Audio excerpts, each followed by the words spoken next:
Chapter 37. The heathen or peoples outside of the church.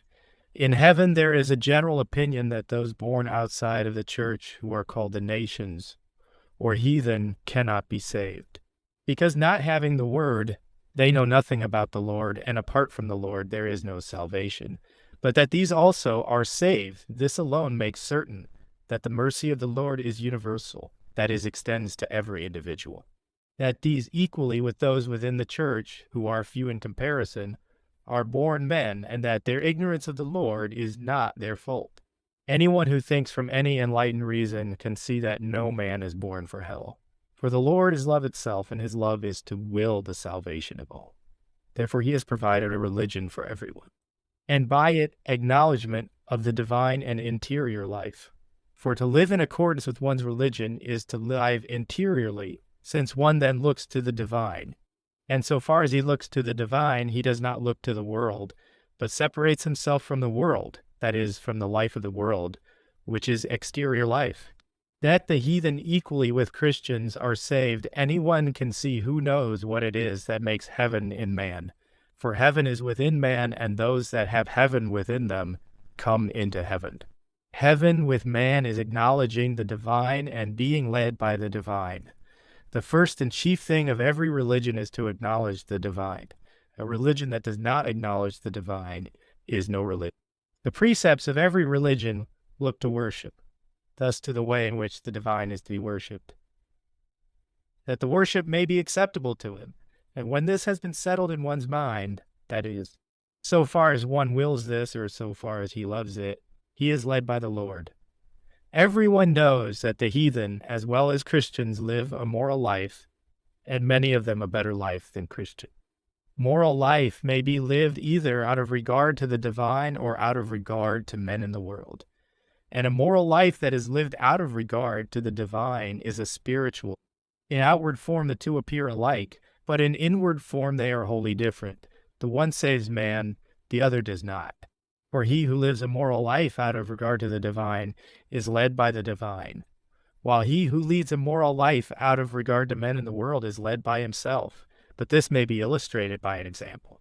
He that refrains from doing evil to his neighbor because it is antagonistic to religion, that is, antagonistic to the divine, refrains from doing evil from a spiritual motive. But he that refrains from doing evil to another merely from fear of the law or the loss of reputation, of honor, or gain, that is, from regard to self and the world, refrains from doing evil from a natural motive, and is led by himself. The life of the latter is natural, that of the former is spiritual. A man whose moral life is spiritual has heaven within him, but he whose moral life is merely natural does not have heaven within him.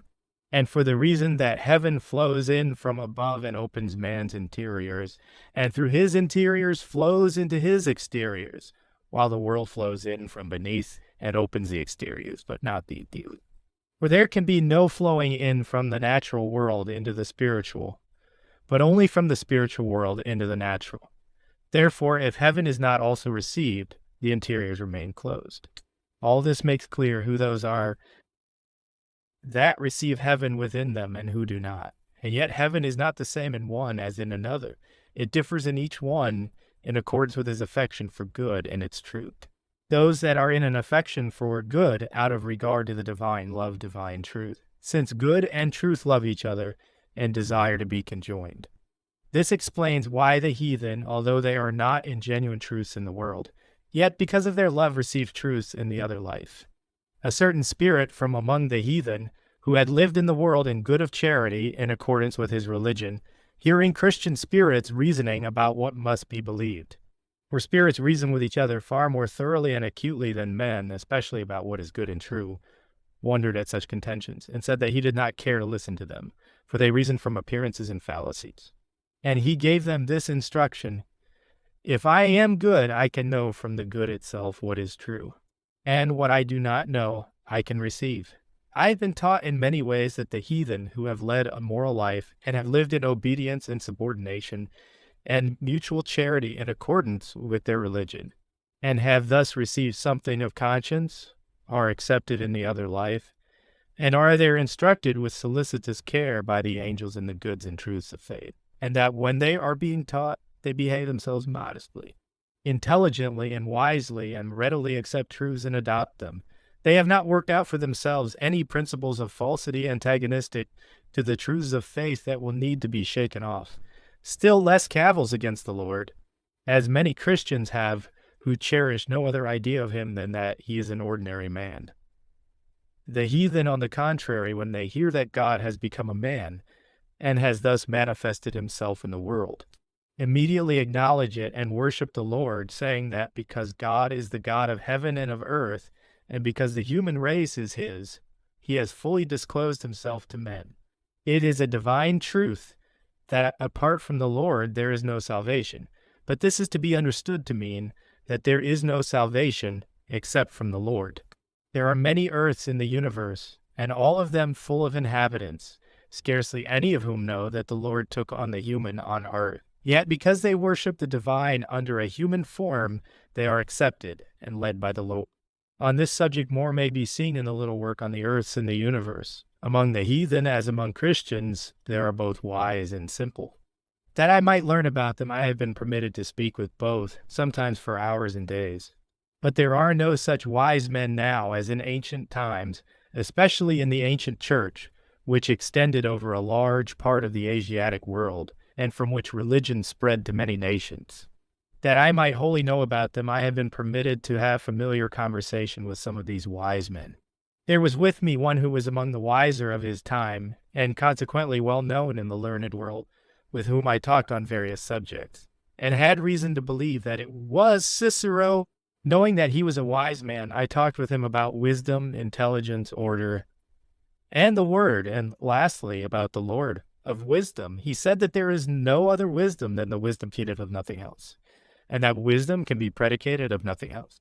Of intelligence, that it is from wisdom. Of order, that it is from the supreme God, and that to live in that order is to be wise and intelligent. As to the word, when I read to him something from the prophets, he was greatly delighted, especially with this, that every name and every word signified interior things.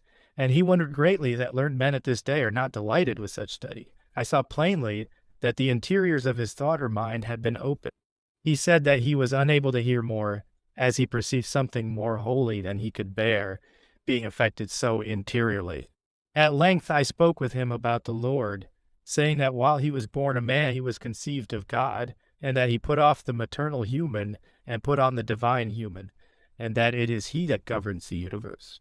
To this he replied that he knew some things concerning the Lord, and perceived in his way that if mankind were to be saved, it could not have been done otherwise. In the meantime, some bad Christians infused various cavils. But to these he gave no attention, remarking that this was not strange, since in the life of the body they had imbibed unbecoming ideas on the subject, and until they got rid of these, they could not admit ideas that confirm the truth. As the ignorant can, it has also been granted me to talk with others who lived in ancient times, and who were then among the more wise. At first they appeared in front at a distance, and were able then to perceive the interiors of my thoughts, thus many things fully. From one idea of thought, they were able to discern the entire series and fill it with delightful things of wisdom, combined with charming representations. From this, they were perceived to be among the more wise, and I was told that they were some of the ancient people. And when they came nearer, I read to them something from the word, and they were delighted beyond measure.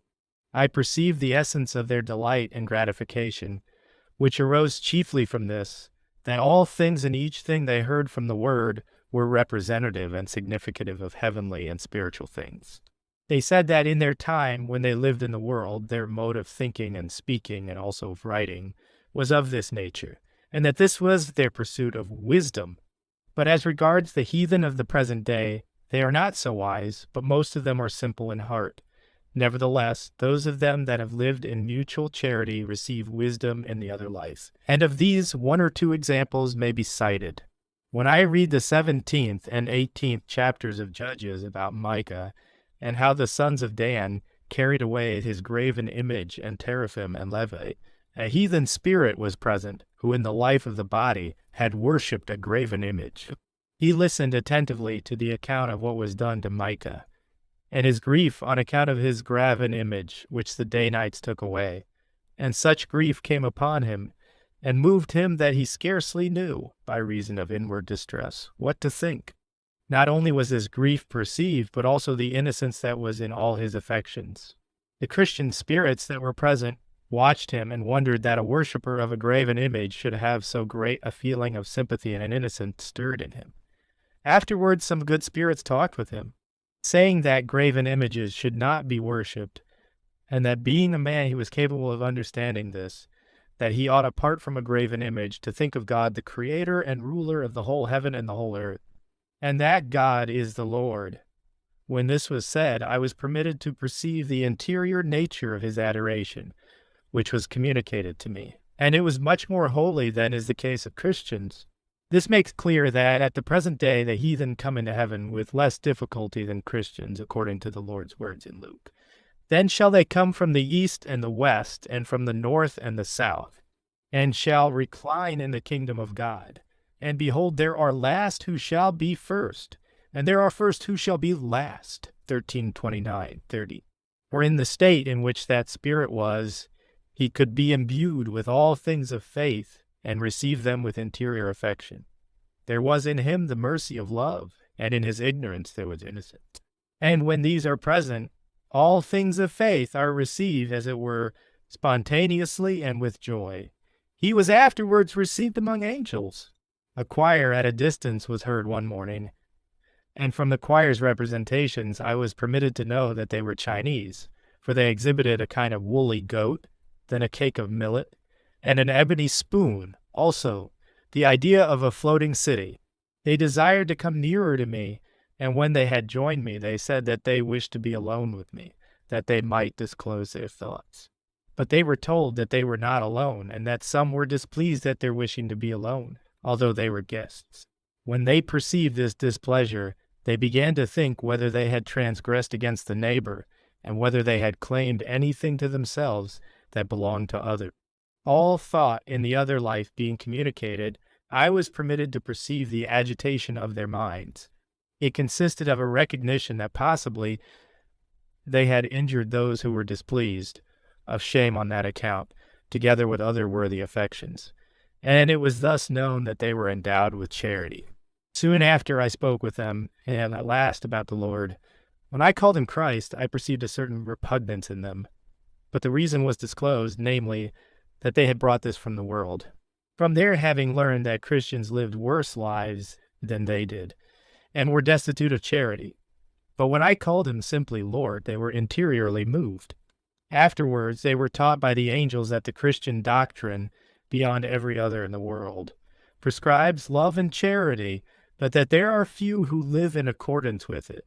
There are heathen who have come to know while they lived in the world, both from interaction and report, that Christians lead bad lives, are addicted to adultery, hatred, quarreling, drunkenness, and the like, which they themselves abhor because such things are contrary to their religion.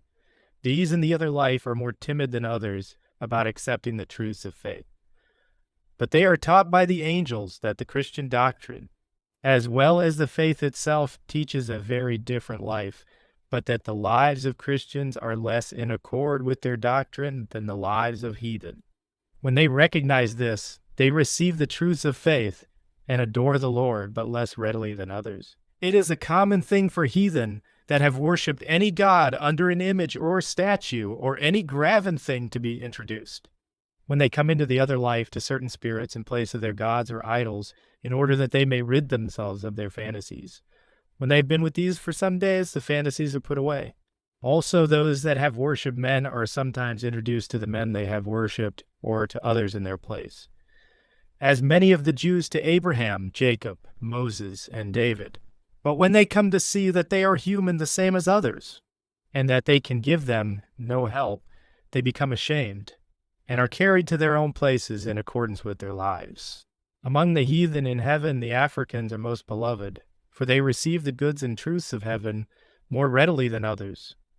They especially wish to be called obedient, but not faithful. They say that as Christians possess the doctrine of faith, they may be called faithful. but not they, unless they accept that doctrine or, as they say, have the ability to accept it. I have talked with some who were in the ancient church. That is called the ancient church that was established after the deluge and extended through many kingdoms, namely Assyria, Mesopotamia, Syria, Ethiopia, Arabia, Libya, Egypt, Philistia, as far as Tyre and Zidon, and through the land of Canaan on both sides of the Jordan. The men of this church knew about the Lord, that he was to come, and were imbued with the goods of faith, and yet they fell away and became idolaters. These spirits were in front towards the left, in a dark place, and in a miserable state. Their speech was like the sound of a pipe of one tone, almost without rational thought. They said they had been there for many centuries, and that they are sometimes taken out, that they may serve others for certain uses of a low order. From this, I was led to think about many Christians who are inwardly, though not outwardly, idolaters, since they are worshippers of self and of the world, and in heart deny the Lord what lot awaits such in the other life. That the church of the Lord is spread over all the globe, and is thus universal, and that all those are in it who have lived in the good of charity in accordance with their religion, and that the church, where the word is and by means of it the Lord is known, is in relation to those who are out of the church, like the heart and lungs in man, from which all the viscera and members of the body have their lives, variously according to their forms. Positions and conjunctions may be seen above, N 308. Chapter 38. Little children in heaven. It is a belief of some that only such children as are born within the church go to heaven, and that those born out of the church do not. And for the reason that the children within the church are baptized and by baptism are initiated into faith of the church. Such are not aware that no one receives heaven or faith through baptism. For baptism is merely for a sign and memorial that man should be regenerated, and that those born within the church can be regenerated because the word is there, and in the word are the divine truths by means of which regeneration is effected. And there the Lord who regenerates is known. Let them know, therefore, that every child, wherever he is born, whether within the church or outside of it, whether of pious parents or impious, is received when he dies by the Lord, and trained up in heaven, and taught in accordance with divine order, and imbued with affections for what is good, and through these with knowledges of what is true. And afterwards, as he is perfected in intelligence and wisdom, is introduced into heaven and becomes an angel.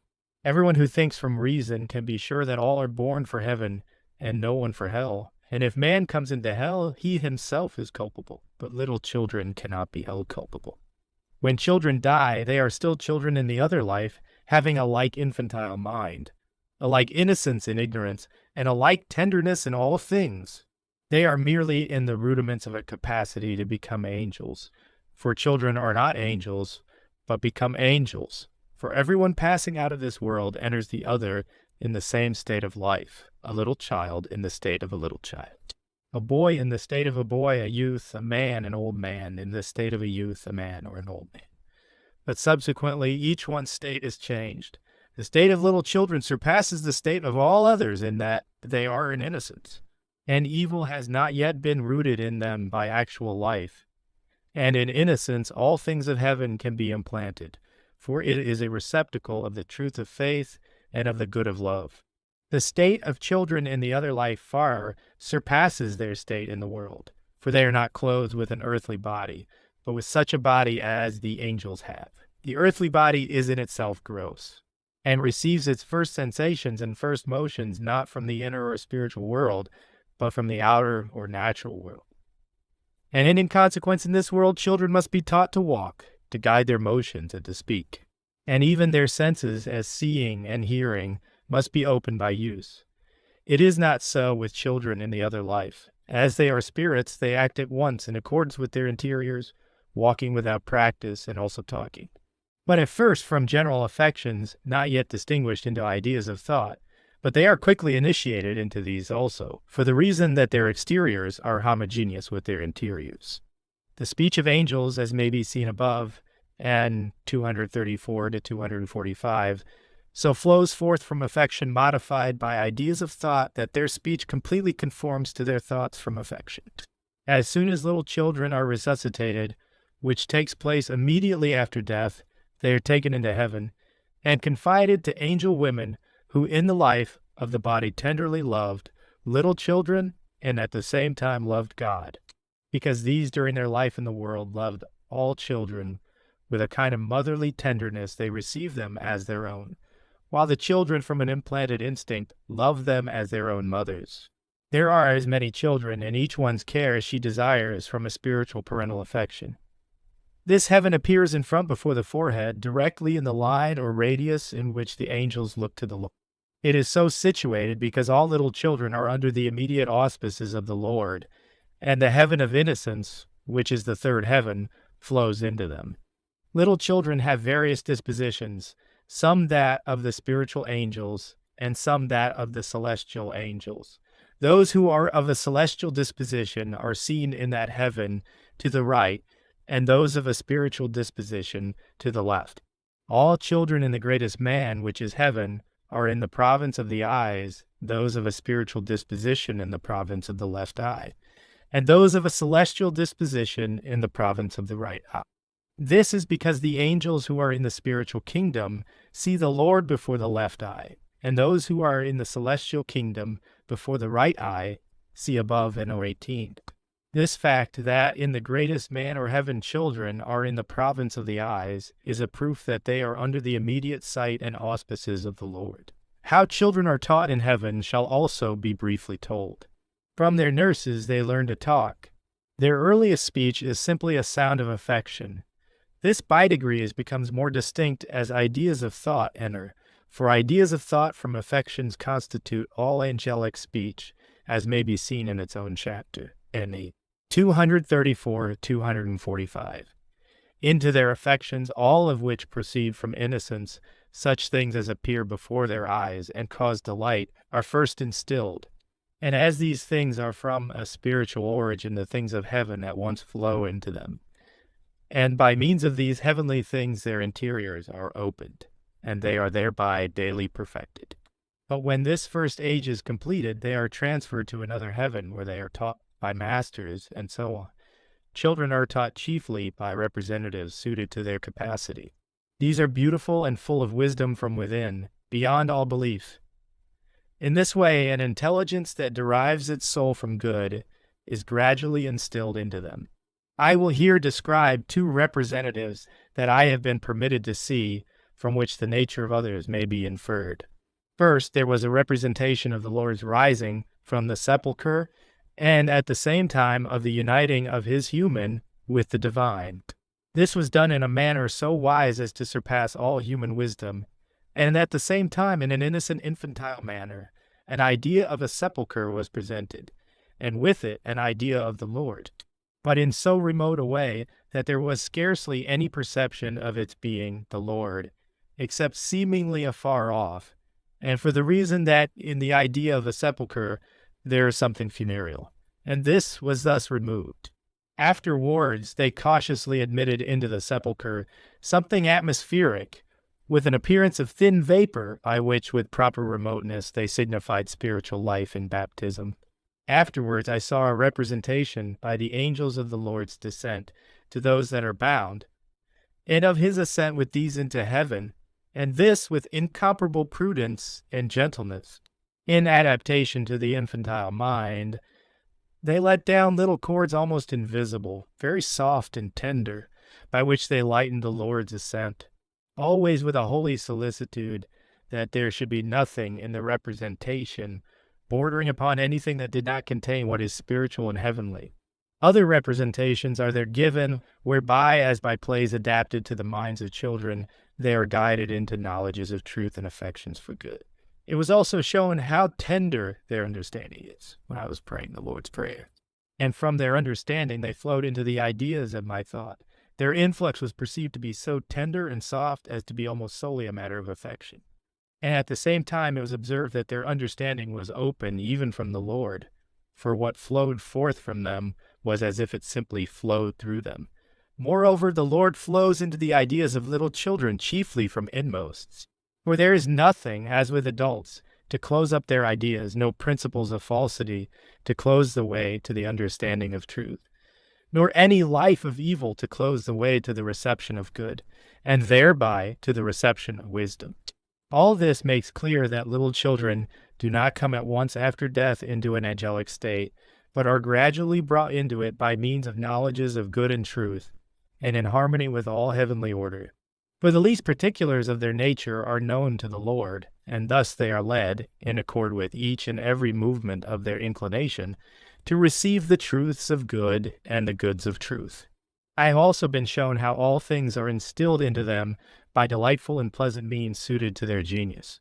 I have been permitted to see children most charmingly attired, having garlands of flowers resplendent with most beautiful and heavenly colors twined about their breasts and around their tender arms, and once to see them accompanied by those in charge of them and by maidens, in a park most beautifully adorned, not so much with trees as with arbors and covered walks of laurel, with paths leading inward. And when the children entered attired as they were, the flowers over the entrance shone forth most joyously.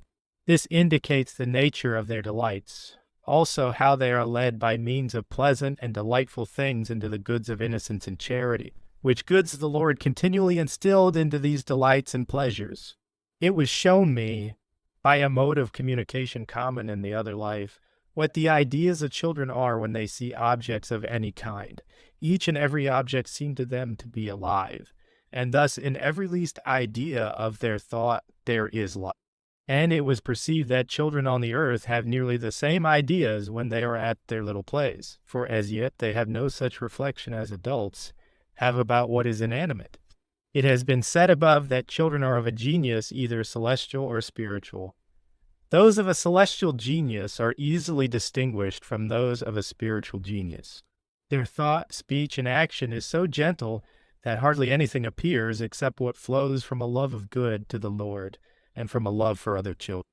But those of a spiritual genius are not so gentle, but in everything with them there appears a sort of vibration as of wings. The difference is seen also in their ill feeling and in other things.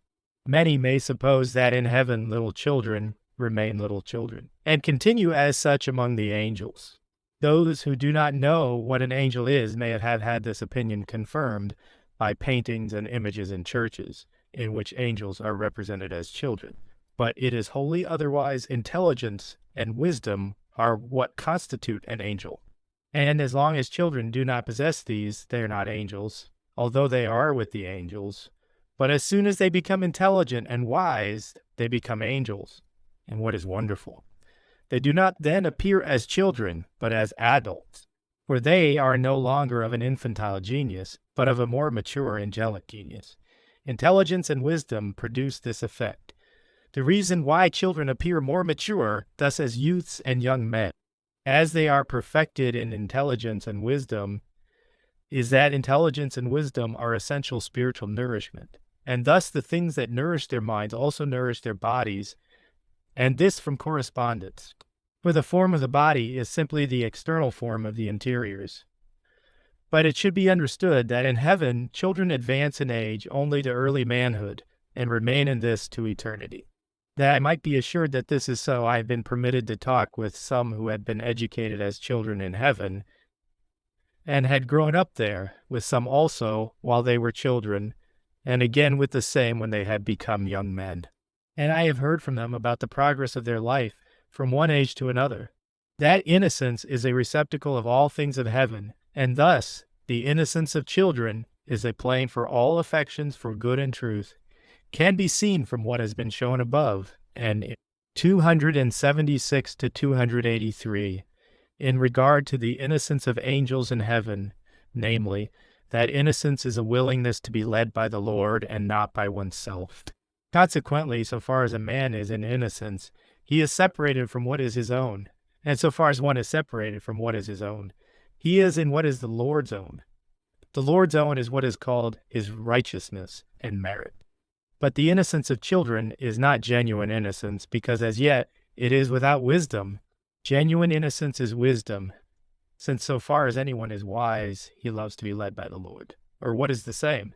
So far as anyone is led by the Lord, he is wise. Therefore children are led from the external innocence in which they are at the beginning, and which is called the innocence of childhood, to internal innocence, which is the innocence of wisdom. This innocence is the end that directs all their instruction and progress, and therefore, when they have attained to the innocence of wisdom, the innocence of childhood, which in the meanwhile has served them as a plane, is joined to them. The innocence of children has been represented to me as a wooden sort of thing, almost devoid of life, which becomes vivified as they are perfected by knowledges of truth and affections for good. Afterwards, genuine innocence was represented by a most beautiful child, naked and full of life. For the really innocent who are in the inmost heaven and thus nearest to the Lord always appear before the eyes of other angels as little children, and some of them naked, for innocence is represented by nakedness, unaccompanied by shame, as is said of the first man and his wife in paradise. General 2:25. So when their state of innocence perished, they were ashamed of their nakedness and hid themselves. Chapter 3, 7, 10, 11. In a word, the wiser the angels are, the more innocent they are, and the more innocent they are, the more they appear to themselves as little children. This is why in the word childhood signifies innocence. See above. And 278. I have talked with angels about little children, whether they are free from evils, inasmuch as they have no actual evil as adults have. And I was told that they are equally in evil, and in fact are nothing but evil. But, like all angels, they are so withheld from evil and held in good by the Lord as to seem to themselves to be in good from themselves. For this reason, when children have become adults in heaven, that they may not have the false idea about themselves that the good in them is from themselves, and not from the Lord, they are now and then let down into their evils, which they inherited, and are left in them until they know, acknowledge, and believe the truth of the matter. There was one, the son of a king, who died in childhood and grew up in heaven, who held this opinion. Therefore he was let down into that life of evils into which he was born. And he then perceived from the sphere of his life that he had a disposition to domineer over others, and regarded adulteries as of no account. These evils he had inherited from his parents. But after he had been brought to recognize his real character, he was again received among the angels with whom he had before been associated. In the other life, no one ever suffers punishment on account of his inherited evil, because it is not his evil. That is, it is not his fault that he is such. He suffers only on account of actual evil that is his. That is, only so far as he has appropriated to himself inherited evil by actual life. When, therefore, the children that have become adults are let down into the state of their inherited evil, it is not that they may suffer punishment for it, but that they may learn that of themselves they are nothing but evil, and that it is by the mercy of the Lord that they are taken up into heaven from the hell in which they are, and that it is from the Lord that they are in heaven and not from any merit of their own, and therefore they may not boast before others of the good that is in them, since this is contrary to the good of mutual love, as it is contrary to the truth of faith.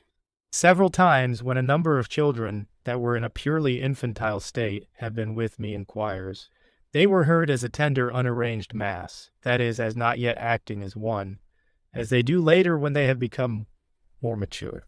To my surprise, the spirits with me could not refrain from inducing them to talk. This desire is innate in spirits, but I noticed each time that the children resisted, unwilling to talk in this way. This refusal and resistance, which were accompanied by a kind of indignation, I have often perceived. And when an opportunity to talk was given them, they would say nothing, except that it is not so. I have been taught that little children are so tempted in order that they may get accustomed to resisting, and may begin to resist falsity and evil, and also that they may learn not to think, speak, and act from another, and in consequence may learn to permit themselves to be led by no one but the Lord. From what has been said, it can be seen what child education is in heaven, namely, that it is leading them by means of an understanding of truth and the wisdom of good into the angelic life, which is love to the Lord and mutual love, in which is innocence. But how different in many cases is the education of children on the earth can be seen from this example. I was in the street of a large city and saw little boys fighting with each other. A crowd flocked around and looked on with much pleasure. And I was told that little boys are incited to such fights by their own parents. Good spirits and angels who saw this through my eyes so revolted at it that I felt their horror, and especially that parents should incite their children to such things, saying that in this way parents extinguish in the earliest age all the mutual love and all the innocence that children have from the Lord, and initiate them into the spirit of hatred and revenge. Consequently, by their own endeavors, they shut their children out of heaven, where there is nothing but mutual love. Let parents, therefore, who wish well to their children beware of such things. What the difference is between those who die in childhood and those who die in mature life shall also be told. Those dying in mature life have a plane acquired from the earthly and material world, and this they carry with them. This plane is their memory and its bodily natural affection. This remains fixed and becomes quiescent, but still serves their thought after death as an outmost plane, since the thought flows into it. Consequently, such as this plane is, and such as the correspondence is between the things that are in it and the rational faculty, such is the man after death. But the children who die in childhood and are educated in heaven have no such plane, since they derive nothing from the material world and the earthly body. But they have a spiritual natural plane. For this reason they cannot be in such gross affections and consequent thoughts, since they derive all things from heaven. Moreover, these children do not know that they were born in the world, but believe that they were born in heaven.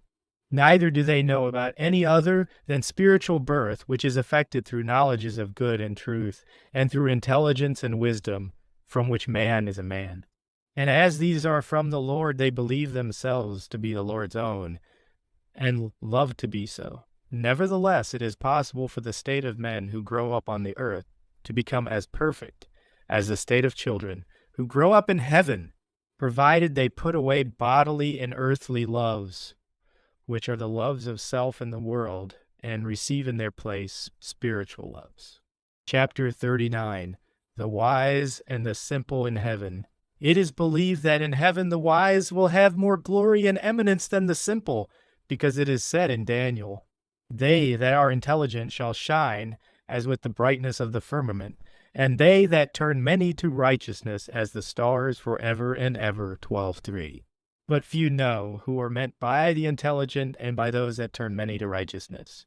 The common belief is that they are such as are called the accomplished and learned, especially such as have taught in the church and have surpassed others in acquirements and in preaching, and still more such among them as have converted many to the faith. In the world all such are regarded as the intelligent. Nevertheless, such are not the intelligent in heaven that are spoken of in these words, unless their intelligence is heavenly intelligence. What this is will now be told. Heavenly intelligence is interior intelligence arising from a love for truth, not with any glory in the world, nor any glory in heaven as an end, but with the truth itself as an end, by which they are inmostly affected and with which they are inmostly delighted. Those who are affected by and delighted with the truth itself are affected by and delighted with the light of heaven, and those who are affected by and delighted with the light of heaven are also affected by and delighted with divine truth, and indeed with the Lord himself. For the light of heaven is divine truth, and divine truth is the Lord in heaven. See above. N 126 to 140. This light enters only into the interiors of the mind, for the interiors of the mind are formed for the reception of that light, and are affected by and delighted with that light as it enters. For whatever flows in and is received from heaven has in it what is delightful and pleasant. From this comes a genuine affection for truth, which is an affection for truth's sake. Those who are in this affection, or what is the same thing, in this love are in heavenly intelligence, and shine in heaven as with the brightness of the firmament. They so shine because divine truth, wherever it is in heaven, is what gives light, see above. And 132, and the firmament of heaven signifies from correspondence the intellectual faculty, both with angels and men, that is in the light of heaven. But those that love the truth, either with glory in the world or glory in heaven as an end, cannot shine in heaven, since they are delighted with and affected by the light of the world, and not with the very light of heaven. And the light of the world without the light of heaven is in heaven mere thick darkness. For the glory of self is what rules, because it is the end in view. And when that glory is the end, man puts himself in the first place. And such truths as can be made serviceable to his glory, he looks upon simply as means to the end and as instruments of service. For he that loves divine truths for the sake of his own glory regards himself and not the Lord in divine truths, thereby turning the sight pertaining to his understanding and faith away from heaven to the world, and away from the Lord to himself. Such therefore are in the light of the world, and not in the light of heaven. In outward form or in the sight of men, they appear just as intelligent and learned as those who are in the light of heaven, because they speak in a like manner. And sometimes to outward appearance they even appear wiser, because they are moved by love of self, and are skilled in counterfeiting heavenly affections, but in their inward form in which they appear before the angels, they are wholly different. All this shows in some degree who those are that are meant by the intelligent that will shine in heaven as with the brightness of the firmament, who are meant by those that turn many to righteousness, who will shine as the stars. Shall now be told, by those who turn many to righteousness are meant those who are wise, and in heaven those are called wise who are in good, and those are in good and apply divine truths at once to the life. For as soon as divine truth comes to be of the life, it becomes good. Since it comes to be of will and love, and whatever is of will and love is called good. Therefore such are called wise, because wisdom is of the life. But those that do not commit divine truths at once to the life, but first to the memory from which they afterwards draw them and apply them to the life, are called the intelligent. What and how great the difference is between the wise and the intelligent in the heavens can be seen in the chapter that treats of the two kingdoms of heaven, the celestial and the spiritual, NN 20-28, and in the chapter that treats of the three heavens, N 29-40. Those who are in the Lord's celestial kingdom, and consequently in the third or inmost heaven, are called the righteous, because they attribute all righteousness to the Lord and none to themselves. The Lord's righteousness in heaven is the good that is from the Lord. Such then are here meant by those that turn to righteousness, and such are meant also in the Lord's words, the righteous shall shine forth as the sun in the kingdom of their Father, Matt 13:43. Such shine forth as the sun, because they are in love to the Lord from the Lord, and that love is meant by the Son, see above, in 116-125. The light of such is flame-colored, and the ideas of their thought are so tinged with what is flaming, because they receive the good of love directly from the Lord as the sun in heaven. All who have acquired intelligence and wisdom in the world are received in heaven and become angels, each in accordance with the quality and degree of his intelligence and wisdom. For whatever a man acquires in the world abides, and he takes it with him after death, and it is further increased and filled out, but within and not beyond the degree of his affection and desire for truth and its good, those with but little affection and desire receiving but little. And yet as much as they are capable of receiving within that degree, while those with much affection and desire receive much. The degree itself of affection and desire is like a measure that is filled to the full, he that has a large measure receiving more, and he that has a small measure receiving less. This is so because man's love, to which affection and desire belong, receives all that accords with itself. Consequently, reception is measured by the love. This is what is meant by the Lord's words, to him that hath it shall be given, that he may have more abundantly, Matt 13:12, 25, 29. Good measure, pressed down, shaken together, and running over shall be given into your bosom, Luke 6:38. All are received into heaven who have loved truth and good for the sake of truth and good.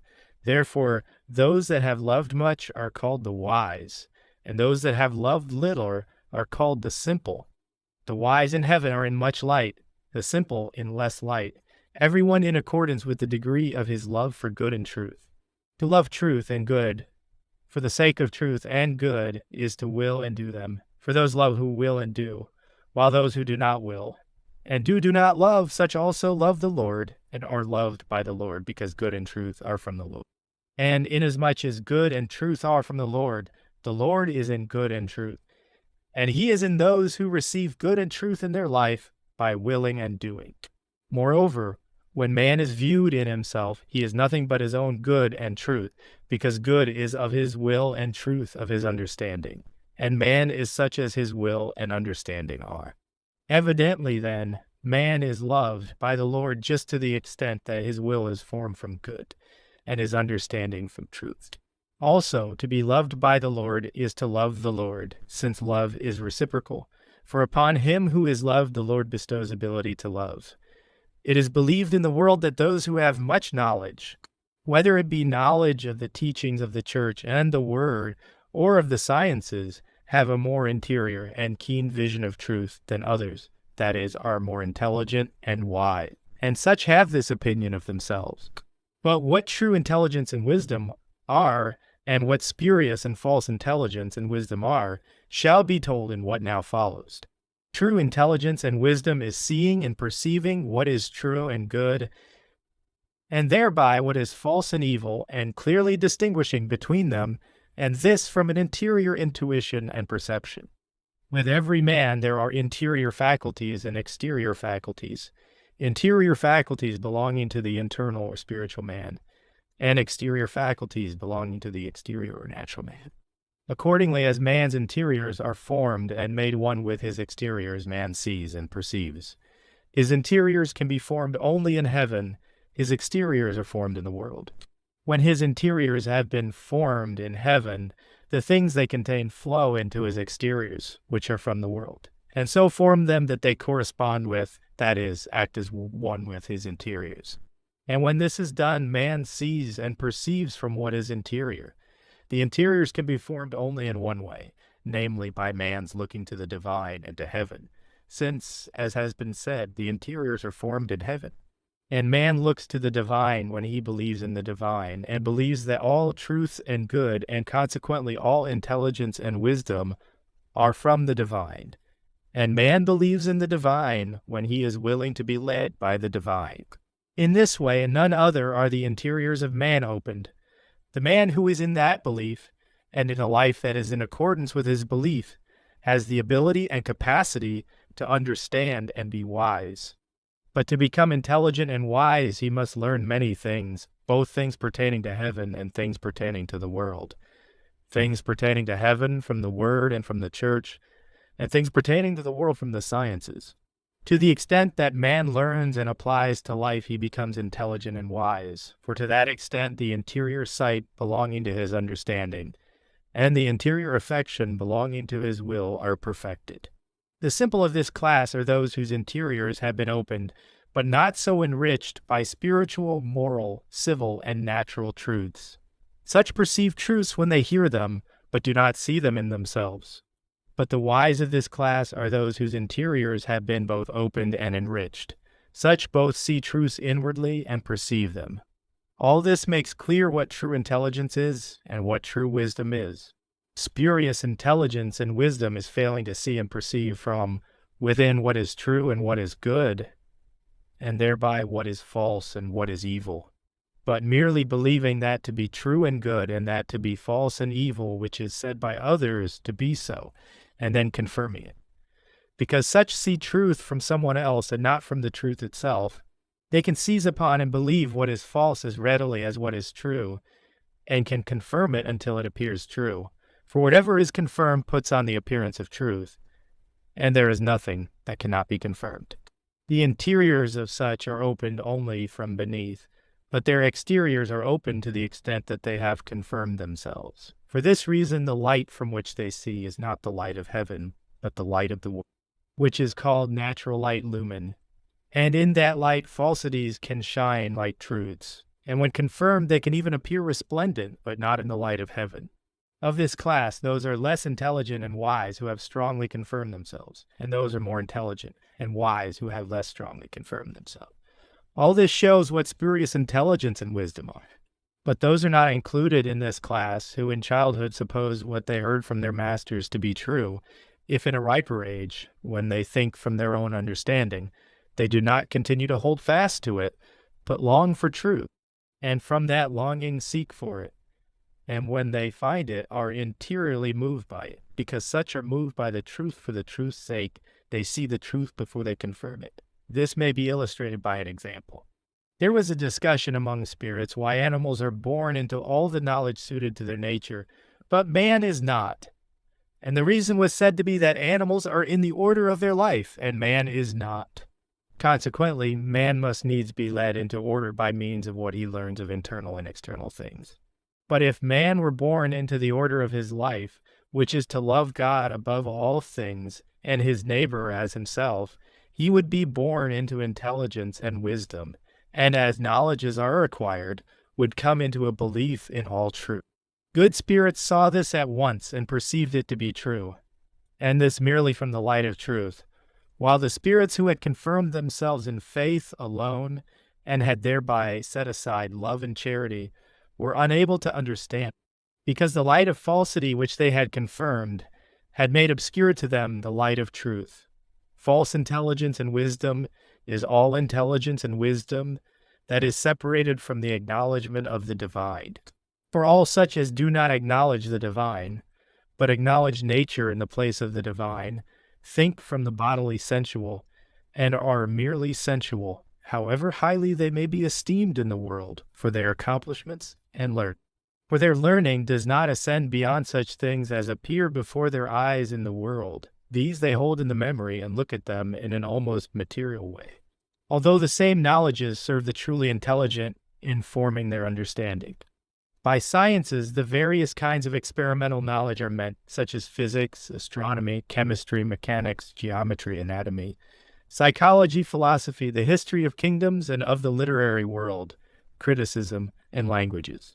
The clergy who deny the divine do not raise their thoughts above the sensual things of the external man, and regard the things of the word in the same way as others regard the sciences, not making them matters of thought or of any intuition by an enlightened rational mind, and for the reason that their interiors are closed up, together with those exteriors that are nearest to their interiors.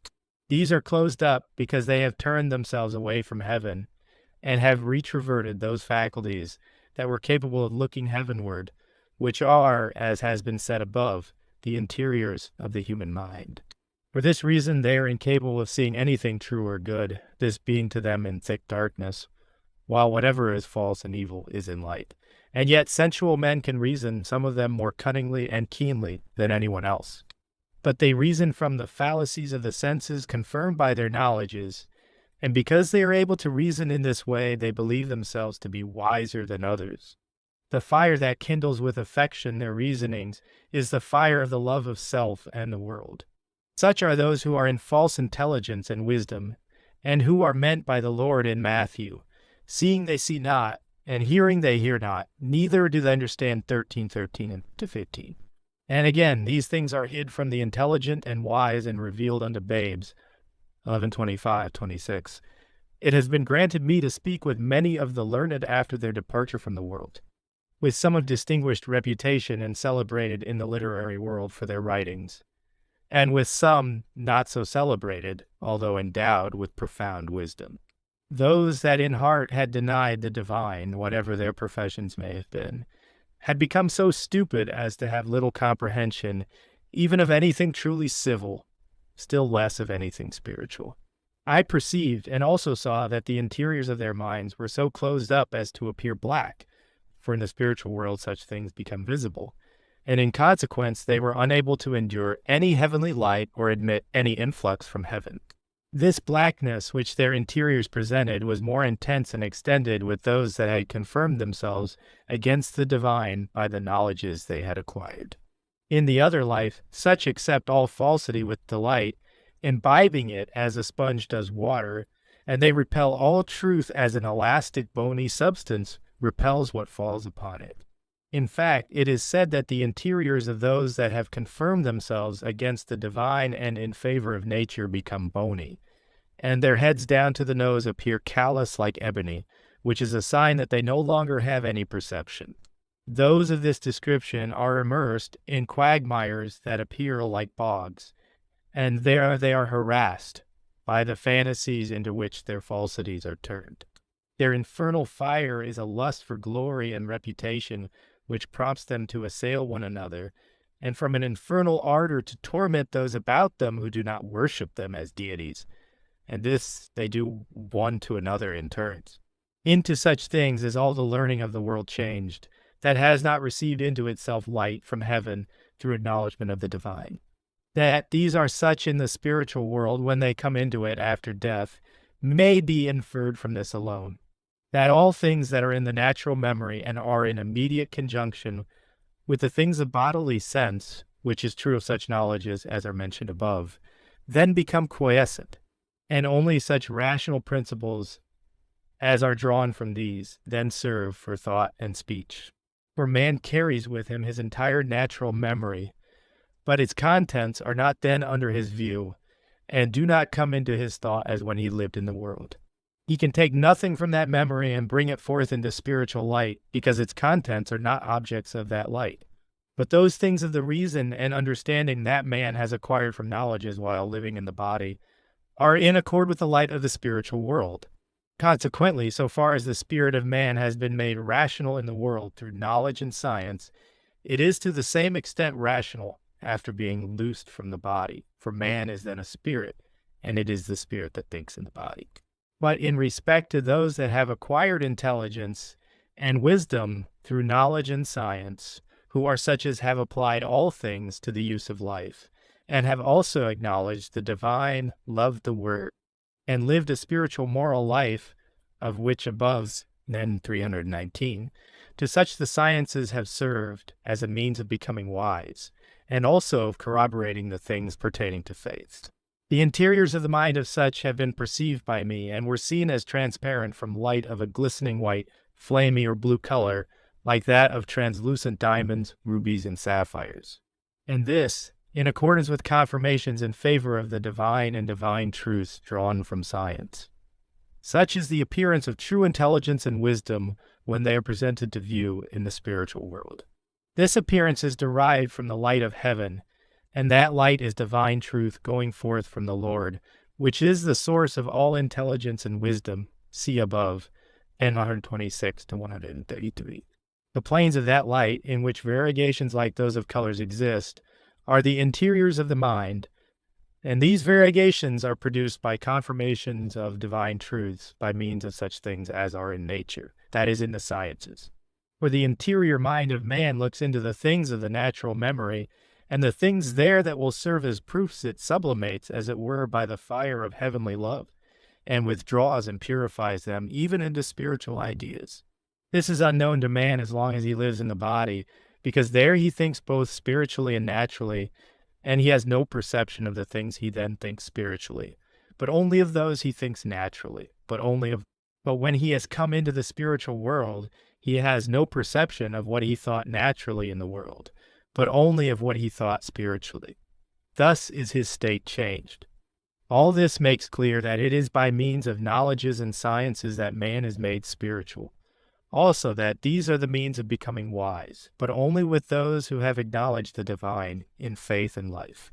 Such also before others are accepted in heaven, and are among those there who are at the center, N 43, because they are in light more than others. These are the intelligent and wise in heaven, who shine as with the brightness of the firmament, and who shine as the stars, while the simple, there are those that have acknowledged the divine, have loved the word, and have lived a spiritual and moral life.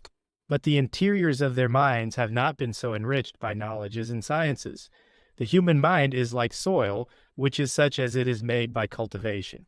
Chapter 40. The rich and the poor in heaven. There are various opinions about reception into heaven. Some are of the opinion that the poor are received and the rich are not. Some that the rich and the poor are equally received. Some that the rich can be received only by giving up their wealth and becoming like the poor, and proofs are found in the word for all of these opinions. But those who make a distinction in regard to heaven between the rich and the poor do not understand the word. In its interiors the word is spiritual, but in the letter it is natural. Consequently, those who understand the word only in accordance with its literal sense, and not according to any spiritual sense, err in many respects, especially about the rich and the poor. For example, that it is as difficult for the rich to enter into heaven as for a camel to pass through the eye of a needle, and that it is easy for the poor because they are poor, since it is said, Blessed are the poor, for theirs is the kingdom of the heavens. Matt 5:3, Luke 6:20-21. But those who know anything of the spiritual sense of the word think otherwise. They know that heaven is for all who live a life of faith and love, whether rich or poor. But who are meant in the word by the rich, and who by the poor will be told in what follows. From much conversation and interaction with angels, it has been granted me to know with certainty that the rich enter heaven just as easily as the poor, and that no man is shut out of heaven on account of his wealth, or received into heaven on account of his poverty. Both the rich and the poor are in heaven, and many of the rich in greater glory and happiness than the poor. It should be said to begin with that a man may acquire riches and accumulate wealth as far as opportunity is given, if it is not done by craft or fraud, that he may enjoy the delicacies of food and drink if he does not place his life therein, that he may have a palatial dwelling in accord with his condition, have interaction with others in like condition, frequent places of amusement, talk about the affairs of the world, and need not go about like a devotee with a sad and sorrowful countenance and drooping head, but may be joyful and cheerful, nor need he give his goods to the poor except so far as affection leads him. In a word, he may live outwardly precisely like a man of the world, and all this will be no obstacle to his entering heaven, provided that inwardly in himself he thinks about God as he ought, and acts sincerely and justly in respect to his neighbor. For a man is such as his affection and thought are, or such as his love and faith are, and from these all his outward acts derive their life, since acting is willing and speaking is thinking, acting being from the will, and speaking from the thought. So where it is said in the word that man will be judged according to his deeds and will be rewarded according to his works, it is meant that he will be judged and rewarded in accordance with his thought and affection, which are the source of his deeds or which are in his deeds, for deeds are nothing apart from these, and are precisely such as these are. All this shows that the man's external accomplishes nothing, but only his internal, which is the source of the external. For example, if a man acts honestly and refrains from fraud solely because he fears the laws and the loss of reputation and thereby of honor or gain, and if that fear did not restrain him, would defraud others whenever he could. Although such a man's deeds outwardly appear honest, his thought and will are fraud. And because he is inwardly dishonest and fraudulent, he has hell in himself. But he who acts honestly and refrains from fraud because it is against God, against the neighbor, would have no wish to defraud another if he could. His thought and will are conscience, and he has heaven in himself. The deeds of these two appear alike in outward form, but inwardly they are wholly unlike, since a man can live outwardly as others do, can grow rich, keep a plentiful table, dwell in an elegant house, and wear fine clothing according to his condition and function, can enjoy delights and gratifications, and engage in worldly affairs for the sake of his occupation and business, and for the life both of the mind and body, provided he inwardly acknowledges the divine and wishes well to the neighbor. It is evident that to enter upon the way to heaven is not so difficult as many believe. The sole difficulty lies in being able to resist the love of self in the world, and to prevent their becoming dominant. For this is the source of all evils. That this is not so difficult as is believed is meant by these words of the Lord. Learn of me, for I am meek and lowly of heart, and ye shall find rest to your souls. For my yoke is easy, and my burden is light. 11:29-30. The Lord's yoke is easy, and his burden light, because a man is led by the Lord, and not by self, just to the extent that he resists the evils that flow forth from love of self and of the world. And because the Lord then resists these evils in man and removes them. I have spoken with some after death who, while they lived in the world, renounced the world, and gave themselves up to an almost solitary life, in order that by an abstraction of the thoughts from worldly things they might have opportunity for pious meditations, believing that thus they might enter the way to heaven. But these in the other life are of a sad disposition. They despise others who are not like themselves. They are indignant that they do not have a happier lot than others, believing that they have merited it. They have no interest in others, and turn away from the duties of charity by which there is conjunction with heaven. They desire heaven more than others, but when they are taken up among the angels, they induce anxieties that disturb the happiness of the angels. And in consequence, they are sent away. And when sent away, they betake themselves to desert places where they lead a life like that which they lived in the world. Man can be formed for heaven only by means of the world. In the world are the outmost effects in which everyone's affection must be terminated. For unless affection puts itself forth or flows out into acts, which is done in association with others, it is suffocated to such a degree finally that man has no longer any regard for the neighbor, but only for himself.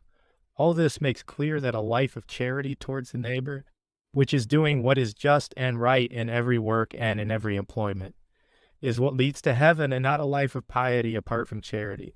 And from this, it follows that only to the extent that man is engaged in the employments of life can charity be exercised and the life of charity grow. And this is impossible to the extent that man separates himself from those employments. On this subject I will speak now from experience. Of those who, while in the world, were employed in trade and commerce and became rich through these pursuits, there are many in heaven, but not so many of those who were in stations of honor and became rich through those employments. And for the reason that these latter, by the gains and honors that resulted from their dispensing justice and equity, and also by the lucrative and honorable positions bestowed on them, were led into loving themselves and the world, and thereby separating their thoughts and affections from heaven and turning them to themselves. For to the extent that a man loves self in the world and looks to self and the world in everything, he alienates himself from the divine and separates himself from heaven. As to the lot of the rich in heaven, they live more splendidly than others. Some of them dwell in palaces within which everything is resplendent as if with gold and silver. They have an abundance of all things for the uses of life, but they do not in the least set their heart on these things, but only on uses. Uses are clearly seen as if they were in light, but the gold and silver are seen obscurely, and comparatively as if in shade. This is because while they were in the world they loved uses, and loved gold and silver only as means and instruments. It is the uses that are thus resplendent in heaven, the good of use like gold and the truth of use like silver. Therefore their wealth in heaven is such as their uses were in the world, and such too are their delight and happiness. Good uses are providing oneself and one's own with the necessaries of life, also desiring wealth for the sake of one's country and for the sake of one's neighbor, whom a rich man can in many ways benefit more than a poor man. These are good uses, because one is able thereby to withdraw his mind from an indolent life which is harmful, since in such a life man's thoughts run to evil because of the evil inherent in him. These uses are good to the extent that they have the divine in them, that is, to the extent that man looks to the divine and to heaven, and finds his good in these and sees in wealth only a subservient good. But the lot of the rich that have not believed in the divine, and have cast out of their minds the things pertaining to heaven and the church, is the opposite of this. Such are in hell, where filth, misery, and want exist. And into these riches that are loved as an end are changed, and not only riches, but also their very uses, which are either a wish to live as they like and indulge in pleasures, and to have opportunity to give the mind more fully and freely to shameful practices, or a wish to rise above others whom they despise. Such riches and such uses, because they have nothing spiritual, but only what is earthly in them, become filthy. For a spiritual purpose in riches and their uses is like a soul in the body, or like the light of heaven in moist ground. And such riches and uses become putrid as a body does without a soul, or as moist ground does without the light of heaven. Such are those that have been led and drawn away from heaven by riches. Every man's ruling affection or love remains with him after death, nor is it rooted out to eternity, since a man's spirit is wholly what his love is, and what is unknown.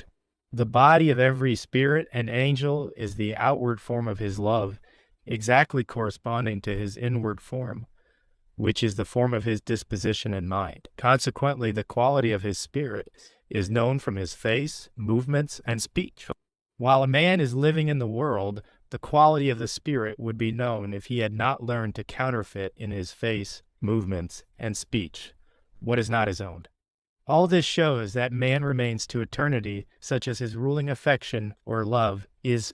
It has been granted me to talk with some who lived 1700 years ago, and whose lives are well known from writings of that time, and it was found that the same love still rules them as when they were on the earth. This makes clear also that the love of riches and of uses from riches remains with everyone to eternity, and that it is exactly the same as the love acquired in the world. Yet with the difference that in the case of those who devoted their riches to good uses, riches are changed in the other world into delights, which are in accord with the uses performed. While in the case of those who devoted their riches to evil uses, riches are turned into mere filth, in which they then take the same delight as they did in the world in their riches devoted to evil uses. Such then take delight in filth because filthy pleasures and shameful acts, which had been the uses to which they had devoted their riches, and also avarice, which is a love of riches without regard to use, correspond to filth. Spiritual filth is nothing else. The poor come into heaven not on account of their poverty, but because of their life. Everyone's life follows him, whether he be rich or poor. There is no peculiar mercy for one in preference to another. He that has lived well is received, while he that has not lived well is rejected. Moreover, poverty leads and draws man away from heaven just as much as wealth does. There are many among the poor who are not content with their lot, who strive after many things and believe riches to be blessings, and when they do not gain them are much provoked, and harbor ill thoughts about the divine providence. They also envy others the good things they possess, and are as ready as anyone to defraud others whenever they have opportunity, and to indulge in filthy pleasures. But this is not true of the poor who are content with their lot, and are careful and diligent in their work, who love labor better than idleness, and act sincerely and faithfully, and at the same time live a Christian life. I have now and then talked with those belonging to the peasantry and common people, who while living in the world believed in God and did what was just and right in their occupations. Since they had an affection for knowing truth, they inquired about charity and about faith, having heard in this world much about faith, and in the other life much about charity. They were therefore told that charity is everything that pertains to life, and faith everything that pertains to doctrine. Consequently, charity is willing and doing what is just and right in every work, and faith is thinking justly and rightly. And faith and charity are conjoined, the same as doctrine and a life in accordance with it, or the same as thought and will. And faith becomes charity when that which a man thinks justly and rightly, he also wills and does. And then they are not two, but one. This they well understood and rejoiced, saying that in the world they did not understand believing to be anything else but living. All this makes clear that the rich and the poor alike come into heaven, the one as easily as the other. The belief that the poor enter heaven easily and the rich with difficulty comes from not understanding the word where the rich and the poor are mentioned. In the word, those that have an abundance of knowledges of good and truth, thus, who are within the church where the word is, are meant in the spiritual sense by the rich, while those who lack these knowledges, and yet desire them, thus who are outside of the church and where there is no word, are meant by the poor. The rich man clothed in purple and fine linen and cast into hell means the Jewish nation, which is called rich, because it had the word and had an abundance of knowledges of good and truth therefrom, garments of purple signifying knowledges of good, and garments of fine linen, knowledges of truth. But the poor man who lay at the rich man's gate and longed to be fed with the crumbs that fell from the rich man's table, and who was carried by angels into heaven, means the nations that have no knowledges of good and truth, and yet desired them, Luke 16:19-31. Also, the rich that were called to a great supper and excused themselves mean the Jewish nation, and the poor brought in their place mean the nations outside of the church, Luke 14:16-24. By the rich man of whom the Lord says it is easier for a camel to go through a needle's eye than for a rich man to enter into the kingdom of God, Matt 19:24. The rich in both the natural sense and the spiritual sense are met. In the natural sense, the rich are those that have an abundance of riches and set their heart upon them. But in the spiritual sense, they are those that have an abundance of knowledges and learning, which are spiritual riches.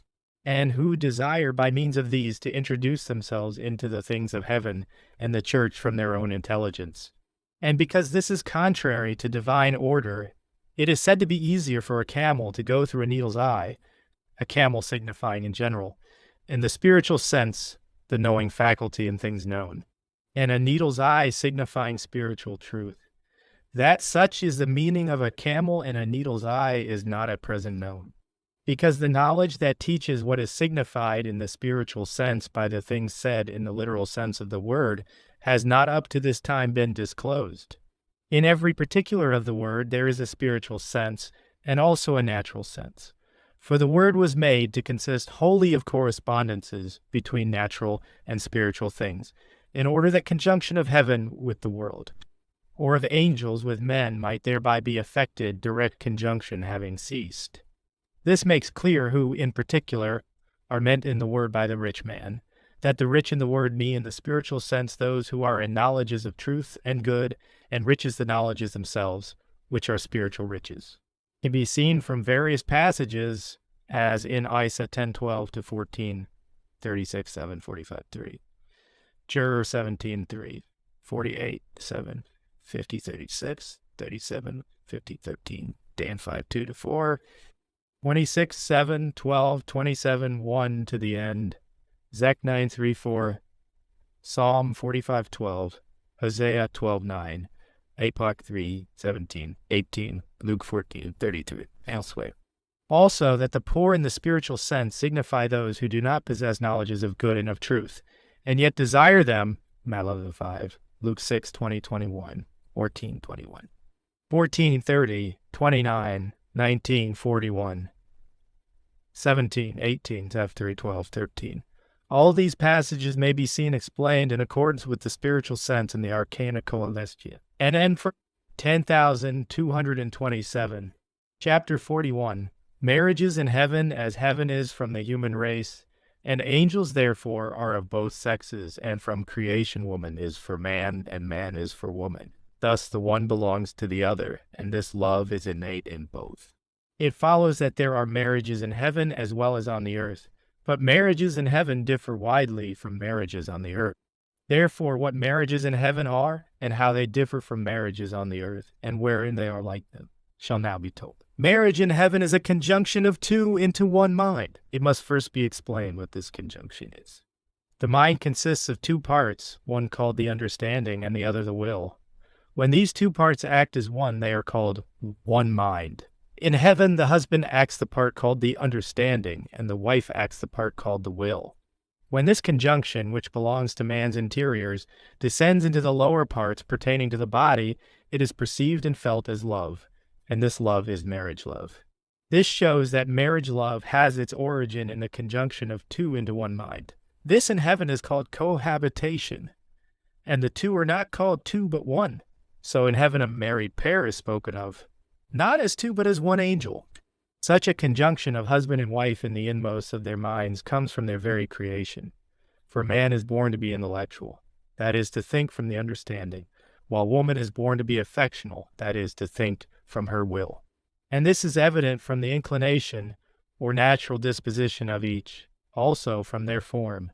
From the disposition, in that man acts from reason and woman from affection. From the form, in that man has a rougher and less beautiful face, a deeper voice and a harder body, while woman has a smoother and more beautiful face, a softer voice and a more tender body. There is a like difference between understanding and will, or between thought and affection. So, too, between truth and good and between faith and love.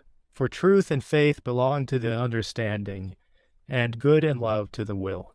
From this, it is that in the word youth or man means in the spiritual sense the understanding of truth, and virgin or woman affection for good, also that the church, on account of its affection for good and truth, is called a woman and a virgin.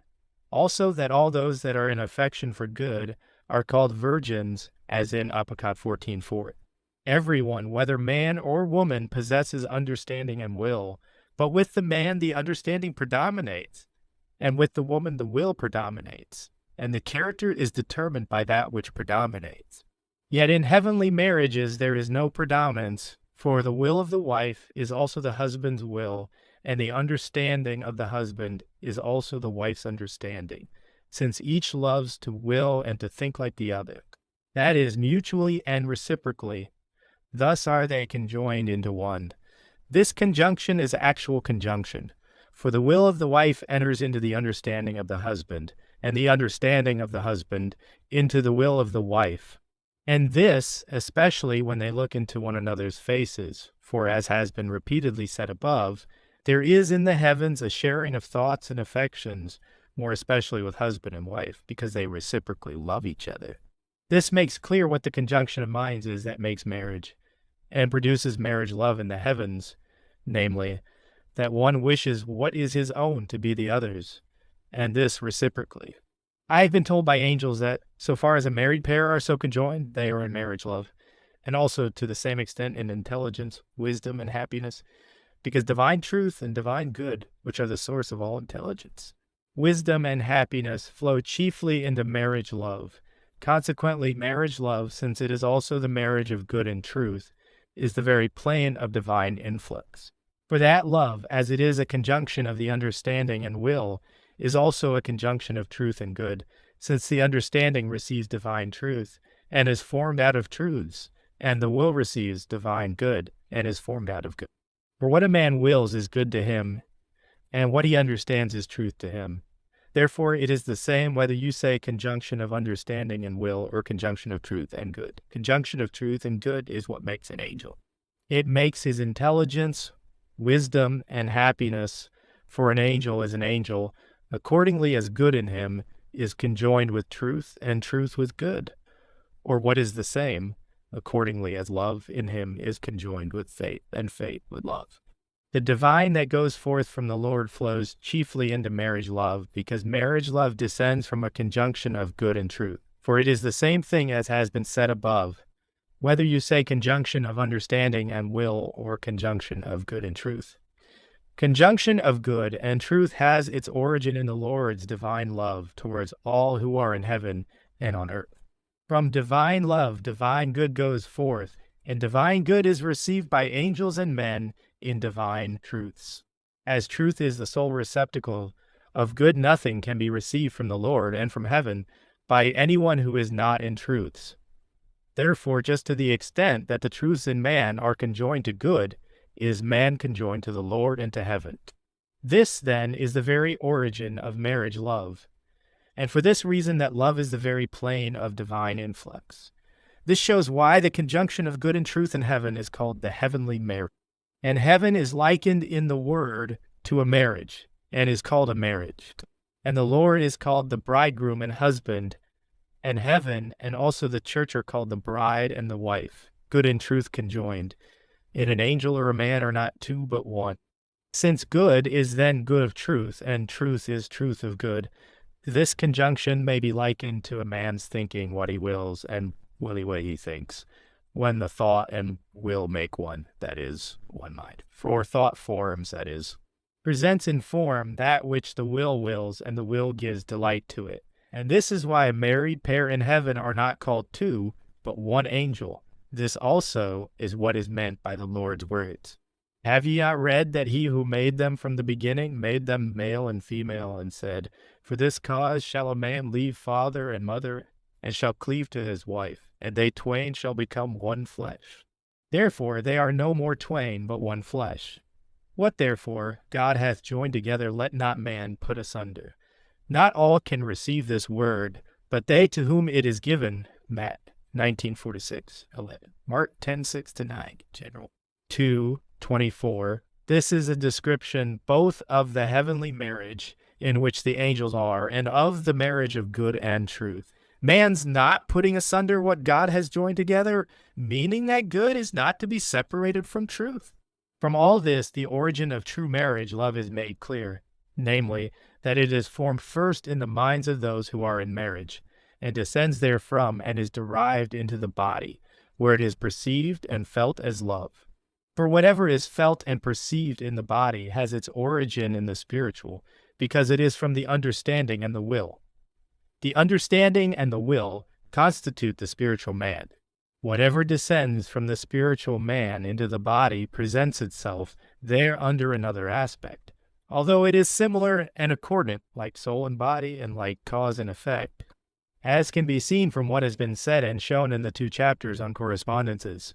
I heard an angel describing true marriage love and its heavenly delights in this manner, that it is the Lord's divine in the heavens, which is divine good and divine truth so united in 2 persons, that they are not as 2 but as 1. He said that in heaven the 2 consorts are marriage love, since everyone is his own good and his own truth in respect, both to mind and to body, the body being an image of the mind, because it is formed after its likeness.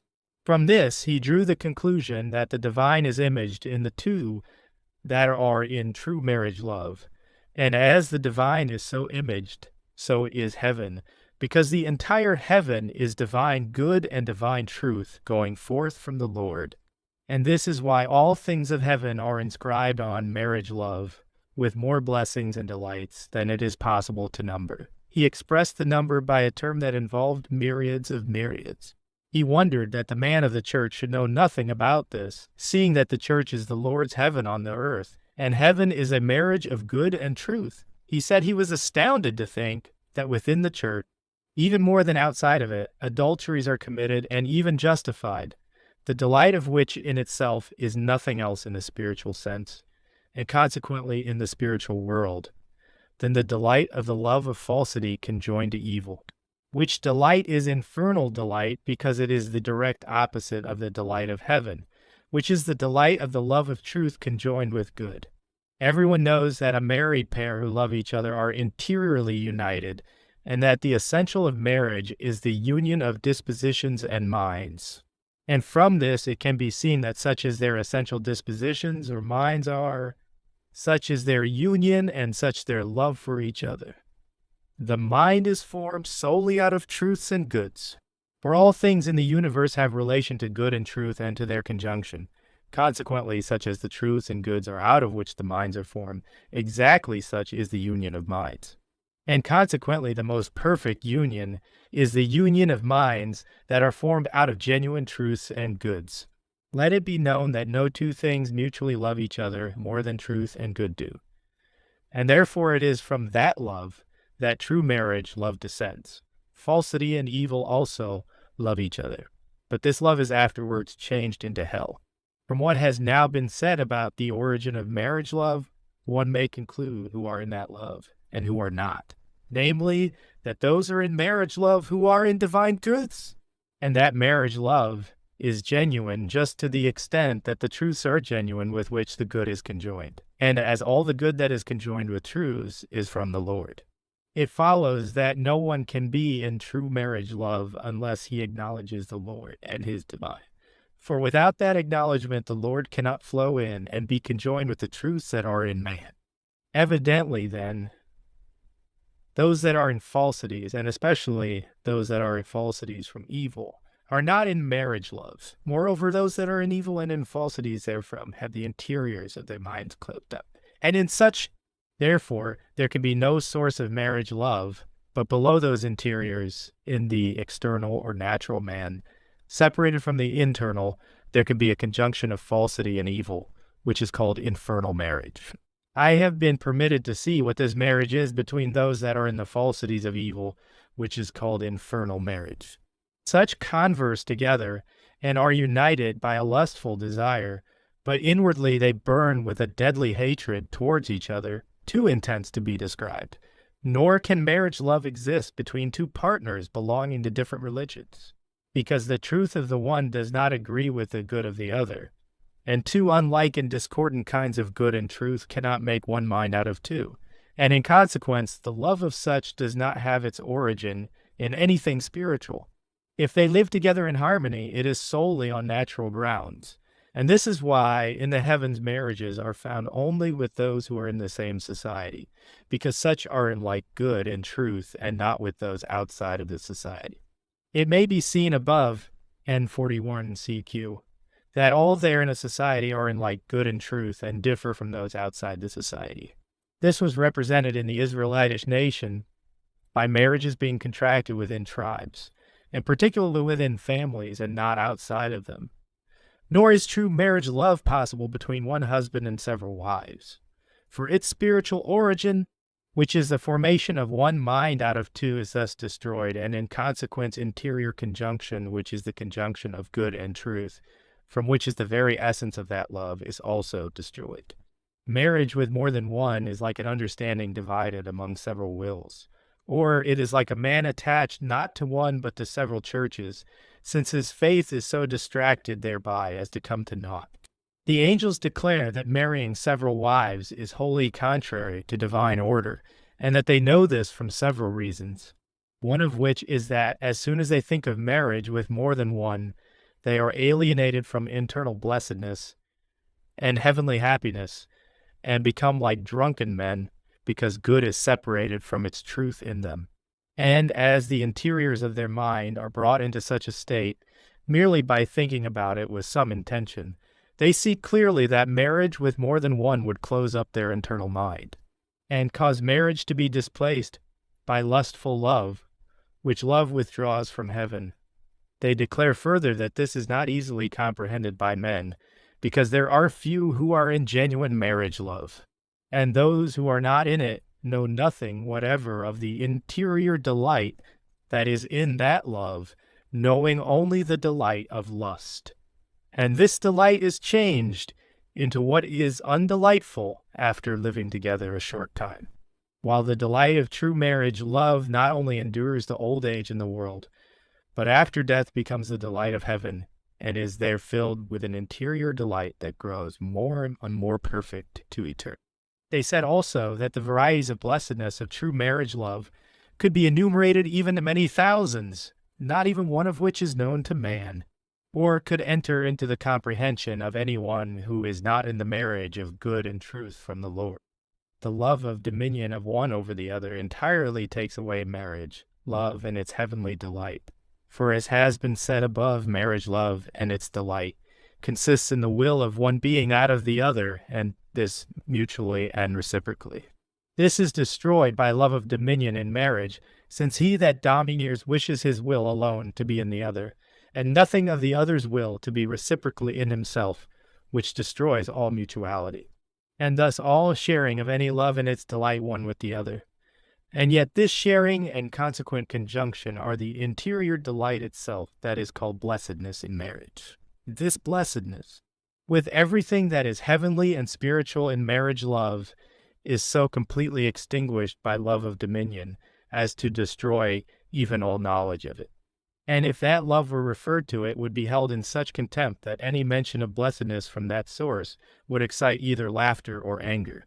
When one wills or loves what the other wills or loves, each has freedom, since all freedom is from love. But where there is dominion, no one has freedom. One is a servant, and the other who rules is also a servant, for he is led as a servant by the lust of ruling. But all this is wholly beyond the comprehension of one who does not know what the freedom of heavenly love is.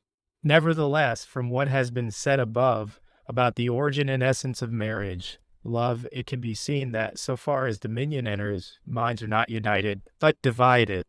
Dominion subjugates, and a subjugated mind has either no will or an opposing will. If it has no will, it has also no love. And if it has an opposing will, there is hatred in place of love.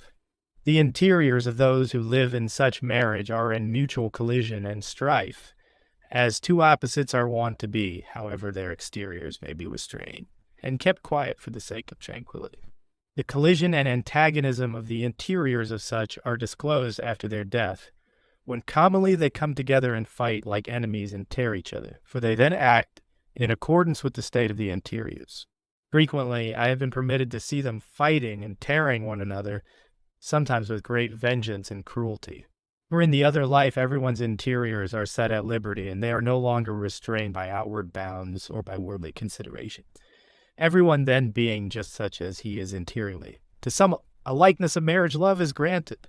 Yet unless they are in the love of good and truth, there is no marriage love, but only a love which, from several causes, appears like marriage love, namely, that they may secure good service at home, that they may be free from care, or at peace, or at ease, that they may be cared for in sickness or in old age, or that the children whom they love may be attended to. Some are constrained by fear of the other consort, or by fear of the loss of reputation, or other evil consequences, and some by a controlling lust. Moreover, in the two consorts, marriage love may differ. In one there may be more or less of it, in the other little or none. And because of this difference, heaven may be the portion of one and hell the portion of the other. In the inmost heaven, there is genuine marriage, love, because the angels there are in the marriage of good and truth, and also in innocence. The angels of the lower heavens are also in marriage love, but only so far as they are in innocence. For marriage love viewed in itself is a state of innocence, and this is why consorts who are in the marriage love enjoy heavenly delights together, which appear before their minds almost like the sports of innocence, as between little children. For everything delights their minds, since heaven with its joy flows into every particular of their lives. For the same reason, marriage love is represented in heaven by the most beautiful objects. I have seen it represented by a maiden of indescribable beauty, encompassed with a bright white cloud. It is said that the angels in heaven have all their beauty from marriage love. Affections and thought flowing from that love are represented by diamond-like auras, with scintillations as if from carbuncles and rubies, which are attended by delights that affect the interiors of the mind. In a word, heaven itself is represented in marriage love, because heaven with the angels is the conjunction of good and truth. And it is this conjunction that makes marriage love. Marriages in heaven differ from marriages on the earth, in that the procreation of offspring is another purpose of marriages on the earth, but not of marriages in heaven, since in heaven the procreation of good and truth takes the place of procreation of offspring. The former takes the place of the latter because marriage in heaven is a marriage of good and truth, as has been shown above. And as in that marriage, good and truth and their conjunction are loved above all things. So these are what are propagated by marriages in heaven. And because of this, in the word births and generations signify spiritual births and generations, which are births and generations of good and truth. Mother and father signify truth conjoined to good, which is what procreates. Sons and daughters signify the truths and goods that are procreated, and sons-in-law and daughters-in-law, conjunction of these, and so on. All this makes clear that marriages in heaven are not like marriages on earth. In heaven, marryings are spiritual and cannot properly be called marryings, but conjunctions of minds from the conjunction of good and truth. But on earth there are marryings, because these are not of the spirit alone, but also of the flesh. And as there are no marryings in heaven, consorts there are not called husband and wife, but from the angelic idea of the joining of two minds into one, each consort designates the other by a name signifying one's own, mutually and reciprocally. This shows how the Lord's words in regard to marrying and giving in marriage, Luke 20:35-36, are to be understood. I have also been permitted to see how marriages are contracted in the heavens. As everywhere in heaven, those who are alike are united, and those who are unlike are separated, so every society in heaven consists of those who are alike. Like are brought to like, not by themselves, but by the Lord. See above. N41. 43, 44 CQ. And equally consort to consort, whose minds can be joined into one, are drawn together. And consequently, at first sight, they mostly love each other, and see themselves to be consorts and enter into marriage. For this reason, all marriages in heaven are from the Lord alone. They have also marriage feasts, and these are attended by many, but the festivities differ in different societies. Marriages on the earth are most holy in the sight of the angels of heaven, because they are seminaries of the human race, and also of the angels of heaven, heaven being from the human race, as already shown under that head. Also, because these marriages are from a spiritual origin, namely, from the marriage of good and truth, and because the Lord's divine flows, especially into marriage, love. Adulteries, on the other hand, are regarded by the angels as profane because they are contrary to marriage love. For as in marriages, the angels behold the marriage of good and truth, which is heaven. So, in adulteries, they behold the marriage of falsity and evil, which is hell. If then they but hear adulteries mentioned, they turn away. And this is why heaven is closed up to man when he commits adultery from delight. And when heaven is closed, man no longer acknowledges the divine nor anything of the faith of church. That all who are in hell are antagonistic to marriage love. I've been permitted to perceive from the sphere exhaling from hell, which was like an unceasing endeavor to dissolve and violate marriages, which shows that the reigning delight in hell is the delight of adultery, and the delight of adultery is a delight in destroying the conjunction of good and truth, which conjunction makes heaven.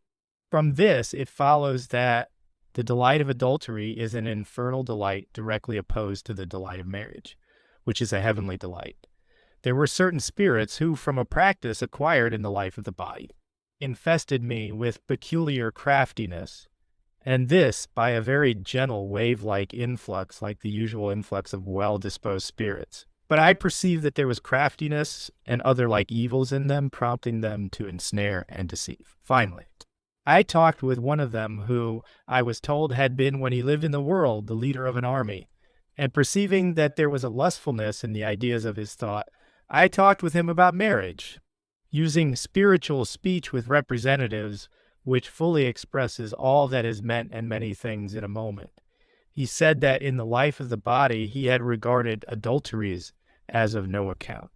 But I was permitted to tell him that adulteries are heinous, although to those like himself they do not appear to be such, and even appear permissible on account of their seductive and enticing delights.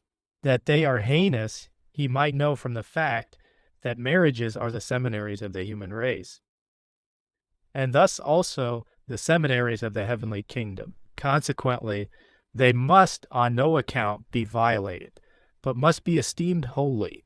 This he might know from the fact, which he ought to know because of his being in the other life and in a state of perception, that marriage love descends from the Lord through heaven, and from that love, as from a parent mutual love, which is the foundation of heaven, is derived. And again from this, that if adulterers merely draw near to heavenly societies, they perceive their own stench and cast themselves down there from towards hell.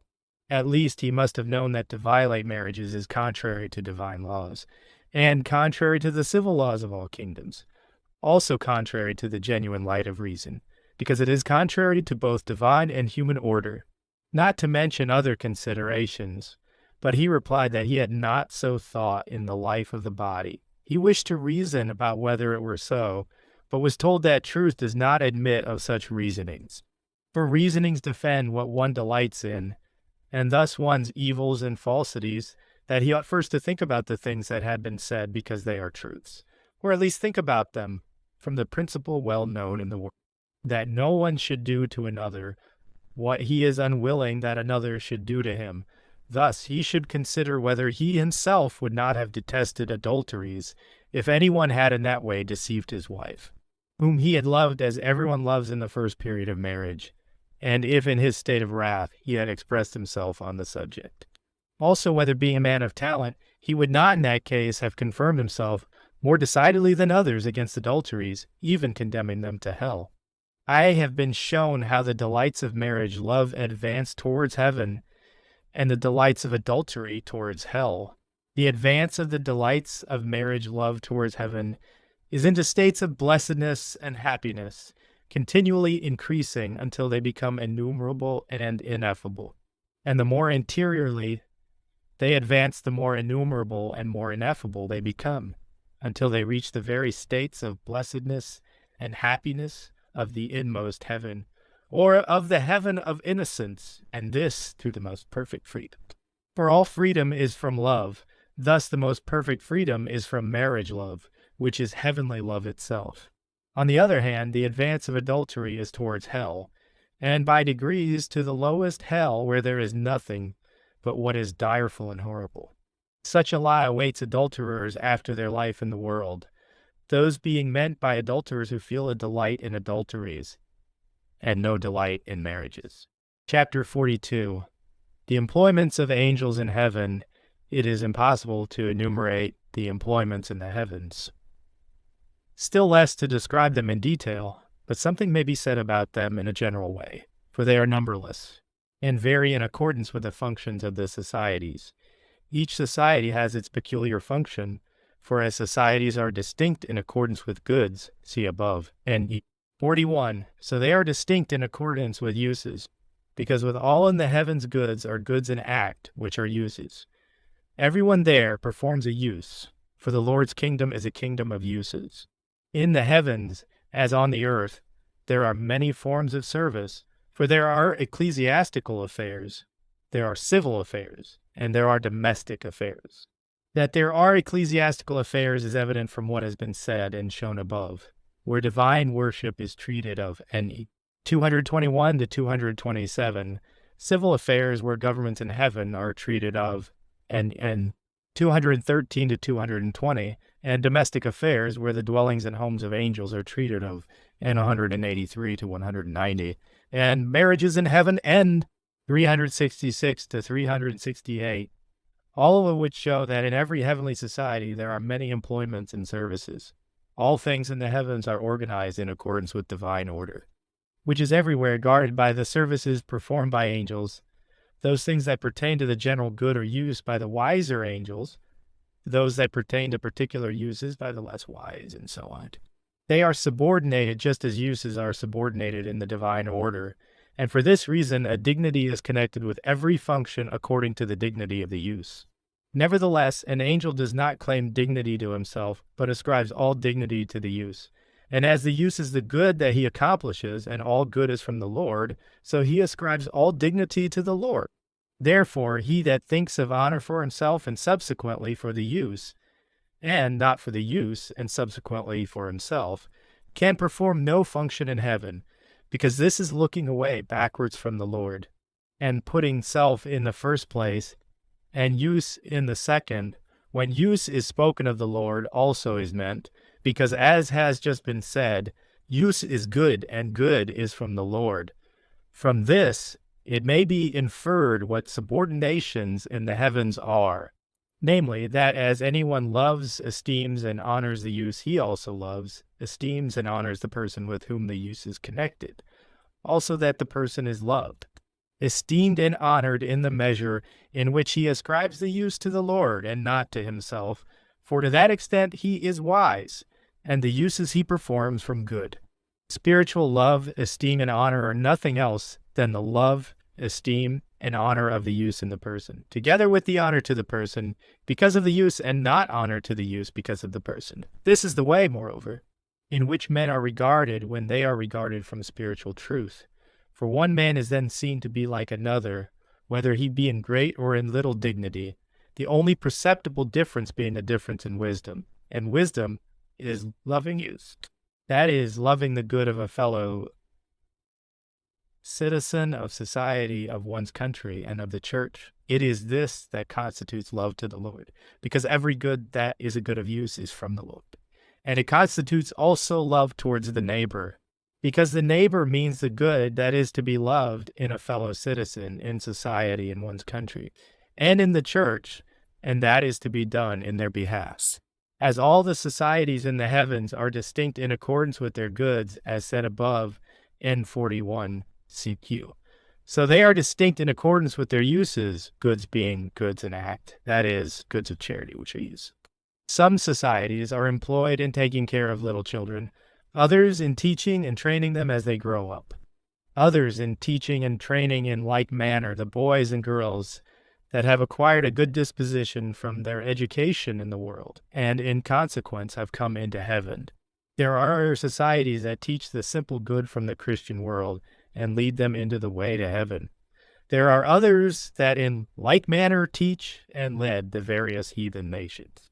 There are some societies that defend from infestations by evil spirits, the newly arrived spirits that have just come from the world. There are some that attend upon the spirits that are in the lower earth. Also some that attend upon spirits that are in the hells, and restrain them from tormenting each other beyond prescribed limits. And there are some that attend upon those who are being raised from the dead. In general, angels from each society are sent to men to watch over them, and to lead them away from evil affections and consequent thoughts, and to inspire them with good affections so far as they will receive them in freedom. And by means of these they also direct the deeds or works of men by removing as far as possible evil intentions. When angels are with men, they dwell, as it were, in their affections, and they are near to man just in the degree in which he is in good from truth, and are distant from him just in the degree in which his life is distant from good. But all these employments of angels are employments of the Lord through the angels, for the angels perform them from the Lord, and not from themselves. For this reason, in the word, in its internal sense, angels mean not angels, but something belonging to the Lord. And for the same reason, angels are called gods in the word. These employments of the angels are their general employments, but each one has his particular charge. For every general use is composed of innumerable uses, which are called media, ministering, and subservient uses, all in each coordinated and subordinated, in accordance with divine order, and taken together constituting and perfecting the general use, which is the general good. Those are concerned with ecclesiastical affairs in heaven, who in the world loved the word, and eagerly sought in it for truths, not with honor or gain as an end, but uses of life both for themselves and for others. These in heaven are in enlightenment and in the light of wisdom in the measure of their love and desire for use. And this light of wisdom they receive from the word in heaven, which is not a natural word, as it is in the world, but a spiritual word, see above, N 259. These minister in the preaching office, and in accordance with divine order, those are in higher positions who, from enlightenment, excel others in wisdom. Those are concerned with civil affairs who, in the world, loved their country and loved its general good more than their own, and did what is just and right from a love for what is just and right. So far as these, from the eagerness of love, have investigated the laws of justice and have thereby become intelligent, they have the ability to perform such functions in heaven, and they perform these in that position or degree that accords with their intelligence being in equal degree with their love of use for the general good. Furthermore, there are in heaven more functions and services and occupations than can be enumerated, while in the world there are few in comparison. But however many there may be that are so employed, they are all in the delight of their work and labor from a love of use, and no one from a love of self or of gain. And as all the necessaries of life are furnished them gratuitously, they have no love of gain for the sake of a living.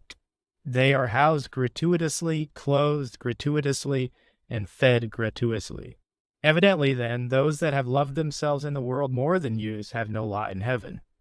For his love or affection remains with everyone after his life in the world, and is not extirpated to eternity. See above. In 563, in heaven everyone comes into his own occupation in accordance with correspondence, and the correspondence is not with the occupation, but with the use of each occupation. See above. And 112, for there is a correspondence of all things. See in 106. He that in heaven comes into the employment or occupation corresponding to his use is in much the same condition of life as when he was in the world, since what is spiritual and what is natural make one by correspondences. Yet there is this difference, that he then comes into an interior delight, because into spiritual life, which is an interior life, and therefore more receptive of heavenly blessedness. Chapter 43. Heavenly joy and happiness.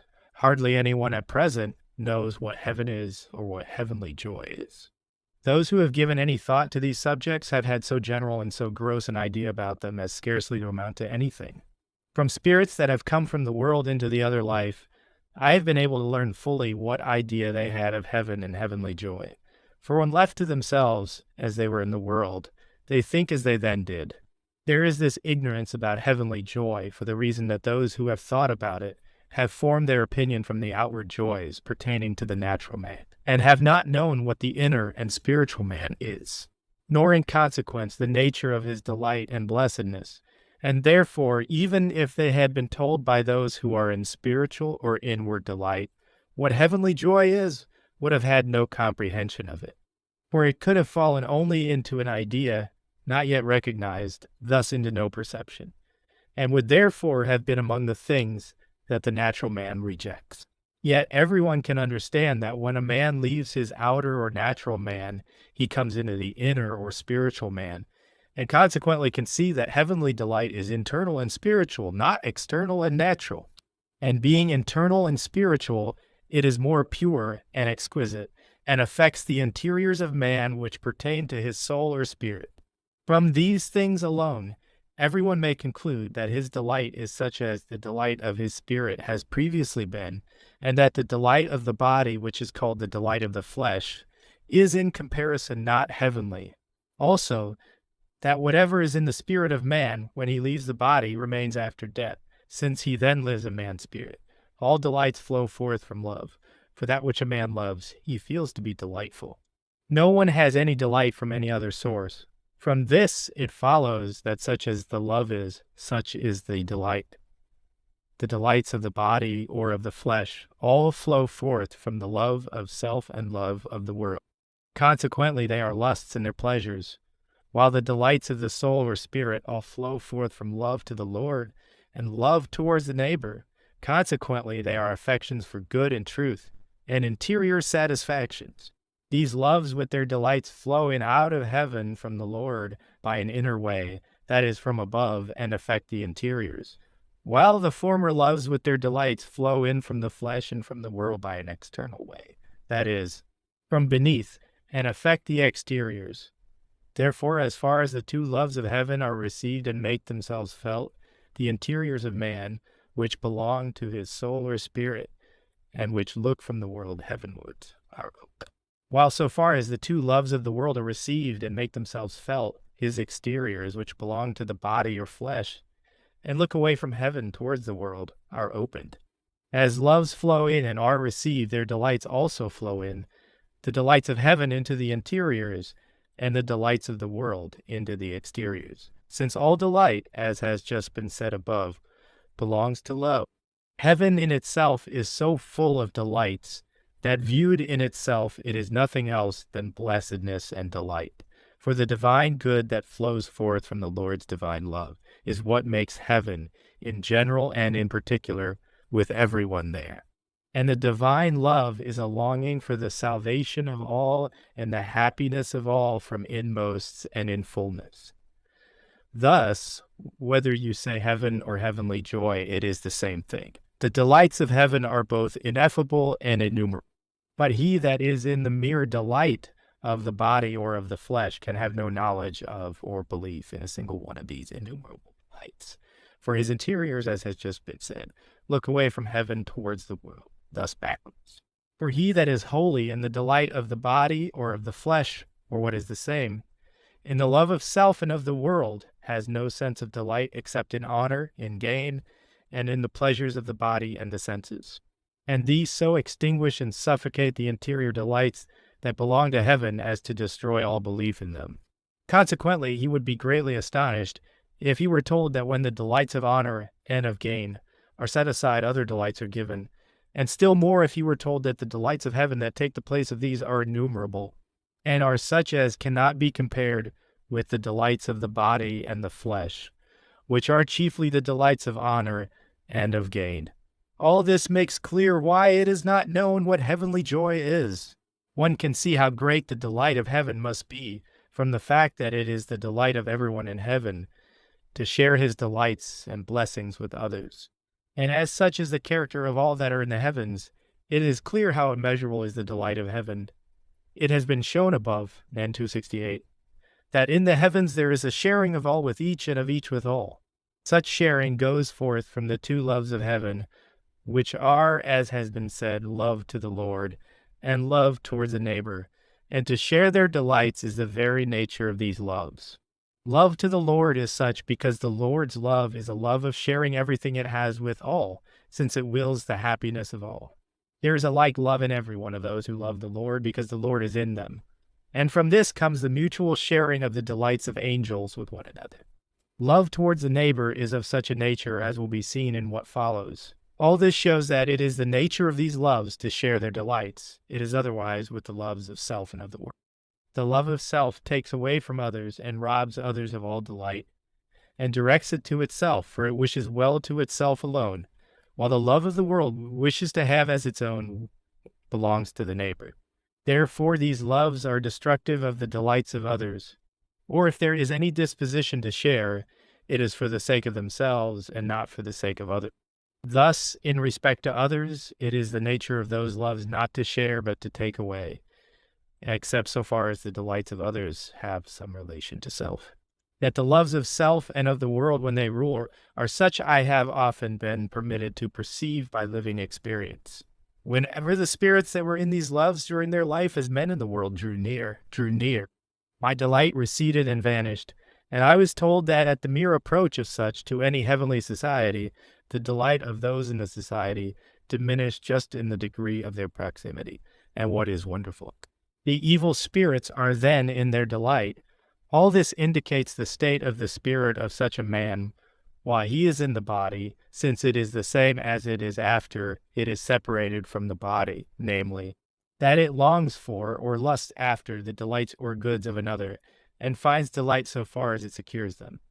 All this makes clear that the loves of self and of the world tend to destroy the joys of heaven, and are thus direct opposites of heavenly loves, which desire to share.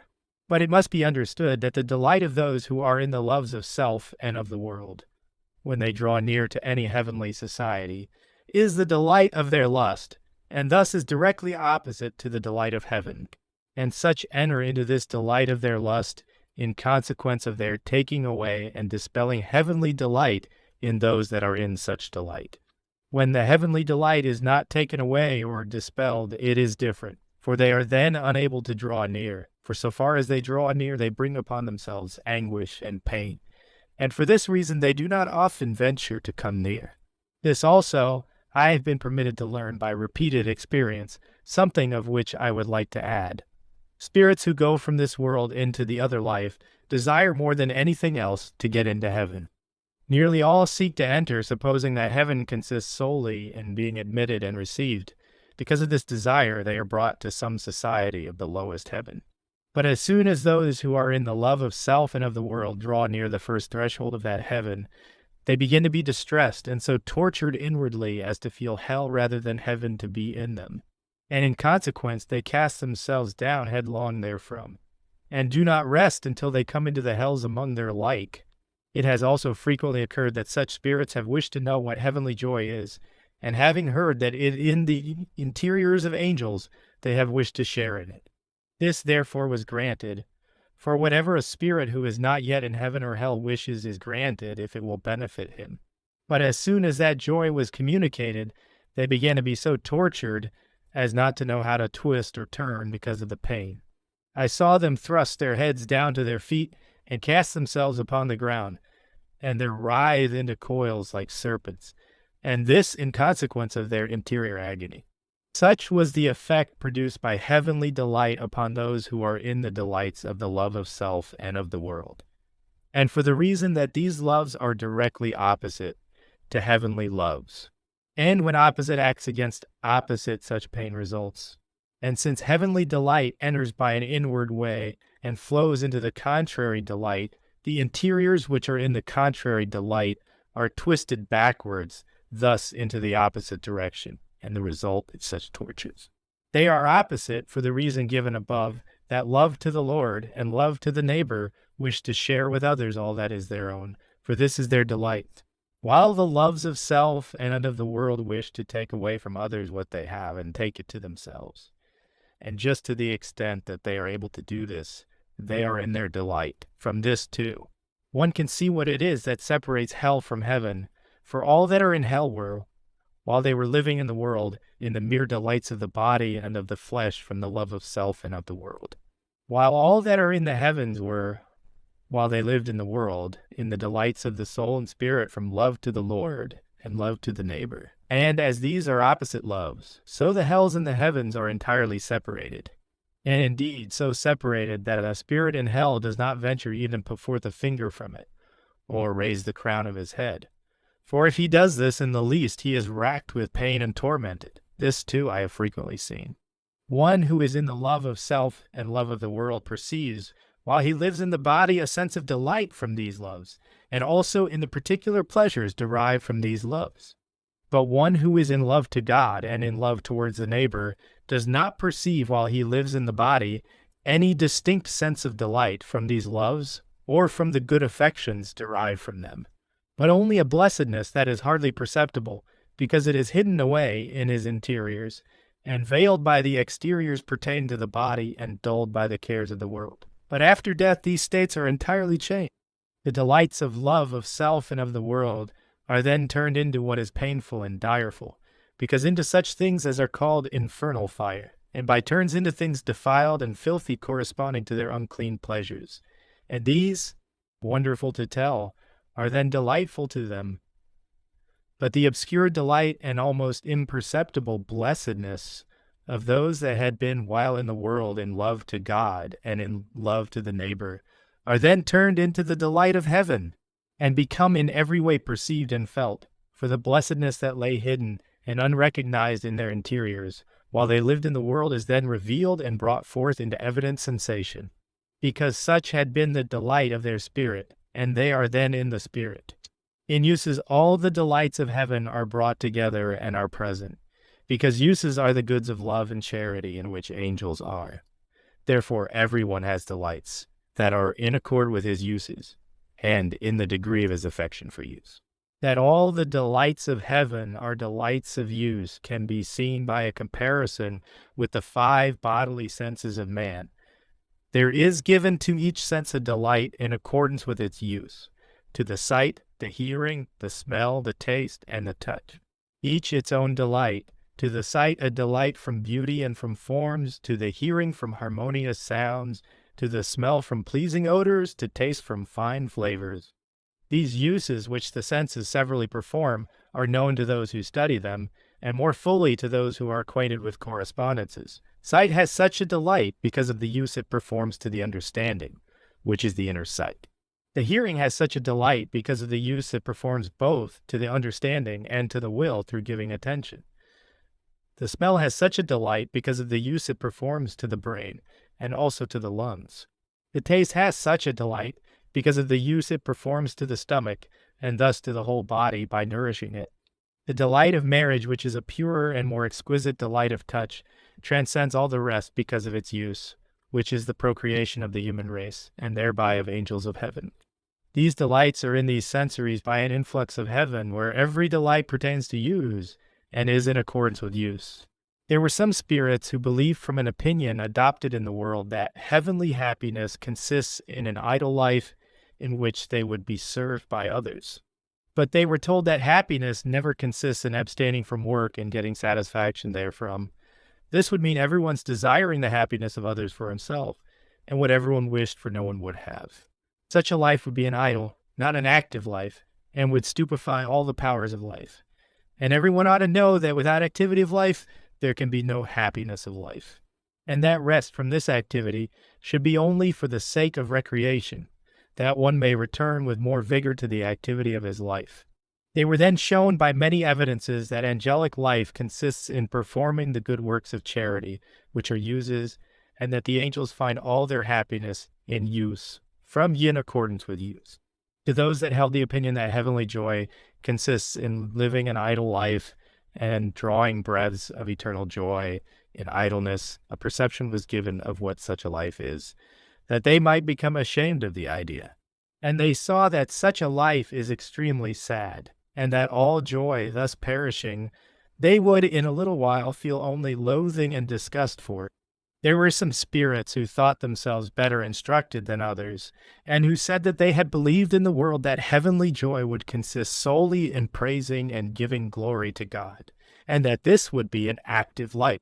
But these were told that praising and giving glory to God is not a proper active life, also that God has no need of praises and glorification, but it is his will that they should perform uses, and thus the good works that are called goods of charity. But they were unable to associate with goods of charity any idea of heavenly joy, but only of servitude, although the angels testify that this joy is most free, because it comes from an interior affection and is conjoined with ineffable delight. Almost all who enter the other life think that hell is the same to everyone, and heaven the same. And yet, in both, there are infinite varieties and diversities, and in no case is hell or heaven wholly the same to one as to another.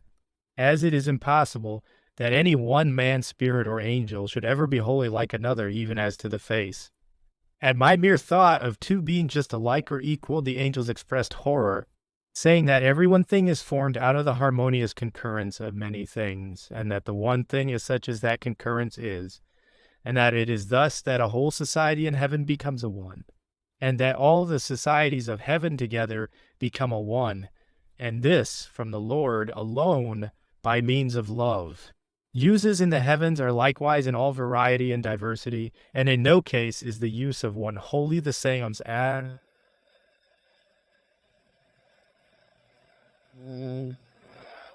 So neither is the happiness of one the same as and identical with the happiness of another.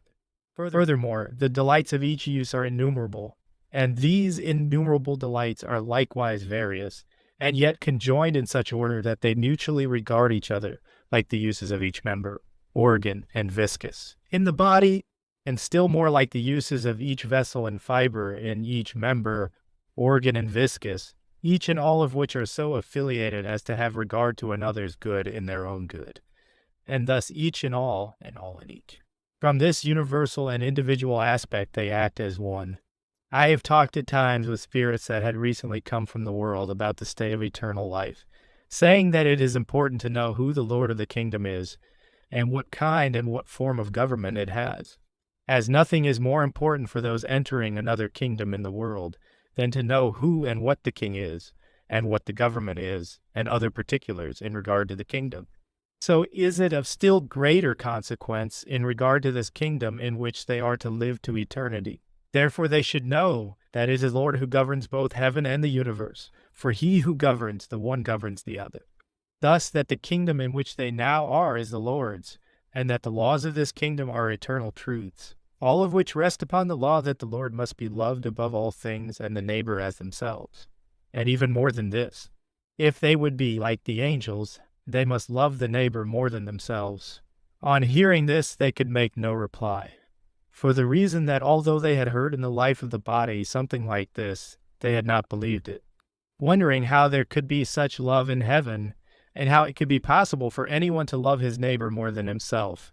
But they were told that every good increases immeasurably in the other life, and that while they cannot go further in the life of the body than to love the neighbor as themselves, because they are immersed in what concerns the body, yet when this is set aside, their love becomes more pure and finally becomes angelic, which is to love the neighbor more than themselves. For in the heavens there is joy in doing good to another, but no joy in doing good to self, unless with a view to its becoming another's, and thus for another's sake. This is loving the neighbor more than oneself.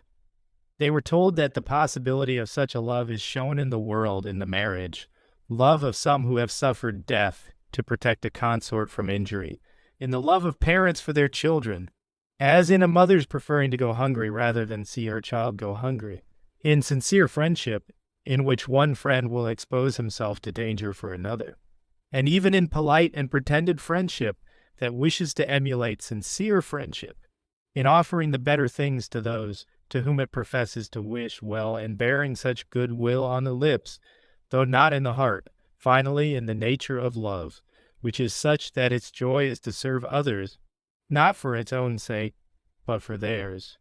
But all this was incomprehensible to those who loved themselves more than others, and in the life of the body had been greedy of gain, most of all to the avaricious. There was one who in the life of the body had exercised power over others, and who had retained in the other life the desire to rule. But he was told that he was now in another kingdom, which is eternal, and that his rule on earth had perished, and that he was now where no one is esteemed, except in accordance with his goodness and truth, and that measure of the Lord's mercy which he enjoyed by virtue of his life in the world. Also, that the same is true in this kingdom as on the earth, where men are esteemed for their wealth and for their favor with the prince, wealth here being good and truth, and favor with the prince the mercy bestowed on man by the Lord in accordance with his life in the world. Any wish to rule otherwise would make him a rebel, since he is in another's kingdom. On hearing these things he was ashamed. I have talked with spirits who believed heaven and heavenly joy to consist in their being great. But such were told that in heaven he that is least is greatest, since he is called least, who has and wishes to have no power or wisdom from himself, but only from the Lord, he that is least in that sense, having the greatest happiness. And as he has the greatest happiness, it follows that he is greatest, for he has thereby from the Lord all power and excels all in wisdom. What is it to be the greatest unless to be the most happy? For to be the most happy is what the powerful seek through power and the rich through riches. It was further said that heaven does not consist in a desire to be least for the purpose of being greatest, for that would be aspiring and longing to be the greatest, but it consists in desiring from the heart the good of others more than one's own, and in serving others with a view to their happiness, not with recompense as an end, but from love.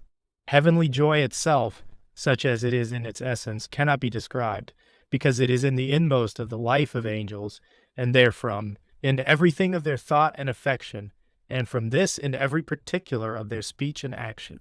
It is as if the interiors were fully opened and unloosed to receive delight and blessedness, which are distributed to every least fiber, and thus through the whole.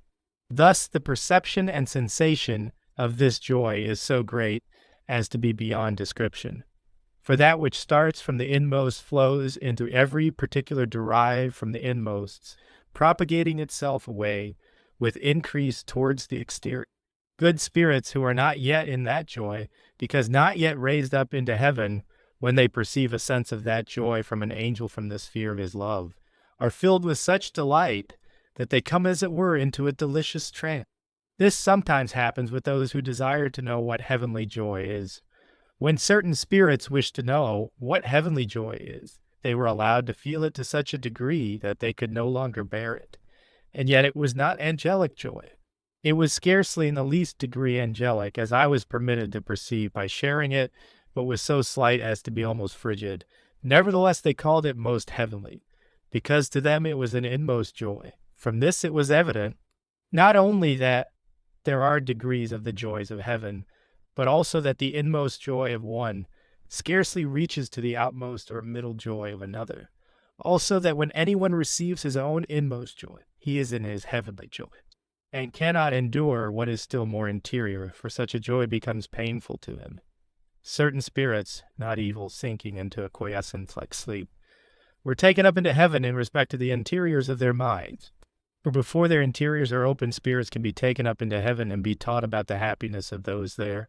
I saw them in the quiescent state for about half an hour, and afterwards they relapsed into their exteriors in which they were before, and also into a recollection of what they had seen. They said that they had been among the angels in heaven, and had there seen and perceived amazing things, all of which were resplendent, as if made of gold, silver, and precious stones, in exquisite forms, and in wonderful variety. Also, that angels are not delighted with the outward things themselves, but with the things they represented, which were divine, ineffable, and of infinite wisdom, and that these were their joy, with innumerable other things that could not be described in human language, even as to a 10,000th part, or fall into ideas which partake of anything material. Scarcely any who enter the other life know what heavenly blessedness and happiness are, because they do not know what internal joy is, deriving their perception of it solely from bodily and worldly gladness and joy,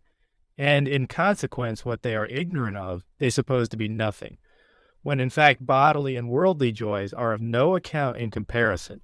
In order, therefore, that the well-disposed, who do not know what heavenly joy is, may know and realize what it is, they are taken first to paradisal scenes that transcend every conception of the imagination. They then think that they have come into the heavenly paradise, but they are taught that this is not true heavenly happiness, and they are permitted to realize such interior states of joy as are perceptible to their inmost. They are then brought into a state of peace, even to their inmost, when they confess that nothing of it is in the least expressible or conceivable. Finally, they are brought into a state of innocence even to their inmost sense. Thus they are permitted to learn what true spiritual and heavenly good is. But that I might learn the nature of heaven and heavenly joy, I have frequently and for a long time been permitted by the Lord to perceive the delights of heavenly joys. But while I have been enabled to know by living experience what they are, I'm not at all able to describe them. Nevertheless, that some idea of them may be formed, something shall be said about them. Heavenly joys and affection of innumerable delights and joys, which together present something general. And in this general, that is, this general affection, are harmonies of innumerable affections that come to perception obscurely, and not distinctly, because the perception is most general. Nevertheless, I was permitted to perceive that there are innumerable things in it, in such order as cannot be at all described, those innumerable things being such as flow from the order of heaven. The order in the particulars of the affection, even to the least, is such that these particulars are presented and perceived only as a most general whole, in accordance with the capacity of him who is the subject. In a word, each general affection contains infinite affections arranged in a most orderly form, with nothing therein that is not alive, and that does not affect all of them from the inmost, for heavenly joys go forth from inmosts.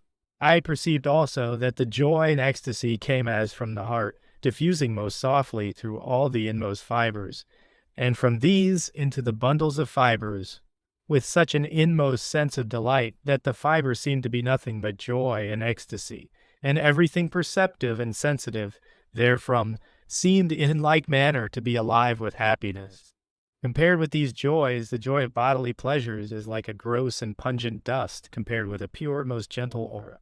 I have noticed that when I wish to transfer all my delight to another, a more interior and fuller delight continually flowed in its place, and the more I wished this, the more flowed in. And this was perceived to be from the Lord. Those that are in heaven are continually advancing towards the spring of life, with a greater advance towards a more joyful and happy spring, the more thousands of years they live, and this to eternity, with increase according to the growth and degree of their love, charity, and faith. Women who have died old and worn out with age, if they have lived in faith in the Lord, in charity to the neighbor, and in happy marriage love with the husband, advance with the succession of years more and more into the flower of youth and early womanhood, and into a beauty that transcends every conception of any such beauty as is seen on the earth. Goodness and charity are what give this form and thus manifest their own likeness, causing the joy and beauty of charity to shine forth from every least particular of the face, and causing them to be the very forms of charity. Some who beheld this were struck with amazement.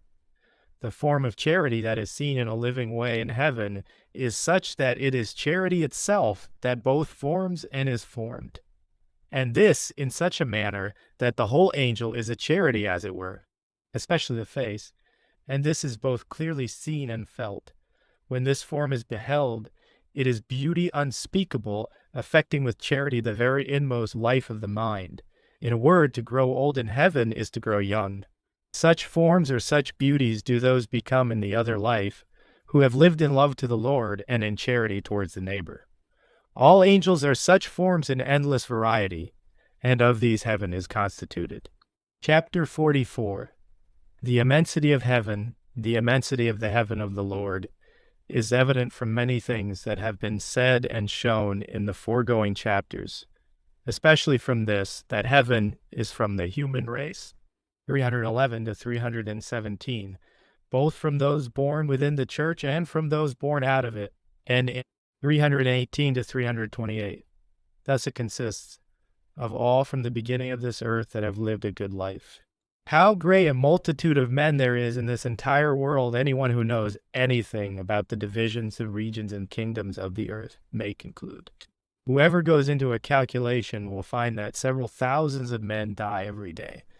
That is, some myriads of millions every year. And this from the earliest times since which several thousands of years have elapsed. All of these after death have gone into the other world, which is called the spiritual world, and they are constantly going into it. But how many of these have become or are becoming angels of heaven cannot be told. This I have been told, that in ancient times the number was very great, because men then thought more interiorly and spiritually, and from such thought were in heavenly affection. But in the following ages not so many, because in the process of time man became more external, and began to think more naturally, and from such thought to be in earthly affection. All of this shows how great heaven is even from the inhabitants of this earth alone. The immensity of the heaven of the Lord is shown also by this, that all children, whether born within the church or out of it, are adopted by the Lord and become angels. And the number of these amounts to a fourth or fifth part of the whole human race on the earth. That every child, wherever born, whether within the church or out of it, whether of pious or impious parents, is received by the Lord when it dies, and is brought up in heaven, and is taught and imbued with affections for good, and through these with knowledges of truth, in accordance with divine order. And as he becomes perfected in intelligence and wisdom, is brought into heaven, and becomes an angel, can be seen above. N 345. From all this, a conclusion may be formed of the multitude of angels of heaven, derived from this source alone, from the first creation to the present time. Again, how immense the heaven of the Lord is can be seen from this, that all the planets visible to the eye in our solar system are Earths, and moreover, that in the whole universe there are innumerable Earths, all of them full of inhabitants. These have been treated of particularly in a small work on those Earths, from which I will quote the following passage. It is fully known in the other life that there are many Earths inhabited by men, from which spirits and angels come. For everyone there who desires from a love of truth and of use to do so, is permitted to talk with spirits of other Earths, and thus be assured that there is a plurality of worlds, and learn that the human race is not from one Earth alone, but from innumerable Earths. I have frequently talked about this with spirits of our Earth, and was told that any intelligent person ought to know from many things that he does know that there are many Earths inhabited by men.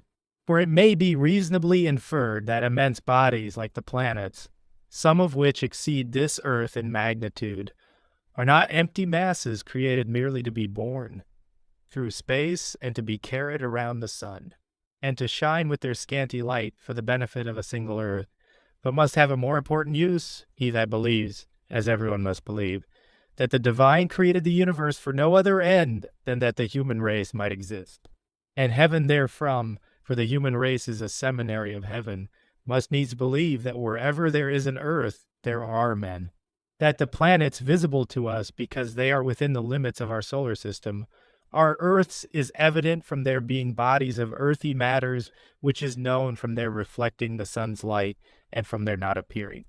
When viewed through telescopes, like stars, sparkling with flame, but like Earths varied with darker portions, also from their passing like our Earth around the sun, and following in the path of the zodiac, thus making years and seasons of the year. Spring, summer, autumn, and winter, also revolving on their axes like our Earth, making days and times of the day, morning, midday, evening, and night, also from some of them having moons called satellites, that revolve around their Earth at stated times as the moon does around ours, while the planet Saturn, being at a greater distance from the sun, has also a large luminous belt, which gives much light, though reflected, to that Earth. Who that knows all this and thinks rationally can ever say that the planets are empty bodies? Moreover, I have said to spirits that man might believe that there are more Earths in the universe than one, from the fact that the starry heaven is so immense, and the stars there so innumerable, and each of them in its place or in its system a sun, resembling our sun, although of a varying magnitude. Anyone who duly weighs the subject must conclude that such an immense whole must needs be a means to an end, that is the final end of creation. And this end is a heavenly kingdom in which the divine may dwell with angels and men. For the visible universe, or the heaven, illumined by stars so numberless, which are so many suns, is simply a means for the existence of earths with men upon them, from whom the heavenly kingdom is derived. From all this, a rational man must needs conclude that so immense a means to so great an end could not have been provided merely for the human race on a single earth. What would this be for a divine that is infinite, to which thousands and even myriads of earths, all of them full of inhabitants, would be little and scarcely anything? There are spirits whose sole pursuit is the acquisition of knowledges, because their delight is in this alone, and for this reason they are permitted to wander about, and even to pass out of our solar system into others in acquiring knowledge. These spirits, who are from the planet Mercury, have told me that there are earths with men upon them, not only in the solar system, but also beyond it in the starry heaven in immense numbers. It was calculated that with 1,000,000 Earths in the universe, and on each Earth 300 millions of men, and 200 generations in 6,000 years, and a space of 3 cubic ells allowed to each man or spirit, the total number of so many men or spirits would not fill the space of this Earth, and scarcely more than the space of one of the satellites about one of the planets, a space in the universe so small as to be almost invisible. Since a satellite can scarcely be seen by the naked eye, what is this for the Creator of the universe, to whom it would not be sufficient if the whole universe were filled, since he is infinite? I have talked with angels about this, and they said that they had a similar idea of the fewness of the human race compared with the infinity of the Creator, although their thought is from stasis, not from spaces, and that in their thought Earths amounting to as many myriads as could possibly be conceived of would still be nothing at all to the Lord. The Earths in the universe, with their inhabitants, and the spirits and angels from them, are treated of in the above-mentioned work. What is there related has been revealed and shown to me to the intent that it may be known that the heaven of the Lord is immense, and that it is all from the human race, also that our Lord is everywhere acknowledged as the God of heaven and earth. Again, the immensity of the heaven of the Lord is shown in this, that heaven in its entire complex reflects a single man, and corresponds to all things and each thing in man, and that this correspondence can never be filled out.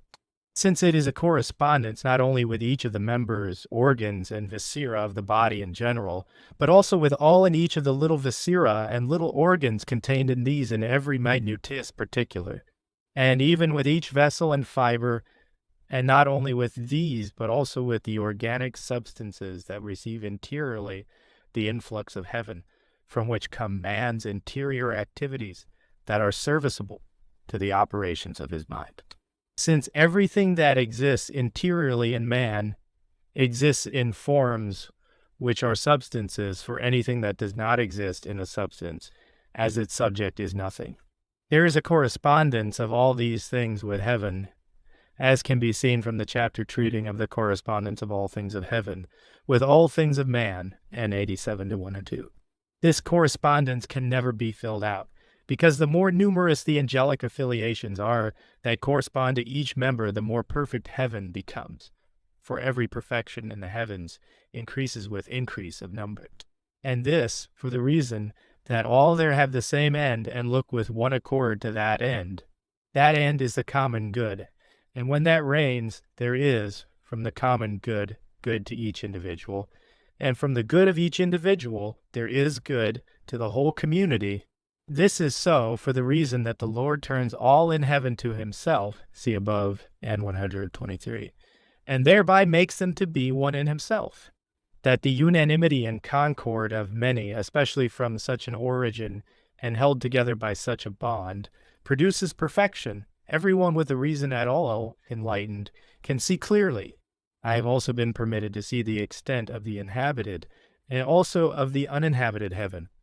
And the extent of the uninhabited heaven was seen to be so great that it could not be filled to eternity, even if there were many myriads of earths, and as great a multitude of men on each earth as on ours. On this also see the treatise on the earths in the universe, and 168. That heaven is not immense, but it is of limited extent, is a conclusion that some have derived from certain passages in the word understood according to the sense of its letter.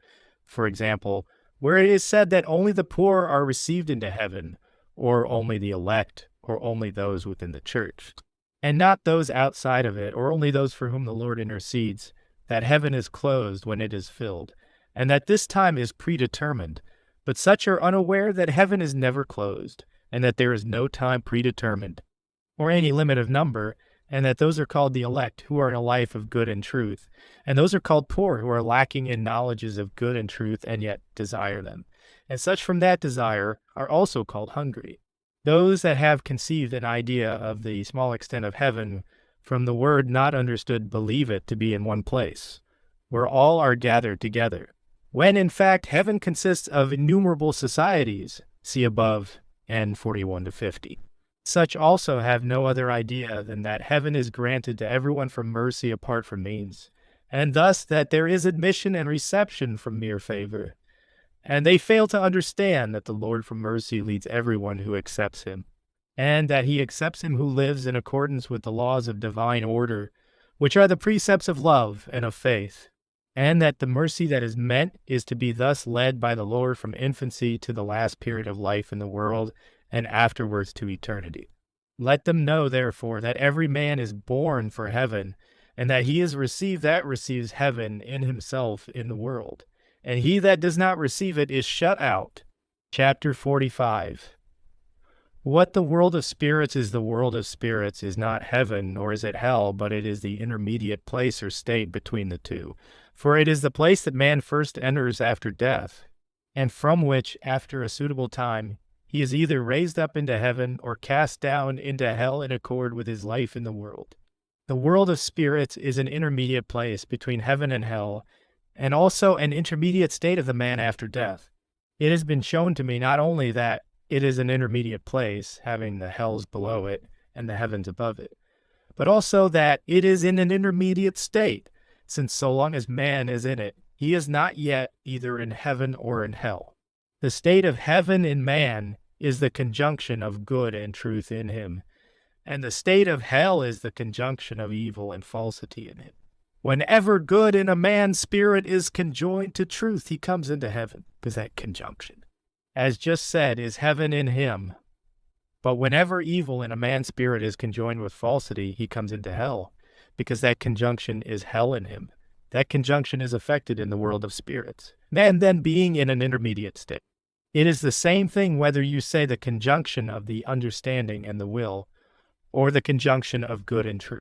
Let something first be said about the conjunction of the understanding and the will, and its being the same thing as the conjunction of good and truth, that being the conjunction that is affected in the world of spirits. Man has an understanding and a will. The understanding receives truths and is formed out of them, and the will receives goods and is formed out of them. Therefore, whatever a man understands and thinks from his understanding he calls true, and whatever a man wills and thinks from his will he calls good. From his understanding man can think and thus perceive both what is true and what is good. And yet he thinks what is true and good from the will only when he wills it and does it. When he wills it and from willing does it, it is both in his understanding and in his will, consequently in the man. For neither the understanding alone nor the will alone makes the man, but the understanding and will together. Therefore, whatever is in both is in the man, and is appropriated to him. That which is in the understanding alone is in man, and yet not really in him. It is only a thing of his memory, or matter of knowledge in his memory, about which he can think when in company with others and outside of himself, but not in himself. That is, about which he can speak and reason, and can simulate affections and gestures that are in accord with it. This ability to think from the understanding and not at the same time from the will is provided that man may be capable of being reformed. For reformation is effected by means of truths, and truths pertain to the understanding, as just said. For in respect to his will, man is born into every evil, and therefore of himself wills good to no one but himself.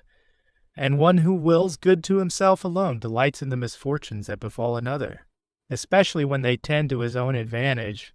For his wish is to divert to himself the goods of all others, whether honors or riches, and so far as he succeeds in this, he inwardly rejoices, to the end that this will of man may be corrected and reformed, an ability to understand truths, and an ability to subdue by means of truths the affections of evil that spring from the will are given to man. This is why man has this ability to think truths with his understanding, and to speak them and do them. But until man is such that he wills truths and does them from himself, that is, from the heart, he is not able to think truths from his will. When he becomes such, whatever he thinks from his understanding belongs to his faith, and whatever he thinks from his will belongs to his love. And in consequence, his faith and his love, like his understanding and his will, are conjoined in him. To the extent, therefore, that the truths of the understanding and the goods of the will are conjoined, that is, to the extent that a man wills truths and does them from his will, he has heaven in himself, since the conjunction of good and truth, as just said, is heaven, And on the other hand, just to the extent that the falsities of the understanding and the evils of the will are conjoined, man has hell in himself, since the conjunction of falsity and evil is hell. But so long as the truths of the understanding and the goods of the will are not conjoined, man is in an intermediate state. At the present time, nearly everyone is in such a state that he has some knowledge of truths, and from his knowledge and understanding gives some thought to them and conforms to them either much or little or not at all, or acts contrary to them from a love of evil and consequent false belief. In order, therefore, that man may have in him either heaven or hell, he is first brought after death into the world of spirits, and there with those who are to be raised up into heaven, good and truth are conjoined. And with those who are to be cast down into hell, evil and falsity are conjoined. For neither in heaven nor in hell is anyone permitted to have a divided mind, that is, to understand one thing and to will another. But everyone must understand what he wills, and will what he understands. Therefore in heaven he who wills good understands truth, while in hell he who wills evil understands falsity. So in the intermediate state, the falsities that the good have are put away, and truths that agree and harmonize with their good are given them, while the truths that the evil have are put away, and falsities that agree and harmonize with their evil are given them. This shows what the world of spirits is.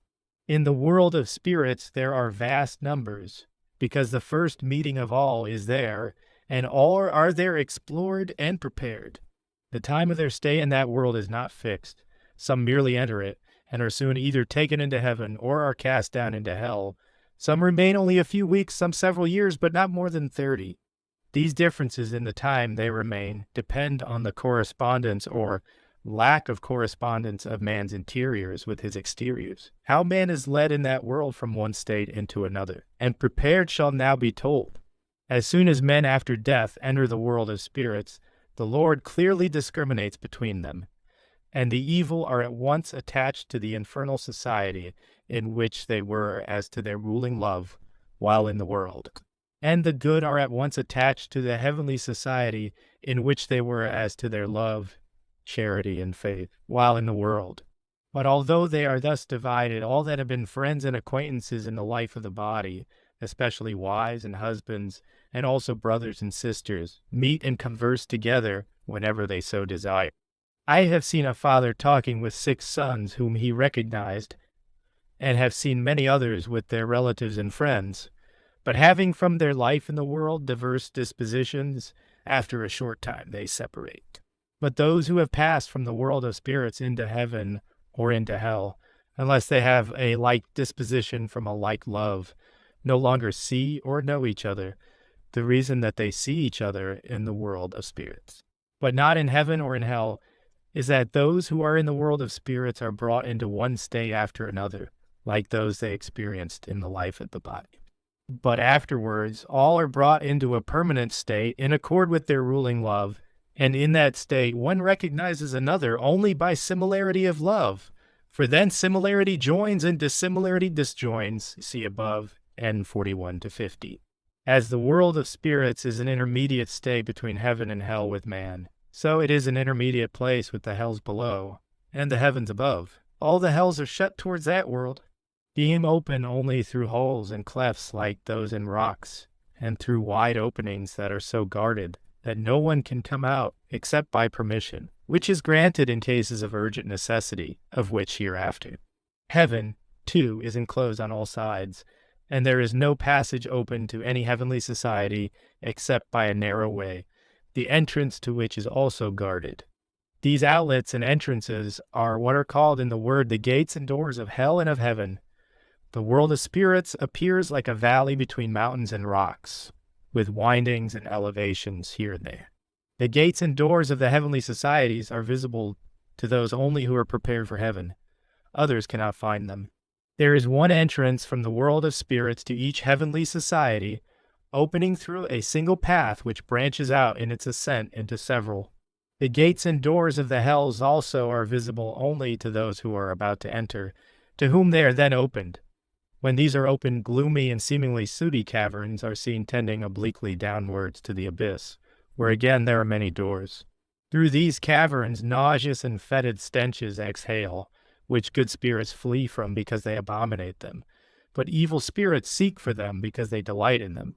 For as everyone in the world has been delighted with his own evil, so after death he is delighted with the stench to which his evil corresponds.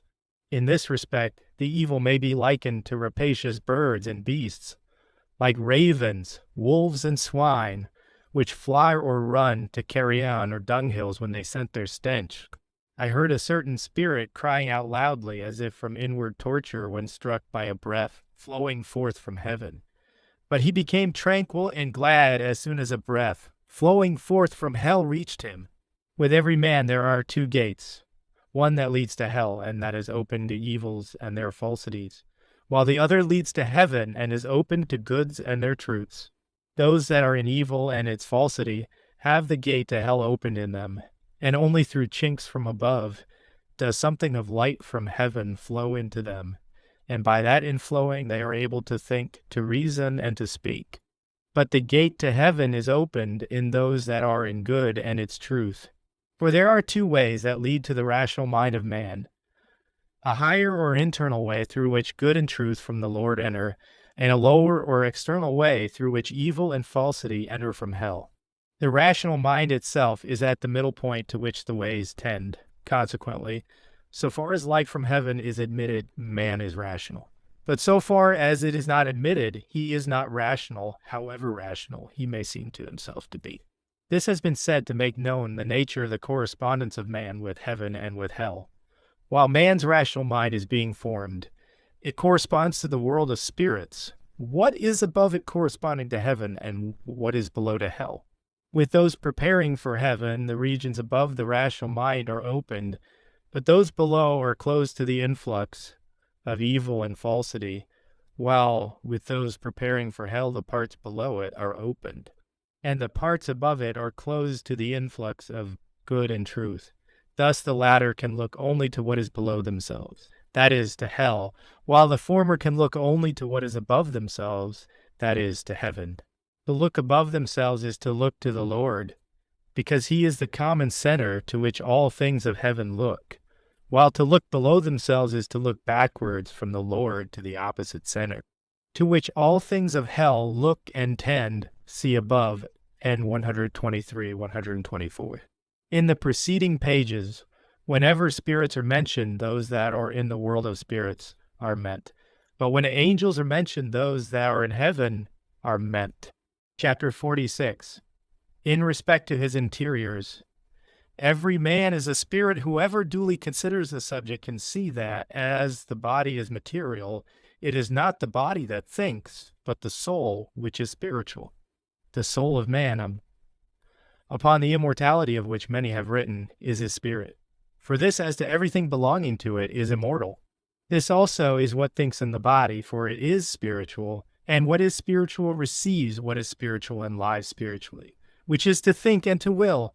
Therefore, all rational life that appears in the body belongs to the soul, and nothing of it to the body, for the body, as just said, is material, and the material, which is the property of the body, is added to, and apparently almost joined to the spirit, in order that the spirit of man may be able to live and perform uses in the natural world, all things of which are material and in themselves devoid of life. And as it is the spiritual only that lives and not the material, it can be seen that whatever lives in man is his spirit, and that the body merely serves it, just as what is instrumental serves a moving living force. An instrument is said indeed to act, to move, or to strike, but to believe that these are acts of the instrument, and not of him who acts, moves, or strikes by means of the instrument, is a fallacy. And that acts and feels from that life belongs exclusively to the spirit, and nothing of it to the body. It follows that the spirit is the man himself, or what is the same thing, that a man viewed in himself is a spirit possessing a like form. For whatever lives and feels in man belongs to his spirit, and everything in man, from his head to the sole of his foot, lives and feels, and in consequence, when the body is separated from its spirit, which is what is called dying, man continues to be a man and to live. I have heard from heaven that some who die, while they are lying upon the bier, before they are resuscitated, continue to think even in their cold body, and do not know that they are not still alive. except that they are unable to move a particle of matter belonging to the body. Unless man were a subject, which is a substance that can serve a source and contain it, he would be unable to think and will. Anything that is supposed to exist apart from a substantial subject is nothing. This can be seen from the fact that a man is unable to see without an organ, which is the subject of his sight, or to hear without an organ, which is the subject of his hearing. Apart from these organs, sight and hearing are nothing and have no existence. The same is true of thought, which is inner sight, and of perception, which is inner hearing. Unless these were in substances, and from substances which are organic forms and subjects, they would have no existence at all. All this shows that man's spirit, as well as his body, is in a form, and that it is in a human form, and enjoys sensories and senses when separated from the body, the same as when it was in it. And that all the life of the eye and all the life of the ear, in a word, all the life of sense that man has, belongs not to his body, but to his spirit, which dwells in these organs and in their minutest particulars. This is why spirits see, hear, and feel as well as men. But when the spirit has been loosed from the body, these senses are exercised in the spiritual world, not in the natural world. The natural sensation that the spirit had when it was in the body, it had by means of the material part that was added to it. But it then had also spiritual sensations in its thinking and willing. All this has been said to convince the rational man that viewed in himself, man is a spirit, and that the corporeal part that is added to the spirit, to enable it to perform its functions in the natural and material world, is not the man, but only an instrument of his spirit. But evidences from experience are preferable, because there are many that fail to comprehend rational deductions, and those that have established themselves in the opposite view turn such deductions into grounds of doubt by means of reasonings from the fallacies of the senses. Those that have established themselves in the opposite view are accustomed to think that beasts likewise have life and sensations, and thus have a spiritual part, the same as man has, and yet that part dies with the body. But the spiritual of beasts is not the same as the spiritual of man is, for man has what beasts have not, an inmost into which the divine flows, raising man up to itself, and thereby conjoining man to itself. Because of this, man, in contrast with beasts, has the ability to think about God and about the divine things of heaven and the church, and to love God from these and in these, and thus be conjoined to him. And whatever can be conjoined to the divine cannot be dissipated. But whatever cannot be conjoined is dissipated. The inmost that man has, in contrast with beasts, has been treated of above, and 39, and what was there said will here be repeated, since it is important to have the fallacies dispelled that have been engendered in the minds of many who, from lack of knowledge and trained intellect, are unable to form rational conclusions on the subject. The words are these: I will mention a certain arcanum respecting the angels of the three heavens, which has not hitherto come into anyone's mind, because degrees have not been understood. In every angel and in every man there is an inmost or highest degree, or an inmost or highest something, into which the divine of the Lord first or most directly flows, and from which it disposes the other interiors in him that succeed in accordance with the degrees of order. This inmost or highest degree may be called the entrance of the Lord to the angel or man, and his various dwelling place in them. It is by virtue of this inmost or highest that a man is a man and distinguished from the animals which do not have it. From this it is that man, unlike the animals, is king. In respect to all his interiors which pertain to his mind and disposition, of being raised up by the Lord to himself, of believing in the Lord, of being moved by love to the Lord, and thereby beholding him, and of receiving intelligence and wisdom, and speaking from reason. Also it is by virtue of this that he lives to eternity. But what is arranged and provided by the Lord in this inmost does not distinctly fall into the perception of any angel, because it is above his thought and transcends his wisdom. That, in respect to his interiors, man is a spirit I have been permitted to learn from much experience, which, to employ a common saying, would fill volumes if I were to describe it all. I have talked with spirits as a spirit, and I have talked with them as a man in the body, And when I talked with them as a spirit, they knew no otherwise than that I myself was a spirit, and in a human form as they were. Thus did my interiors appear before them, for when talking with them as a spirit, my material body was not seen. That in respect to his interiors, man as a spirit can be seen from the fact that after his separation from the body, which takes place when he dies, man goes on living as a man just as before. That I might be convinced of this, I have been permitted to talk with nearly everyone I had ever known in their life in the body, with some for hours, with some for weeks and months, and with some for years. And this chiefly, that I might be sure of it, and might testify to it. To this may be added that every man in respect to his spirit, even while he is living in the body, is in some society with spirits, although he does not know it. If a good man, he is by means of spirits in some angelic society. If an evil man, in some infernal society. And after death he comes into that same society. This has been often told and shown to those who after death have come among spirits.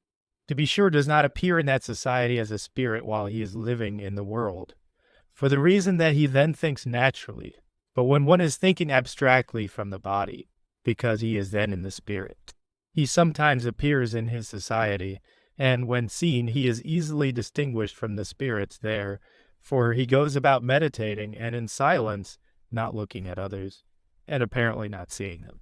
And as soon as any spirit speaks to him, he vanishes.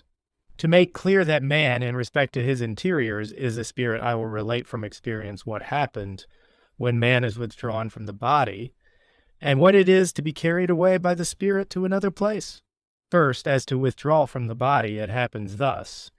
Man is brought into a certain state that is midway between sleeping and waking, and when in that state he seems to himself to be wide awake. All the senses are as perfectly awake as in the completest bodily wakefulness, not only the sight and the hearing, but what is wonderful, the sense of touch also, which is then more exquisite than is ever possible when the body is awake. In this state spirits and angels have been seen to the very life, and have been heard, and what is wonderful have been touched, with almost nothing of the body intervening. This is the state that is called being withdrawn from the body, and not knowing whether one is in the body or out of it. I have been admitted into this state only 3 or 4 times, that I might learn what it is, and might know that spirits and angels enjoy every sense, and that man does also in respect to his spirit when he is withdrawn from the body. As to being carried away by the spirit to another place, I have been shown by living experience what it is, and how it is done, but only 2 or 3 times. I will relate a single instance, walking through the streets of a city and through fields, talking at the same time with spirits. I knew no otherwise than that I was fully awake, and in possession of my usual sight. Thus, I walked on without going astray, and all the while with clear vision, seeing groves, rivers, palaces, houses, men, and other objects. But after walking thus for some hours, suddenly I saw with my bodily eyes, and noted that I was in another place. Being greatly astonished, I perceived that I had been in the same state as those who were said to have been led away by the Spirit into another place. For in this state the distance, even though it be many miles, and the time, though it be many hours or days, are not thought of, neither is there any feeling of fatigue, and one is led unerringly through ways of which he himself is ignorant, even to the destined place. But these 2 states of man, which are his states when he is in his interiors, or what is the same, when he is in the Spirit, are extraordinary. But as they are states known about in the church, they were exhibited to me only that I might know what they are.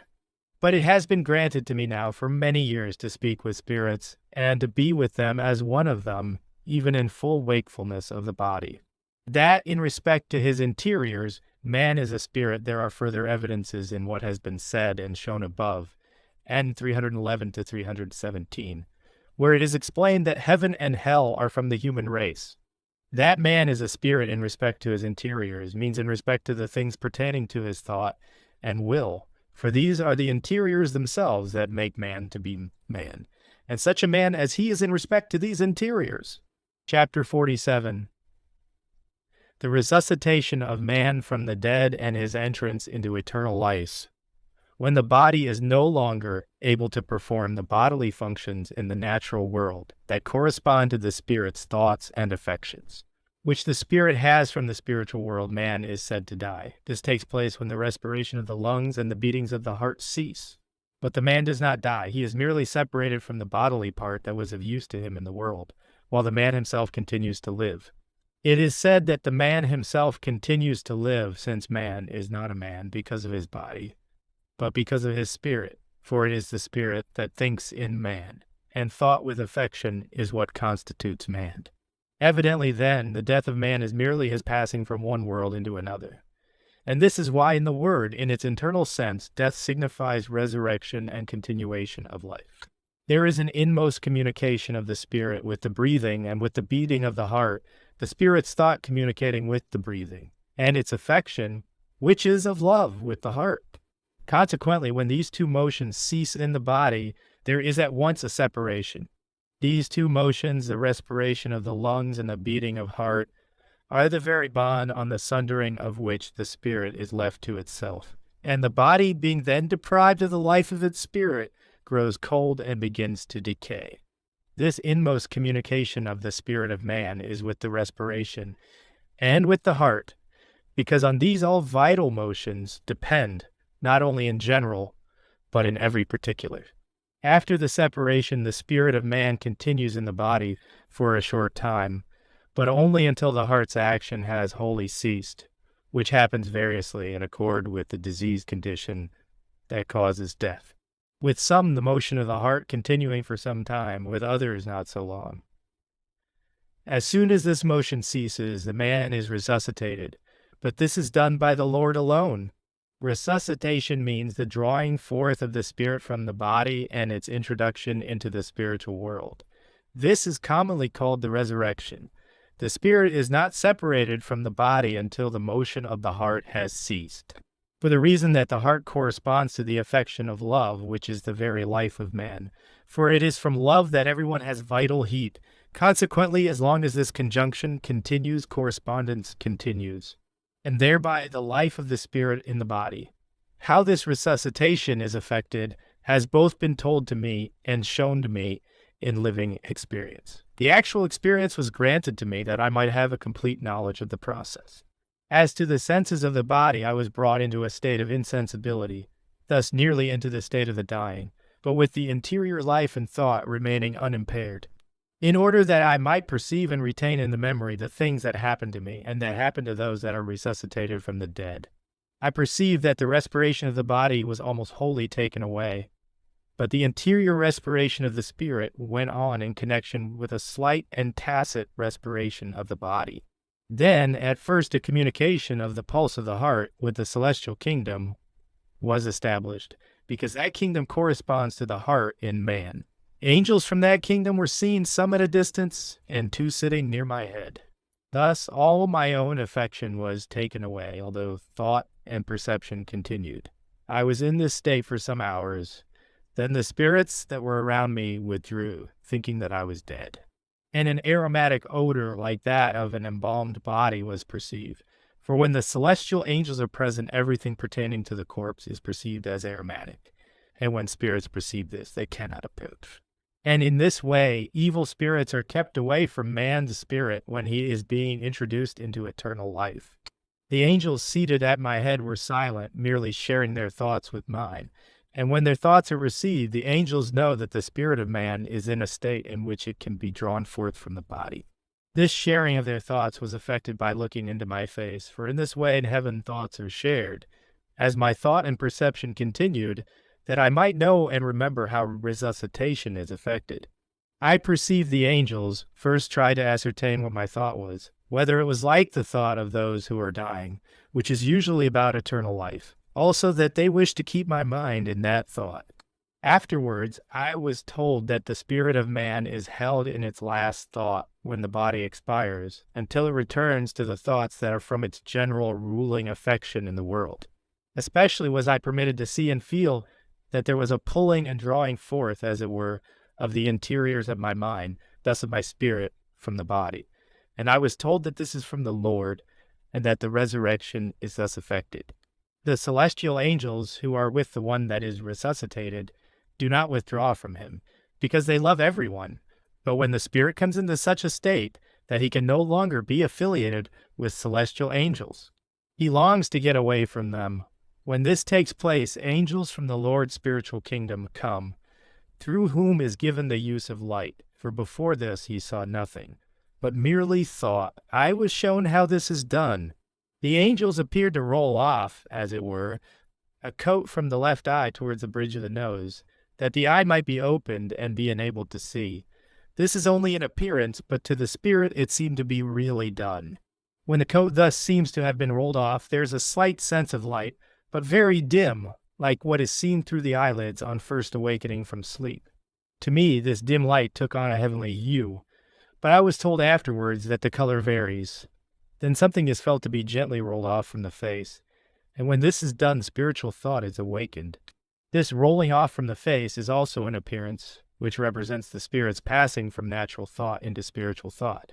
The angels are extremely careful that only such ideas as savor of love shall proceed from the one resuscitated. They now tell him that he is a spirit. When he has come into the enjoyment of light, the spiritual angels render to the new spirit every service he can possibly desire in that state, and teach him about the things of the other life so far as he can comprehend them. But if he has no wish to be taught, the spirit longs to get away from the company of the angels. Nevertheless, the angels do not withdraw from him, but he separates himself from them. For the angels love everyone, and desire nothing so much as to render service, to teach, and to lead into heaven. This constitutes their highest delight. When the spirit has thus withdrawn, he is received by good spirits, and as long as he continues in their company, everything possible is done for him. But if he had lived such a life in the world as would prevent his enjoying the company of the good, he longs to get away from the good. And this experience is repeated until he comes into association with such as are in entire harmony with his life in the world. And with such he finds his own life. And what is surprising, he then leads a life like that which he led in the world. This opening state of man's life after death lasts only a few days. How he is afterwards led from one state to another, and finally either into heaven or into hell, will be told in what follows. This, too, I have been permitted to learn by much experience. I have talked with some on the third day after their decease, when the process described above, and 449, 450, had been completed, especially with 3 whom I had known in the world, to whom I mentioned that arrangements were now being made for burying their bodies. I said for burying them, on hearing which they were smitten with a kind of surprise, saying that they were alive, and that the thing that had served them in the world was what was being buried. Afterwards they wondered greatly that they had not believed in such a life after death, while they lived in the body, and especially that scarcely any within the church so believed. Those that have not believed in the world, in any life of the soul, after the life of the body, are greatly ashamed, when they find themselves to be alive. But those that have confirmed themselves in that disbelief seek affiliation with their like, and are separated from those that have had faith. Such are for the most part attached to some infernal society, because they have also denied the divine and have despised the truths of the church. For so far as anyone confirms himself against the eternal life of his soul, he confirms himself also against whatever pertains to heaven and the church. Chapter 48. Man after death is in a complete human form. It has already been shown in several previous chapters that the form of the spirit of man is the human form. That is, that the spirit is a man even in form, especially where it is shown that every angel has a complete human form. And 73 to 77, that in respect to his interiors, every man is a spirit. 432 to 444. And that the angels in heaven are from the human race, and 311 to 317. This can be seen still more clearly from the fact that it is by virtue of his spirit, and not by virtue of his body, that man is a man, and that the bodily form is added to the spirit in accordance with the spirit's form, and not the reverse.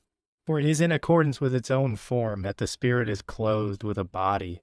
Consequently, the spirit of man acts into every part of the body, even the minutest, insomuch that if any part is not actuated by the Spirit, or the Spirit is not active in it, it does not live.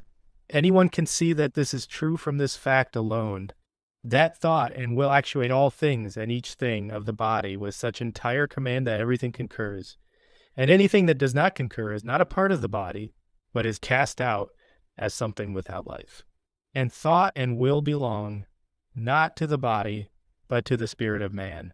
A spirit that has been loosed from the body, or the spirit in another man, is not visible in the human form to man, because the body's organ of sight, or its eye, so far as it sees in the world, is a material organ, and what is material can see only what is material, while what is spiritual sees what is spiritual. When, therefore, the material part of the eye becomes darkened and is deprived of its cooperation with the spiritual, the eye sees spirits in their own form, which is the human form, not only the spirits that are in the spiritual world, but also the spirit of another man while it is yet in its body.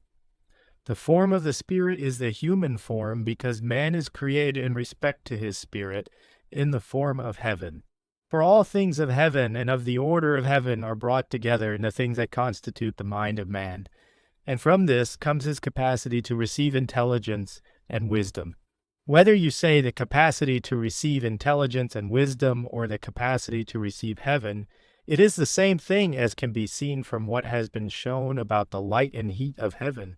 126 to 140. The form of heaven, and 200 to 212. The wisdom of angels, and 265 to 275. And in the chapter that the form of heaven as a whole, and in part, reflects a single man, and 59 to 77. And this by virtue of the divine human of the Lord, which is the source of heaven and its form, and 78 to 86. That which has now been said can be understood by the rational man, for he can see it from the connection of causes and from truths in their order, but it is not understood by a man who is not rational, and for several reasons.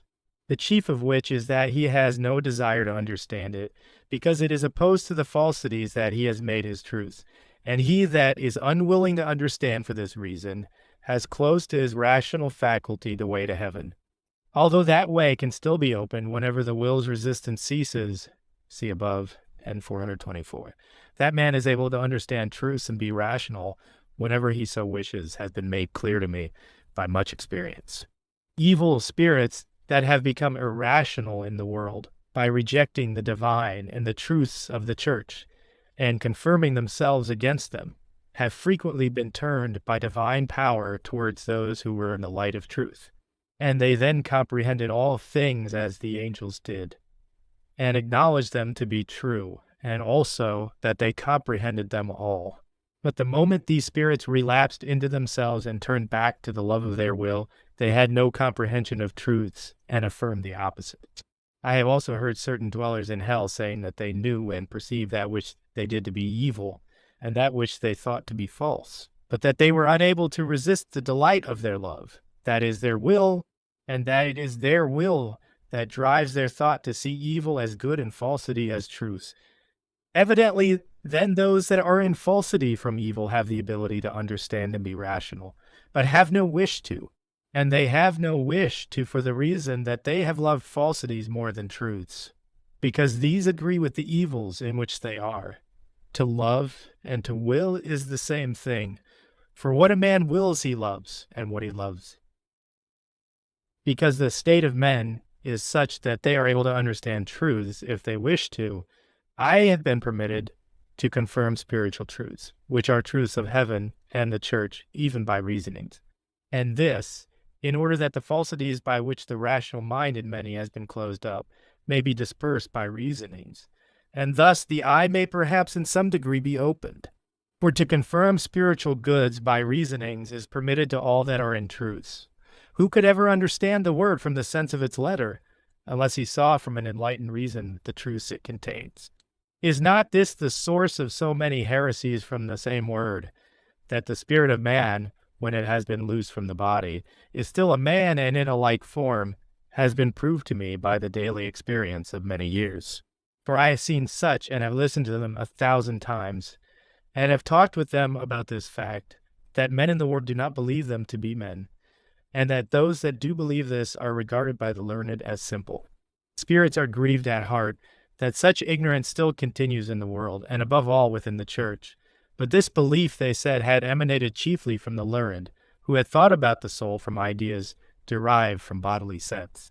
And from such ideas, the only conception they formed of the soul was as being mere thought.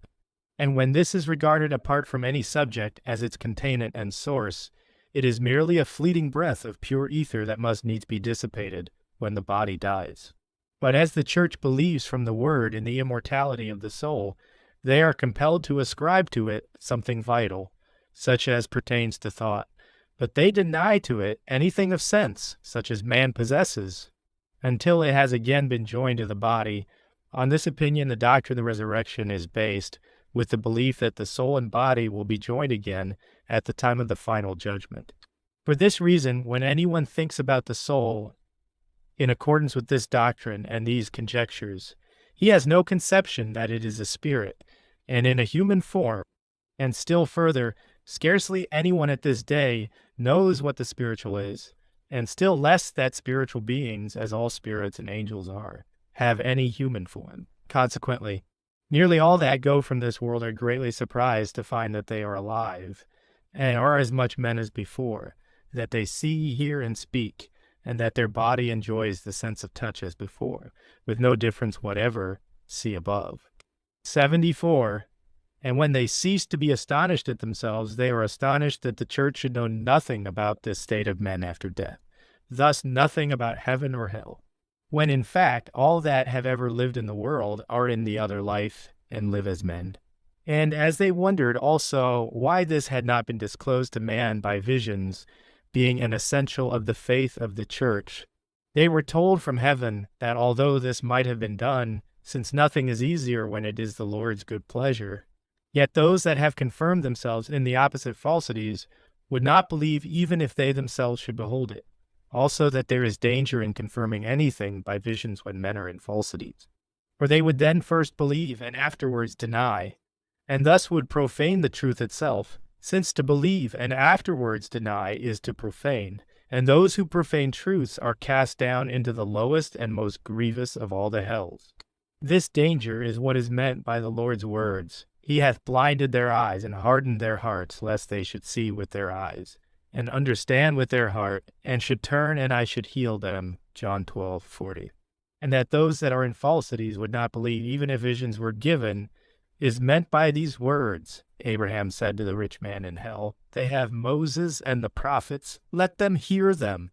But he said, Nay, Father Abraham, but if one came to them from the dead, they would be converted.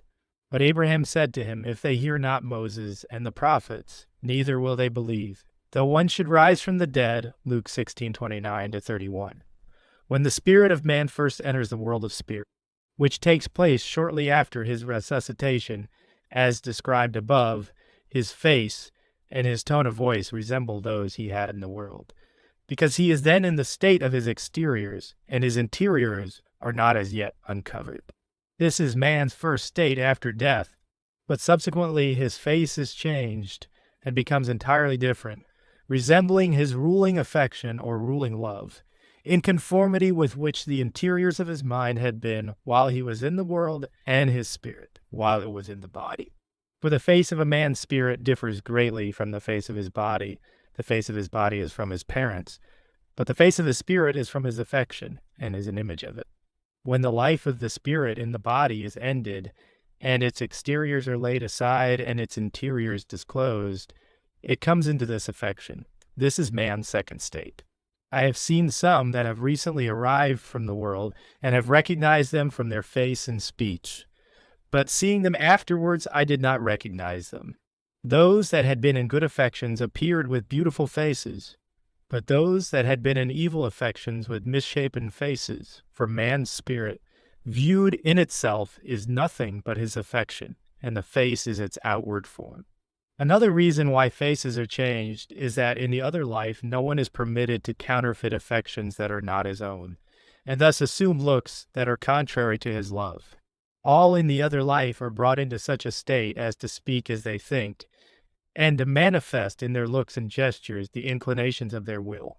And because of this, the faces have all become forms and images of their affections. And in consequence, all that have known each other in the world know each other in the world of spirits, but not in heaven nor in hell, as has been said above. And 427. The faces of hypocrites are changed more slowly than those of others, because by practice they had formed a habit of so managing their interiors as to imitate good affections. Consequently, for a long time, they appear not unbeautiful. But as that which they had assumed is gradually put off, and the interiors of the mind are brought into accord with the form of their affections, they become after a while more misshapen than others. Hypocrites are such as have been accustomed to talk like angels, but interiorly have acknowledged nature alone, and not the divine, and have therefore denied what pertains to heaven and the church. It should be known that everyone's human form after death is the more beautiful in proportion as he has more interiorly loved divine truths and lived according to them. For everyone's interiors are opened and formed in accordance with his love and life. Therefore, the more interior the affection is, the more like heaven it is. And in consequence, the more beautiful the face is. This is why the angels in the inmost heaven are the most beautiful, for they are forms of celestial love. But those that have loved divine truths more exteriorly, and thus have lived in accordance with them in a more external way, are less beautiful. For exterior affections only shine forth from their faces, and through these no interior heavenly love shines. Consequently, nothing of the form of heaven as it is in itself. There is seen in the faces of such something comparatively obscure, not vivified by anything of interior life shining through it. In a word, all perfection increases toward interiors and decreases toward exteriors. And as perfection increases and decreases, so does beauty. I have seen angelic faces of the third heaven of such radiance that no painter with all his art could possibly give any such light to his colors as to equal 1,000 part of the brightness and life that shone forth from their countenances. But the faces of the angels of the lowest heaven may in some measure be equaled. In conclusion, I will mention a certain arcanum hitherto unknown to anyone, namely, that every good and truth that goes forth from the Lord and makes heaven is in the human form, and this not only as a whole and in what is greatest, but also in every part and what is least. Also, that this form affects everyone who receives good and truth from the Lord, and causes everyone who is in heaven to be in the human form, in accordance with his reception of good and truth. It is in consequence of this that heaven is like itself in general and in particular, and that the human form is the form of the whole, of every society and of every angel, as has been shown in the 4 chapters from ND 59 to 86. To which let it be added that it is the form of the least things of thought derived from heavenly love with the angels.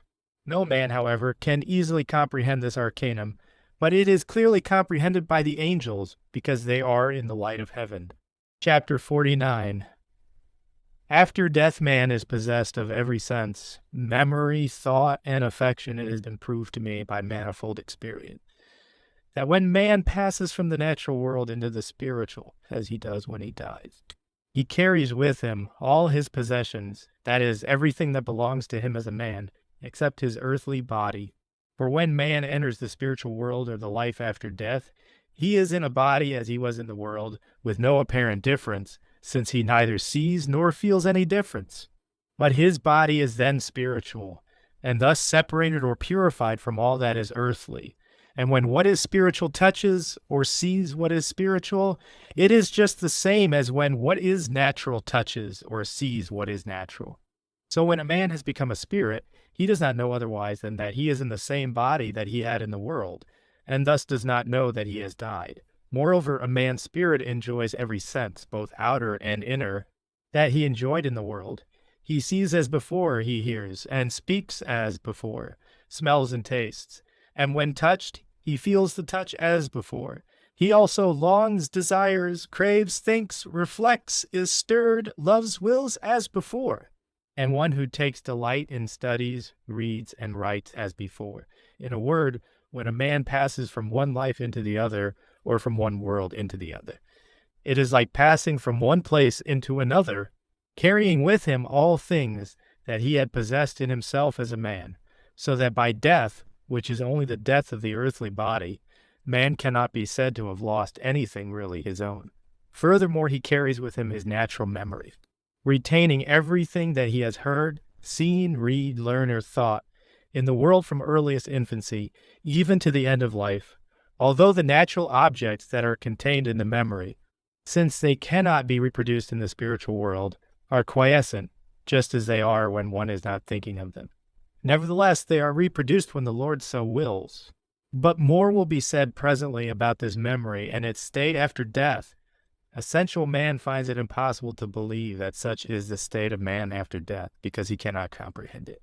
For a sensual man must needs think naturally even about spiritual things. Therefore, anything that does not appeal to his senses, that is, that he does not see with his bodily eyes and touch with his hands, as is said of Thomas. John 20, 25, 27, 29. He denies the existence of what the sensual man is, may be seen above, and 267 in notes. A. And yet there is a great difference between man's life in the spiritual world and his life in the natural world, in regard both to his outer senses and their affections, and his inner senses and their affections. Those that are in heaven have more exquisite senses, that is, a keener sight and hearing, and also think more wisely than when they were in the world. For they see in the light of heaven, which surpasses by many degrees the light of the world, see above N 126, and they hear by means of a spiritual atmosphere, which likewise surpasses by many degrees the earthly atmosphere, N 235. This difference in respect to the outward senses is like the difference between clear sunshine and dark cloudiness in the world, or between noonday light and evening shade. For the light of heaven, since it is divine truth, enables the eyes of angels to perceive and distinguish most minute things. Moreover, their outer sight corresponds to their inner sight or understanding. For with angels, one sight so flows into the other as to act as one with it. And this gives them their great keenness of vision in like manner. Their hearing corresponds to their perception, which pertains both to the understanding and to the will, and in consequence they perceive in the tone and words of one speaking the most minute things of his affection and thought. In the tone, what pertains to his affection, and in the words, what pertains to his thought. See above, N 234 to 245. But the rest of the senses with the angels are less exquisite than the senses of seeing and hearing, for the reason that seeing and hearing serve their intelligence and wisdom, and the rest do not. And if the other senses were equally exquisite, they would detract from the light and joy of their wisdom, and would let in the delight of pleasures pertaining to various appetites and to the body. And so far as these prevail, they obscure and weaken the understanding. This takes place in the world, where men become gross and stupid in regard to spiritual truths, so far as they indulge the sense of taste, and yield to the allurements of the sense of touch.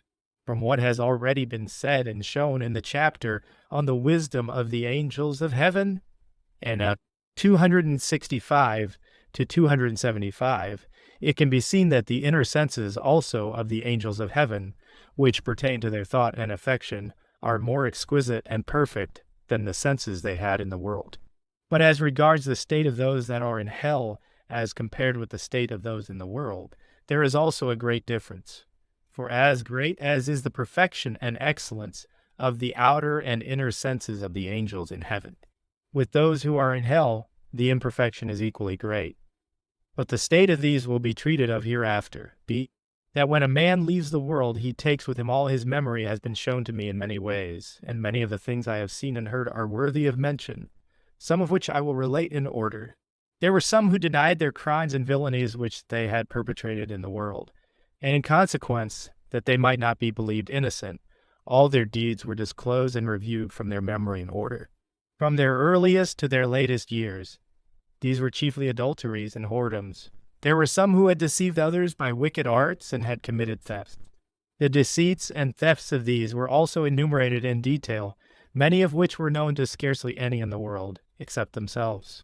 These deeds they confessed, because they were plainly set forth with every thought, intention, pleasure, and fear which occupied their minds at the time. There were others who had accepted bribes, and had rendered venal judgments, who were similarly explored from their memory, and from it everything they had done from the beginning to the end of their office was reviewed.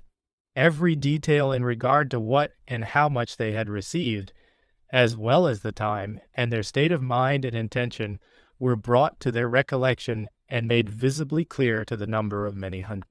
This was done with several, and what is wonderful, in some cases, their memorandum books, in which they had recorded these things, were opened and read before them, page by page.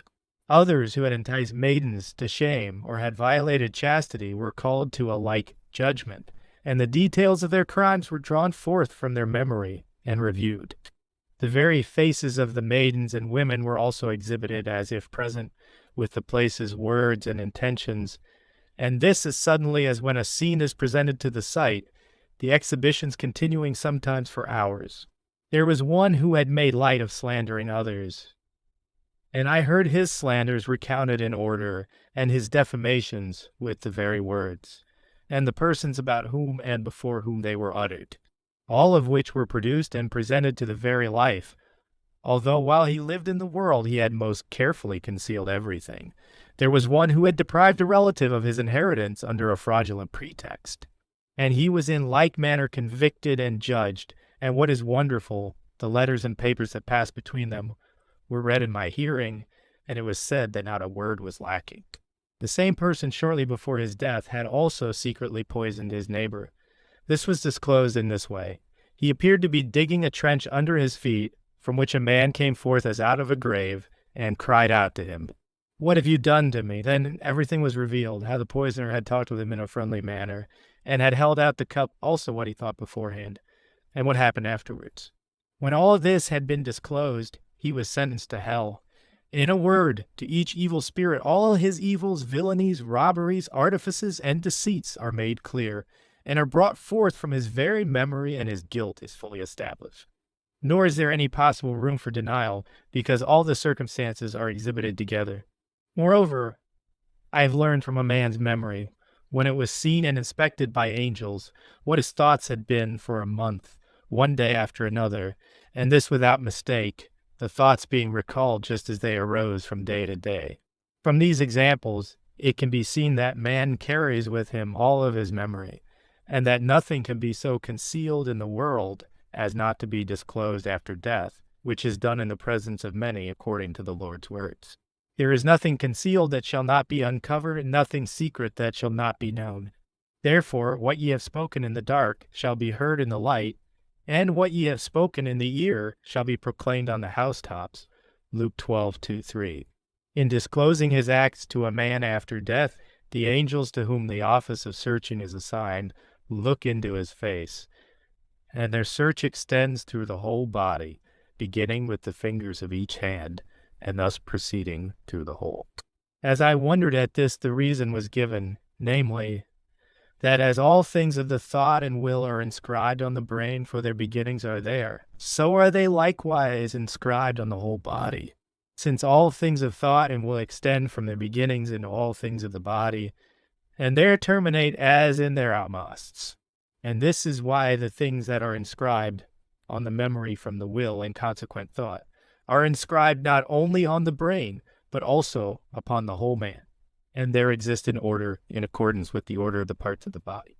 It was thus made clear that man as a whole is such as he is in his will and its thought, even to the extent that an evil man is his own evil, and a good man his own good. This shows what is meant by the book of man's life spoken of in the word, namely, that all things that he has done and all things that he has thought are inscribed on the whole man, and when they are called forth from the memory, they appear as if read in a book, and when the Spirit is you, light of heaven. They appear as in an image. To all this I would add something remarkable in regard to the continuance of the memory after death, by which I was assured that not only things in general, but also the minutest particulars that have entered the memory remain, and are never obliterated. I saw books there containing writings as in the world, and was told that they were from the memory of those who wrote, and that there was not a single word lacking in them that was in a book written by the same person in the world. And thus all the minutest particulars might be drawn from one's memory, even those that he had forgotten in the world. And the reason was given, namely that man has an external and an internal memory, an external memory belonging to his natural man, and an internal memory belonging to his spiritual man, and that every least thing that a man has thought, willed, spoken, done, or even heard and seen is inscribed on his internal or spiritual memory, and that what is there is never erased, since it is also inscribed on the spirit itself and on the members of its body, as has been said above, and that the spirit is thus formed in accordance with the thoughts and acts of its will. I know that this sounds like a paradox and is therefore difficult to believe, but still it is true. Let no one believe, then, that there is anything that a man has ever thought in himself or done in secret that can be concealed after death. But let him believe that all things, and each single thing, are then laid open as clear as day.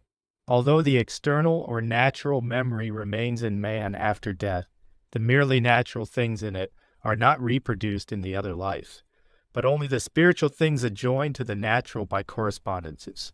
But when these are present to the sight, they appear in exactly the same form as they had in the natural world, for all things seen in the heavens have just the same appearance as in the world, although in their essence they are not natural but spiritual, as may be seen in the chapter on representatives and appearances in heaven in 176. But the external or natural memory in respect to the things in it that are derived from the material, and from time and space, and from other properties of nature, is not serviceable to the spirit in the way that it was serviceable to it in the world. For whenever man thinks in the world from his external sensual, and not at the same time from his internal or intellectual sensual, he thinks naturally and not spiritually. But in the other life, when he is a spirit in the spiritual world, he does not think naturally but spiritually. And to think spiritually is to think intellectually or rationally. For this reason, the external or natural memory in respect to its material contents is then quiescent, and only those things that man has imbibed in the world by means of material things, and has made rational, come into use. The external memory becomes quiescent in respect to material things, because these cannot then be brought forth, since spirits and angels speak from those affections and thoughts that are proper to their minds, and are therefore unable to give expression to anything that is not in accord with their affections and thoughts, as can be seen in what is said about the speech of angels in heaven, and their speech with man. 234 to 257. Because of this, man after death is rational, not in the degree that he was skilled in languages and sciences in the world, but in the degree in which he became rational by means of these. I have talked with many who were believed in the world to be learned, because they were acquainted with ancient languages, such as the Hebrew, Greek, and Latin, but had not cultivated their rational faculty by what is written in those languages. Some of them were seen to be just as simple as those who knew nothing of those languages, and some even stupid, and yet they retained the conceit of being wiser than others. I have talked with some who had believed in the world that man is wise in the measure of the contents of his memory, and who had stored up many things in their memory, speaking almost solely from the memory, and therefore not from themselves, but from others, and their rationality had not been at all perfected by means of the things in their memory. Some of these were stupid, and some sottish, not in the least comprehending whether a truth is true or not, and seizing upon all falsities that are passed off for truths by those who call themselves learned. For from themselves they are unable to see anything, whether it be true or not, and consequently are unable to see anything rationally when listening to others. I have also talked with some who had written much in the world on scientific subjects of every kind, and had thereby acquired a worldwide reputation for learning. Some of these, indeed, had the ability to reason about truths, whether they are true or not, and some, when they had turned to those who were in the light of truth, had some comprehension that truths are true, but still had no wish to comprehend them, and therefore, when they were in their own falsities, and thus in themselves denied them. Some had no more wisdom than the unlearned common people.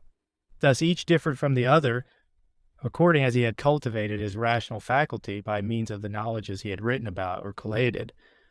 But those who were opposed to the truths of the church, and who thought from mere knowledges and confirmed themselves thereby in falsities, did not cultivate their rational faculty, but cultivated only an ability to reason, which in the world is believed to be rationality. But this ability is wholly different from rationality. It is an ability to prove anything it pleases, and from preconceived principles, and from fallacies to see falsities and not truths. Such persons can never be brought to acknowledge truths, since truths cannot be seen from falsities, but falsities may be seen from truths. The rational faculty of man is like a garden or shrubbery, or like fresh ground. The memory is the soil. Truths known and knowledges are the seeds the light and heat of heaven cause them to grow. Without light and heat there is no germination. So is it with the mind when the light of heaven, which is divine truth, and the heat of heaven, which is divine love, are not admitted. Rationality is solely from these. It is a great grief to the angels that learned men, for the most part, ascribe all things to nature, and have thereby so closed up the interiors of their minds as to be unable to see anything of truth from the light of truth, which is the light of heaven. In consequence of this, such in the other life are deprived of their ability to reason, that they may not disseminate falsities among the simple good, and lead them astray, and are sent away into desert places. A certain spirit was indignant, because he was unable to remember many things that he knew in the life of the body, grieving over the lost pleasure which he had so much enjoyed. But he was told that he had lost nothing at all, that he still knew each and everything that he had known, although in the world where he now was no one was permitted to call forth such things from the memory, and that he ought to be satisfied that he could now think and speak much better and more perfectly than before, and that his rational was not now immersed, as before, in gross, obscure, material and corporeal things, which are of no use in the kingdom into which he had now come. Also, that he now possessed everything conducive to the uses of eternal life, and that this is the only way of becoming blessed and happy. And therefore it is a part of ignorance to believe that in this kingdom intelligence perishes with the removal or quiescence of the material things in the memory. But the real fact is that so far as the mind can be withdrawn from things of sense pertaining to the external man or the body, so far it is elevated to things spiritual and heavenly. What these two memories are is sometimes presented to view in the other life in forms not elsewhere seen. For many things which in man take the form of ideas are there presented as objects of sight. The external memory there presents the appearance of a callus, the internal, the appearance of a medullary substance like that in the human brain, and from this, what they are can be known. With those that have devoted themselves in the life of the body to the cultivation of the memory alone, and have not cultivated their rational faculty, the callosity appears hard and streaked within as with tendons. With those that have filled the memory with falsities, it appears hairy and rough because of the confused mass of things in it. With those that have cultivated the memory with the love of self and the world as an end, it appears glued together and ossified. With those that have wished to penetrate into divine arcana by means of learning, especially of a philosophical kind, with an unwillingness to believe until convinced by such proofs, the memory appears like a dark substance of such a nature as to absorb the rays of light and turn them into darkness. With those that have practiced deceit and hypocrisy, it appears hard and bony like ebony, which reflects the rays of light. But with those that have been in the good of love and the truths of faith, there is no such callous appearance, because their inner memory transmits the rays of light into the outer, and in its objects or ideas, as in their bases or their ground, the rays terminate and find delightful receptacles. For the outer memory is the outmost of order, in which, when goods and truths are there, the spiritual and heavenly things are gently terminated and find their seat. Men living in the world who are in love to the Lord and charity toward the neighbor have with them and in them angelic intelligence and wisdom, but it is then stored up in the inmost of the inner memory, and they are not at all conscious of it until they put off corporeal things. Then the natural memory is laid asleep, and they awake into their inner memory, and then gradually into angelic memory itself. How the rational faculty may be cultivated shall also be told in a few words. The genuine rational faculty consists of truths and not of falsities. Whatever consists of falsities is not rational. There are three kinds of truths: civil, moral, and spiritual. Civil truths relate to matters of judgment and of government and kingdoms, and in general to what is just and equitable in them. Moral truths pertain to the matters of everyone's life which have regard to companionships and social relations, in general to what is honest and right, and in particular to virtues of every kind. But spiritual truths relate to matters of heaven and of the church, and in general to the good of love and the truth of faith. In every man there are 3 degrees of life, see above, and 267.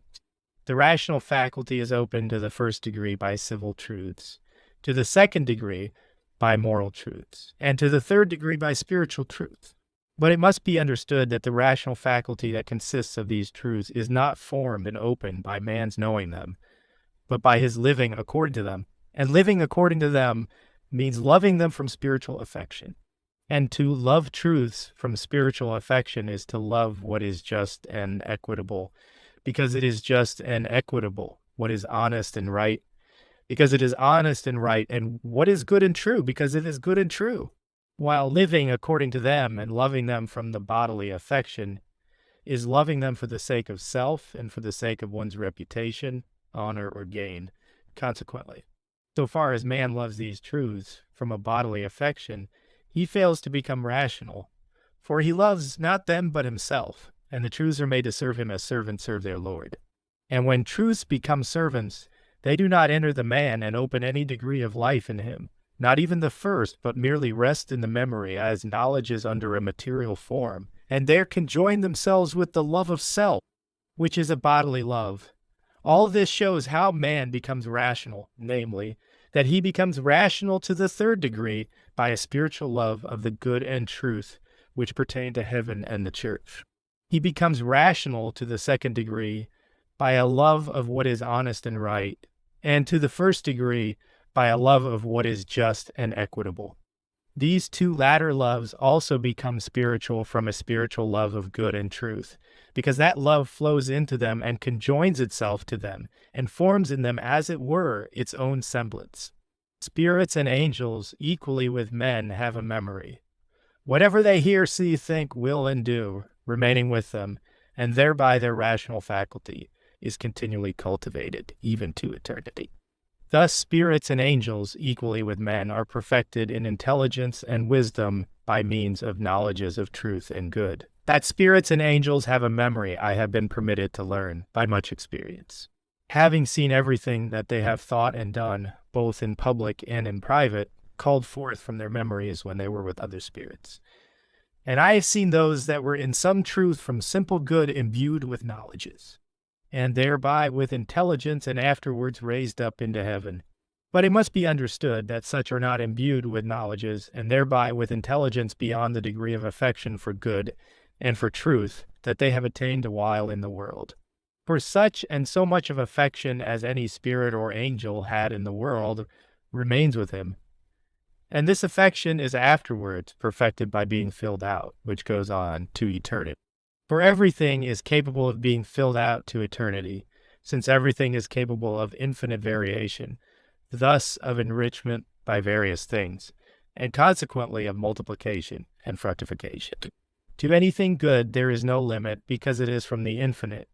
That spirits and angels are being perfected unceasingly in intelligence and wisdom by means of knowledges of truth and good may be seen above in the chapters on the wisdom of the angels of heaven, and 265 to 275, on the heathen or people outside the church in heaven, and 318 to 328, and on little children in heaven, and in 329 to 345, and that this is done to that degree of affection for good and for truth in which they had been in the world, and not beyond it. Chapter 50. Man after death is such as his life had been in the world. Every Christian knows from the Word that one's own life awaits him after death. For it is there said in many passages that man will be judged and rewarded according to his deeds and works.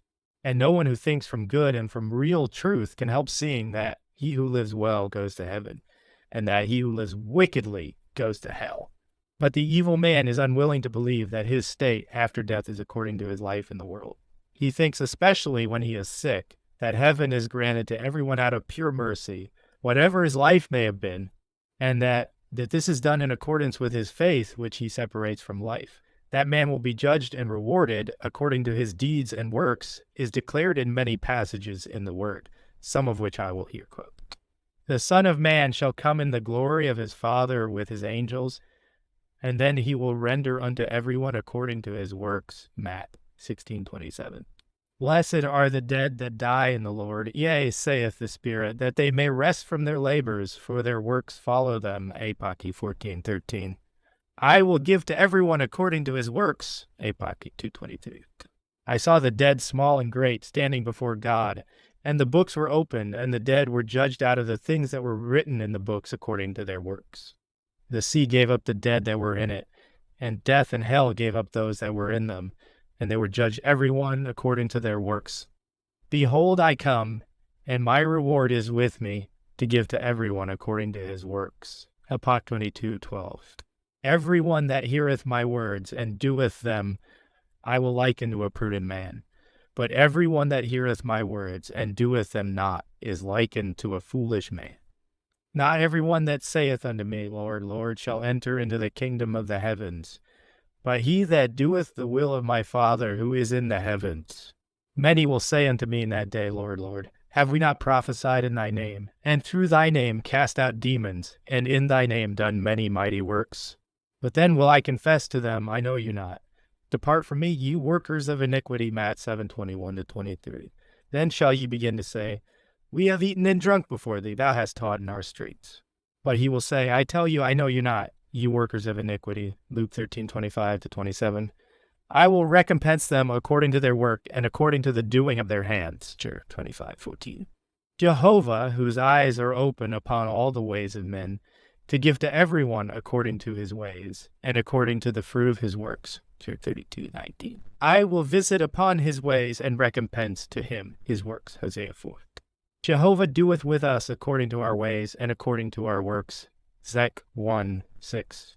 In foretelling the last judgment, the Lord recounts nothing but works, teaching that those that have done good works will enter into eternal life, and those that have done evil works will enter into damnation, as in Matthew 25:32-46, and in many other passages that treat of the salvation and condemnation of man. It is clear that works and deeds constitute the outward life of man, and that the quality of his inward life is made evident in them. But by deeds and works, what they are inwardly is here meant, and not the way they outwardly appear. For everyone knows that every deed and work goes forth from the man's will and thought, otherwise it would be nothing but a movement like that of an automaton or image. Consequently, a deed or work viewed in itself is merely an effect that derives its soul and life from will and thought, even to the extent that it is nothing but will and thought in effect, and thus is will and thought in outward form. From this, it follows that a deed or work is in qualities such as are the will and thought that produce it. If the thought and will are good, the deeds and works are good, but if the thought and will are evil, the deeds and works are evil, although in outward form they appear alike. 1,000 men may act alike, that is, may do like deeds, so alike in outward form as to be almost undistinguishable. And yet each one regarded in itself be different, because from an unlike will. For example, when one acts honestly and justly with a companion, one person may do it for the purpose of appearing to be honest and just out of regard to himself and his own eye. Another out of regard to the world and gain. A third out of regard to reward and merit. A fourth out of regard to friendship. A fifth from fear of the law and the loss of reputation or employment. A sixth that he may draw someone to his own side, even when he is in the wrong. A seventh that he may deceive, and others from other motives. In all these instances, although the deeds are good in appearance, since it is a good thing to act honestly and justly with a companion, they are nevertheless evil, because they are done, not out of regard to honesty and justice, and for the love of these, but out of regard to love of self and the world which are loved. And honesty and justice are made to serve that love as servants serve a Lord, whom the Lord despises and dismisses when they fail to serve him. In outward form, those act in a like way who act honestly and justly with a companion, because they love what is honest and just. Some of these act from the truth of faith or from obedience because the word so commands. Some from the good of faith or from conscience because from a religious motive. Some from good of charity towards the neighbor because his good should be regarded.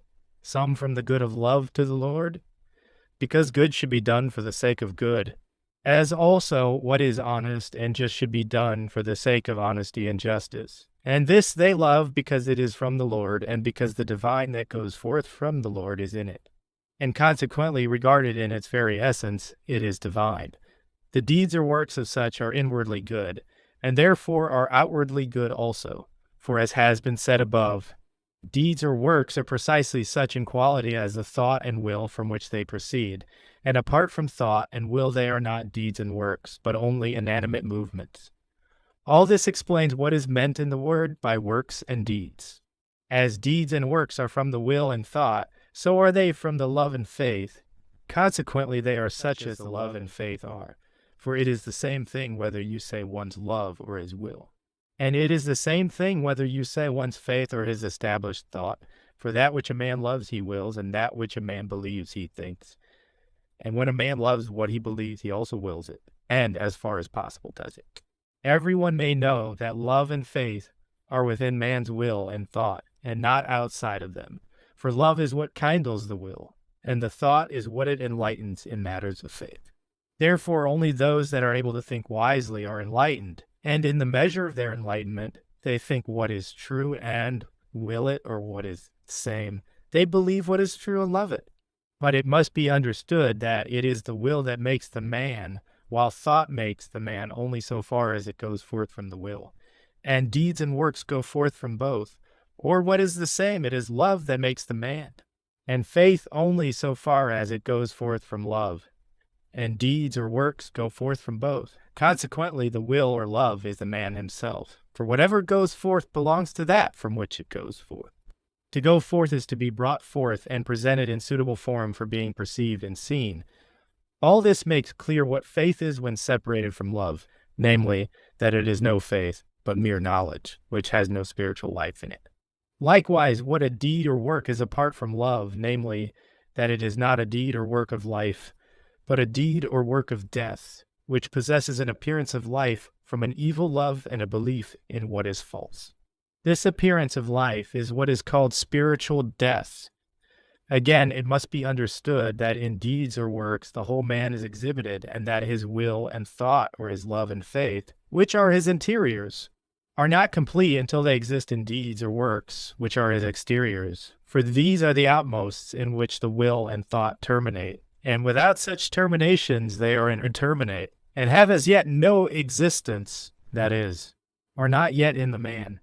To think and to will without doing when there is opportunity is like a flame enclosed in a vessel and goes out. Also like seed cast upon the sand, which fails to grow and so perishes with its power of germination.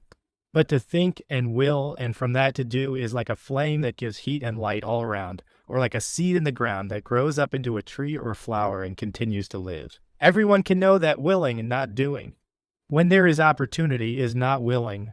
Also that loving and not doing good when there is opportunity is not loving, but mere thought that one wills and loves. And this is thought separate, which vanishes and is dissipated. Love and will constitute the soul itself of a deed or work, and give form to its body in the honest and just things that the man does. This is the sole source of man's spiritual body, or the body of his spirit. That is, it is formed solely out of the things that the man does from his love or will. See above, and 462. In a word, all things of man and his spirit are contained in his deeds or works. All this makes clear what the life is that awaits man after death, namely, that it is his love and his faith therefrom, not only in potency, but also in act. Thus, that it is his deeds or works, because in these all things of man's love and faith are contained. It is man's ruling love that awaits him after death, and this is in no way changed to eternity. Everyone has many loves, but they are all related to his ruling love, and make one with it, or together compose it. All things of the will that are in harmony with the ruling love are called loves, because they are love. These loves are both inner and outer, some directly connected and some mediately, some nearer and some more remote. They are subservient in various ways. Taken together, they constitute a kingdom, as it were, such being the order in which they are arranged in man, although man knows nothing whatever about that arrangement, and yet something of it is made manifest to him in the other life. For the spread of his thought and affection there is in accordance with the arrangement of his loves, his thought and affection extending into heavenly societies when the ruling love is made up of the loves of heaven, but into infernal societies when it is made up of the loves of hell. That all the thought and affection of spirits and of angels has extension into societies may be seen above, in the chapters on the wisdom of the angels of heaven and on the form of heaven which determines affiliations and communications there. But what has been said thus far appeals only to the thought of the rational man.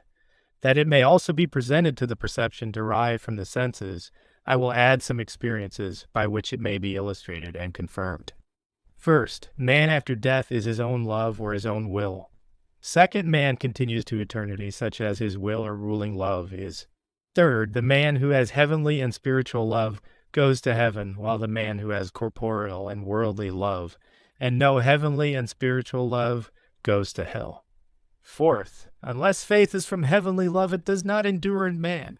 Fifth, love in act, that is, the life of man, is what endures. Man after death is his own love or his own will. This has been proved to me by manifold experience. The entire heaven is divided into societies according to differences of good of love, and every spirit who is taken up into heaven and becomes an angel is taken to the society where his love is, and when he arrives there, he is, as it were, home. And in the house where he was born, this the angel perceives, and is affiliated with those there that are like himself. When he goes away to another place, he feels constantly a kind of resistance, and a longing to return to his like, thus to his ruling love. Thus are affiliations brought about in heaven, and in a like manner in hell, where all are affiliated in accordance with loves that are the opposites of heavenly loves. It has been shown above, and 41 to 50 and 200 to 212, that both heaven and hell are composed of societies, and that they are all distinguished according to differences of love. That man after death is his own love might also be seen from the fact that whatever does not make one with his ruling love is then separated and as it were taken away from him. From one who is good, everything discordant or inharmonious is separated, and as it were taken away, and he is thus let into his own love. It is the same with an evil spirit, with the difference that from the evil truths are taken away, and from the good falsities are taken away, and this goes on until each becomes his own love. This is effected when the man-spirit is brought into the third state, which will be described hereafter. When this has been done, he turns his face constantly to his own love, and this he has continually before his eyes, in whatever direction he turns, see above, and 123, 124. All spirits, provided they are kept in their ruling love, can be led wherever one pleases, and are incapable of resistance, however clearly they may see that this is being done, and however much they may think that they will resist. They have often been permitted to try whether they could do anything contrary to their ruling love, but in vain. Their love is like a bond or a rope tied around them, by which they may be led and from which they cannot loose themselves. It is the same with men in the world who are also led by their love, or are led by others by means of their love. But this is more the case when they've become spirits, because they are not then permitted to make a display of any other love, or to counterfeit what is not their own. All interaction in the other life proves that the spirit of man is his ruling love, for so far anyone is acting or speaking in accord with the love of another. To the same extent is the other plainly present, with full joyous and lively countenance, but when one is speaking or acting contrary to another's love, to that extent the other's countenance begins to be changed, to be obscured and undiscernible, until at length he wholly disappears as if he had not been there. I have often wondered how this could be, for nothing of the kind can occur in the world. But I have been told that it is the same with the spirit in man, which when it turns itself away from another ceases to be within his view. Another proof that a spirit is his ruling love is that every spirit seizes and appropriates all things that are in harmony with his love, and rejects and repudiates all that are not. Everyone's love is like a spongy or porous wood, which imbibes such fluids as promote its growth and repels others. It is also like animals of every kind, which know their proper food and seek the things that agree with their nature, and avoid what disagrees, for every love wishes to be nourished on what belongs to it, evil love by falsities and good love by truths. I have sometimes been permitted to see certain simple good spirits desiring to instruct the evil in truths and goods, but when the instruction was offered them, they fled far away. And when they came to their own, they seized with great pleasure upon the falsities that were in agreement with their love. I have also seen good spirits talking together about truths, and the good who were present listened eagerly to the conversation, but the evil who were present paid no attention to it, as if they did not hear it. In the world of spirits, ways are seen, some leading to heaven, some to hell, and each to some particular society. Good spirits go only in the ways that lead to heaven, and to the society there that is in the good of their love, and do not see the ways that lead elsewhere, while evil spirits go only in the ways that lead to hell, and to the society there that is in the evil of their love, and do not see the ways that lead elsewhere. Or if they see them, have no wish to enter them. In the spiritual world, these ways are real appearances, which correspond to truths or falsities, and this is why ways have this signification in the word. By this evidence from experience, what has previously been affirmed on the ground of reason is made more certain, namely that every man after death is his own love and his own will. It is said one's own will, it is everyone's will is his love. Do. Man after death continues to eternity, such as his will or ruling love is. This too has been confirmed by abundant experience. I have been permitted to talk with some who lived 2,000 years ago, and whose lives are described in history, and thus known, and I found that they continued to be just the same as they were described. That is, in respect to the love out of which and according to which their lives were formed. There were others known to history that had lived 17 centuries ago, others that had lived 4 centuries ago, and 3 and so on with whom I was permitted to talk, and I found that the same affection still ruled in them, with no other difference than that the delights of their love were turned into such things as correspond. The angels declare that the life of the ruling love is never changed in anyone, even to eternity, since everyone is his love. Consequently, to change that love in a spirit is to take away or extinguish his life. And for the reason that man after death is no longer capable of being reformed by instruction, as in the world, because the outmost plane, which consists of natural knowledges and affections, is then quiescent, and not being spiritual cannot be opened. See above, and 464. And upon that plane, the interiors pertaining to the mind and disposition rest as a house rests on its foundation. And on this account, such is the life of one's love, had been in the world such he continues to be to eternity. The angels are greatly surprised that man does not know that everyone is such as his ruling love is, and that many believe that they may be saved by mercy apart from means or by faith alone, whatever their life may be. Also, that they do not know that divine mercy works by means, and that it consists in man's being led by the Lord, both in the world and afterwards to eternity, and that those who do not live in evils are led by the divine mercy. And finally, that faith is affection for truth going forth from heavenly love, which is from the Lord. 3. The man who has heavenly and spiritual love goes to heaven, while the man who has corporeal and worldly love and no heavenly and spiritual love goes to hell. This has been made evident to me from all whom I have seen taken up into heaven or cast into hell. The life of those taken up into heaven had been derived from a heavenly and spiritual love, while the life of those cast into hell had been derived from a corporeal and worldly love. Heavenly love consists in loving what is good, honest, and just, because it is good, honest, and just, and in doing this from love. And those that have this love have a life of goodness, honesty, and justice, which is the heavenly life. Those that love what is good, honest, and just for its own sake, and who do this or live it, love the Lord above all things, because this is from him. They also love the neighbor, because this is the neighbor who is to be loved. But corporeal love is loving what is good, honest, and just, not for its own sake, but for the sake of self, because reputation, honor, and gain can thus be acquired. Such in what is good, honest, and just do not look to the Lord and to the neighbor, but to self and the world, and find delight in fraud. And the goodness, honesty, and justice that spring forth from fraud are evil, dishonesty, and injustice.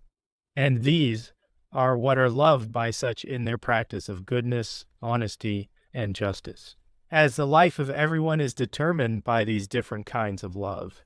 As soon as men after death enter the world of spirits, they are examined to discover their quality, and are joined to those that are in a like love.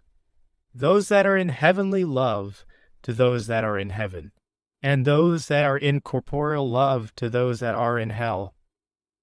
And after they have passed through the first and second state, they are so separated as to no longer see or know each other, for each one becomes his own love, both in respect to his interiors pertaining to his mind, and in respect to his exteriors pertaining to his face, body, and speech. For everyone becomes an image of his own love, even in externals. Those that are corporeal loves appear gross, dusky, black, and misshapen, while those that are heavenly loves appear fresh, bright, fair, and beautiful. Also in their minds and thoughts they are wholly unlike, those that are heavenly loves being intelligent and wise, while those that are corporeal loves are stupid and as it were silly. When it is granted to behold the interiors and exteriors of thought and affection of those that are in heavenly love, their interiors appear like light, and some like a flamy light, while their exteriors appear in various beautiful colors like rainbows.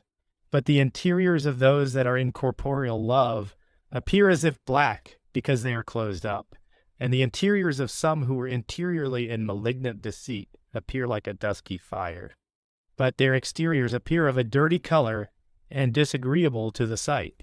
The interiors and exteriors of the mind and disposition are made visible in the spiritual world whenever the Lord pleases.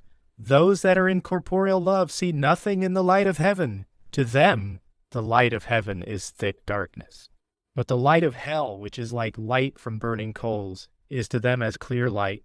Moreover, in the light of heaven, their inward sight is so darkened that they become insane. Consequently, they shun that light and hide themselves in dens and caverns more or less deeply, in accordance with the falsities in them derived from their evils. On the other hand, those who are in heavenly love, the more interiorly and deeply they enter into the light of heaven, see all things more clearly, and all things appear more beautiful to them, and they perceive truths more intelligently and wisely. Again, it is impossible for those who are in corporeal love to live at all in the heat of heaven, for the heat of heaven is heavenly love. But they can live in the heat of hell, which is the love of raging against others that do not favor them. The delights of that love are contempt of others, enmity, hatred, and revenge. And when they are in these delights, they are in their life, and have no idea what it is to do good to others from good itself, and for the sake of good itself, knowing only what it is to do good from evil, and for the sake of evil. Those who are in corporeal love are unable to breathe in heaven. When any evil spirit is brought into heaven, he draws his breath like one struggling in a contest, while those that are in heavenly love have a freer respiration and a fuller life the more interiorly they are in heaven. All this shows that heaven with man is heavenly and spiritual love, because on that love all things of heaven are inscribed. Also that hell in man is corporeal and worldly love apart from heavenly and spiritual love, because on such loves all things of hell are inscribed. Evidently then, he whose love is heavenly and spiritual enters heaven, and he whose love is corporeal and worldly apart from heavenly and spiritual love enters hell. IV, unless faith is from heavenly love, it does not endure in man. This has been made clear to me by so much experience that if everything I have seen and heard respecting it were collected, it would fill a volume. This I can testify, that those who are in corporeal and worldly love, apart from heavenly and spiritual love, have no faith whatever, and are incapable of having any. They have nothing but knowledge or persuasion that a thing is true, because it serves their love. Some of those who claimed that they had faith were brought to those who had faith, and when they communicated with them, they perceived that they had no faith at all. And afterwards they confessed that merely believing what is true and believing the word is not faith, but that faith is loving truth from heavenly love, and willing and doing it from interior affection. Moreover, they were shown that their persuasion, which they called faith, was merely like the light of winter, in which light, because it has no heat in it, all things on the earth are bound up in frost, become torpid, and lie buried up in the snow. As soon, therefore, as the light of persuasive faith in them is touched by the rays of the light of heaven, it is not only extinguished, but is turned into a dense darkness, in which no one can see himself. And at the same time, their interiors are so obscured that they can understand nothing at all, and at length become insane from falsities. Consequently, with such all the truths that they have known from the word and from the doctrine of the church, and have called the truths of their faith, are taken away, and they imbibe in their place every falsity that is in accord with the evil of their life. For they are all let down into their loves and into the falsities agreeing with them, and they then hate and abhor, and therefore reject truths, because they are repugnant to the falsities of evil in which they are. From all my experience in what pertains to heaven and hell, I can bear witness that all those who from their doctrine have professed faith alone, and whose life has been evil, are in hell. Respecting these, see the treatise on the last judgment and the destruction of Babylon. The love in act, that is, the life of man, is what endures. This follows as a conclusion from what has just been shown from experience, and from what has been said about deeds and works. Love in act is work and deed. It must be understood that all works and deeds pertain to moral and civil life, and therefore have regard to what is honest and right, and what is just and equitable, what is honest and right pertaining to moral life, and what is just and equitable to civil life. The love from which deeds are done is either heavenly or infernal. Works and deeds of moral and civil life, when they are done from heavenly love, are heavenly. For what is done from heavenly love is done from the Lord, and everything done from the Lord is good. But the deeds and works of moral and civil life, when done from infernal love, are infernal. For what is done from this love, which is the love of self and of the world, is done from man himself. And everything that is done from man himself is in itself evil. For man regarded in himself, that is, in regard to what is his own, is nothing but evil. Chapter 51. The delights of everyone's life are changed after death into corresponding delights. It has been shown in the preceding chapter that the ruling affection or dominant love in everyone continues to eternity. It shall now be explained how the delights of that affection or love are changed into things that correspond. Being changed into corresponding things means into things spiritual that correspond to the natural. That they are changed into things spiritual can be seen from this, that so long as man is in his earthly body, he is in the natural world. But when he leaves that body, he enters the spiritual world and is clothed with a spiritual body. It has already been shown that angels and men after death are in a complete human form, and that the bodies with which they are clothed are spiritual bodies. And 73 to 77 and 453 to 460. Also, what the correspondence is of spiritual things with natural, and 87 to 115. All the delights that a man has are the delights of his ruling love. For he feels nothing to be delightful except what he loves, thus especially that which he loves above all things. It means the same whether you say the ruling love or that which is loved above all things. These delights are various. In general, there are as many as there are ruling loves. Consequently, as many as there are men, spirits, and angels. For no one's ruling love is in every respect like that of another. For this reason, no one has a face exactly like that of any other. For each one's face is an image of his mind, and in the spiritual world it is an image of his ruling love. In particular, everyone's delights are of infinite variety. It is impossible for any one delight to be exactly like another, or the same as another, either those that follow one after another, or those that exist together at the same time. No one ever being the same as another. Nevertheless, the particular delights in everyone have reference to his one love, which is his ruling love, for they compose it and thus make one with it. Likewise, all delights in general have reference to one universally ruling love, which in heaven is love to the Lord, and in hell is the love of self. Only from a knowledge of correspondences can it be known what spiritual delights, everyone's natural delights, are changed into after death, and what kind of delights they are. In general, this knowledge teaches that nothing natural can exist without something spiritual corresponding to it. In particular, it teaches what it is that corresponds and what kind of a thing it is. Therefore, anyone that has this knowledge can ascertain and know what his own state after death will be, if he only knows what his love is and what its relation is to the universally ruling love spoken of above, to which all loves have relation. But it is impossible for those who are in the love of self to know what their ruling love is, because they love what is their own and call their evils goods, and the falsities that they incline to and by which they confirm their evils, they call truths. And yet, if they were willing, they might know it from others who are wise, and who see what they themselves do not see. This, however, is impossible with those who are so enticed by the love of self that they spurn all teaching of the wise. On the other hand, those who are in heavenly love accept instruction, and as soon as they are brought into the evils into which they were born, they see them from truths, for truths make evils manifest. From truth, which is from good, anyone can see evil and its falsity, but from evil none can see what is good and true, and for the reason that falsities of evil are darkness and correspond to darkness.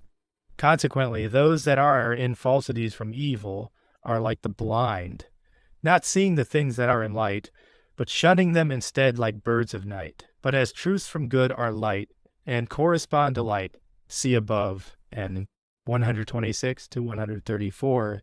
So those that are in truths from good have sight and open eyes, and discern the things that pertain to light and shade. This too has been proved to me by experience. The angels in heaven both see and perceive the evils and falsities that sometimes arise in themselves, also the evils and falsities in spirits in the world of spirits that are connected with the hells, although the spirits themselves are unable to see their own evils and falsities. Such spirits have no comprehension of the good of heavenly love, of conscience, of honesty, and justice, except such as is done for the sake of self, neither what it is to be led by the Lord. They say that such things do not exist, and thus are of no account.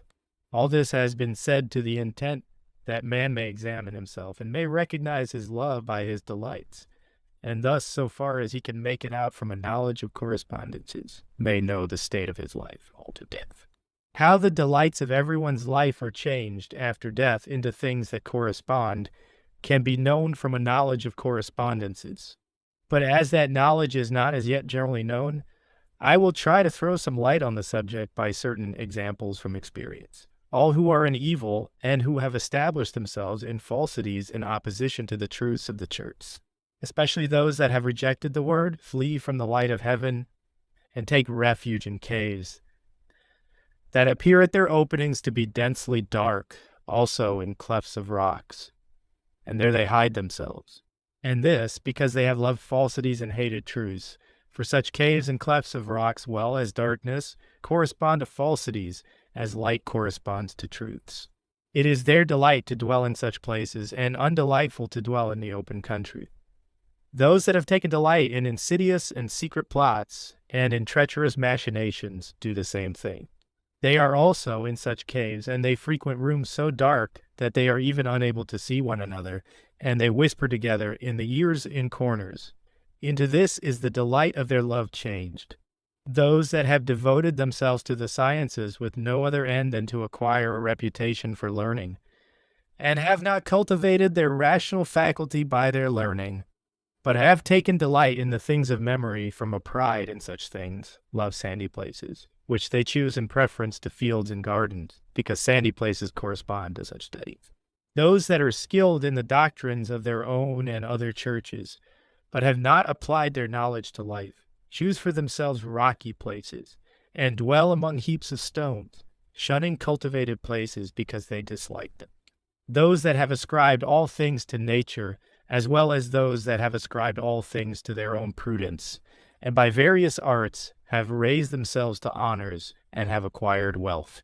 In the other life devote themselves to the study of magic arts, which are abuses of divine order, and find in these the chief delight of life.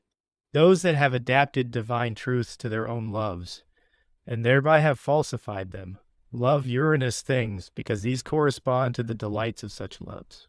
Those that have been sordidly avaricious dwell in cells, and love swinish filth, and such stenches as are exhaled from undigested food in the stomach. Those that have spent their life in mere pleasures, and have lived delicately and indulged their palate and stomach, loving such things as the highest good that life affords, love, in the other life, excrementitious things and privies, in which they find their delight, for the reason that such pleasures are spiritual filth. Places that are clean and free from filth they shun, finding them undelightful. Those that have taken delight in adulteries pass their time in brothels, where all things are vile and filthy. These they love, and chaste homes they shun, falling into a swoon as soon as they enter them. Nothing is more delightful to them than to break up marriages. Those that have cherished a spirit of revenge, and have thereby contracted a savage and cruel nature, love cadaverous substances, and are in hells of that nature, and so on. But the delights of life of those that have lived in the world in heavenly love are changed into such corresponding things as exist in the heavens, which spring from the Son of Heaven and its light. That light presenting to view such things as have what is divine inwardly concealed in them. The things that appear in that light affect the interiors of the minds of the angels, and at the same time the exteriors pertaining to their bodies. And as the divine light, which is divine truth going forth from the Lord, flows into their minds, opened by heavenly love, it presents outwardly such things as correspond to the delights of their love. It has already been shown in the chapter on representatives and appearances in heaven, 170 to 176, and in the chapter on the wisdom of the angels, NE 265 to 275, that the things that appear to the sight in the heavens correspond to the interiors of angels, or to the things pertaining to their faith and love, and thus to their intelligence and wisdom. Having already begun to establish this point by examples from experience, to make clearer what has been previously said on the ground of causes of things, I will state briefly some particulars respecting the heavenly delightful things, into which the natural delights of those that have lived in heavenly love in the world are changed. Those that have loved divine truths and the word from an interior affection, or from an affection for truth itself, dwell in the other life and light, in elevated places that appear like mountains, where they are continually in the light of heaven. They do not know what darkness is like that of night in the world. They live also in a vernal temperature. There are presented to their view fields filled with grain and vineyards. In their houses everything glows as if from precious stones, and looking through the windows is like looking through pure crystal. Such are the delights of their vision, but these same things are interiorly delightful, because of their being correspondences of divine heavenly things. For the truths from the word which they have loved correspond to fields of grain, vineyards, precious stones, windows, and crystals. Those that have applied the doctrinals of the church, which are from the word immediately to life, are in the inmost heaven, and surpass all others in their delights of wisdom. In every object they see what is divine. The objects they see indeed with their eyes, but the corresponding divine things flow immediately into their minds and fill them with a blessedness that affects all their sensation. Thus before their eyes all things seem to laugh, to play, and to live. See above. And 270. Those that have loved knowledges and have thereby cultivated their rational faculty and acquired intelligence, and at the same time have acknowledged the divine these, in the other life have their pleasure in knowledges, and their rational delight changed into spiritual delight, which is delight in knowing good and truth. They dwell in gardens where flower beds and grass plots are seen beautifully arranged, with rows of trees round about, and arbors and walks, the trees and flowers changing from day to day. The entire view imparts delight to their minds in a general way, and the variations in detail continually renew the delight. And as everything there corresponds to something divine, and they are skilled in the knowledge of correspondences.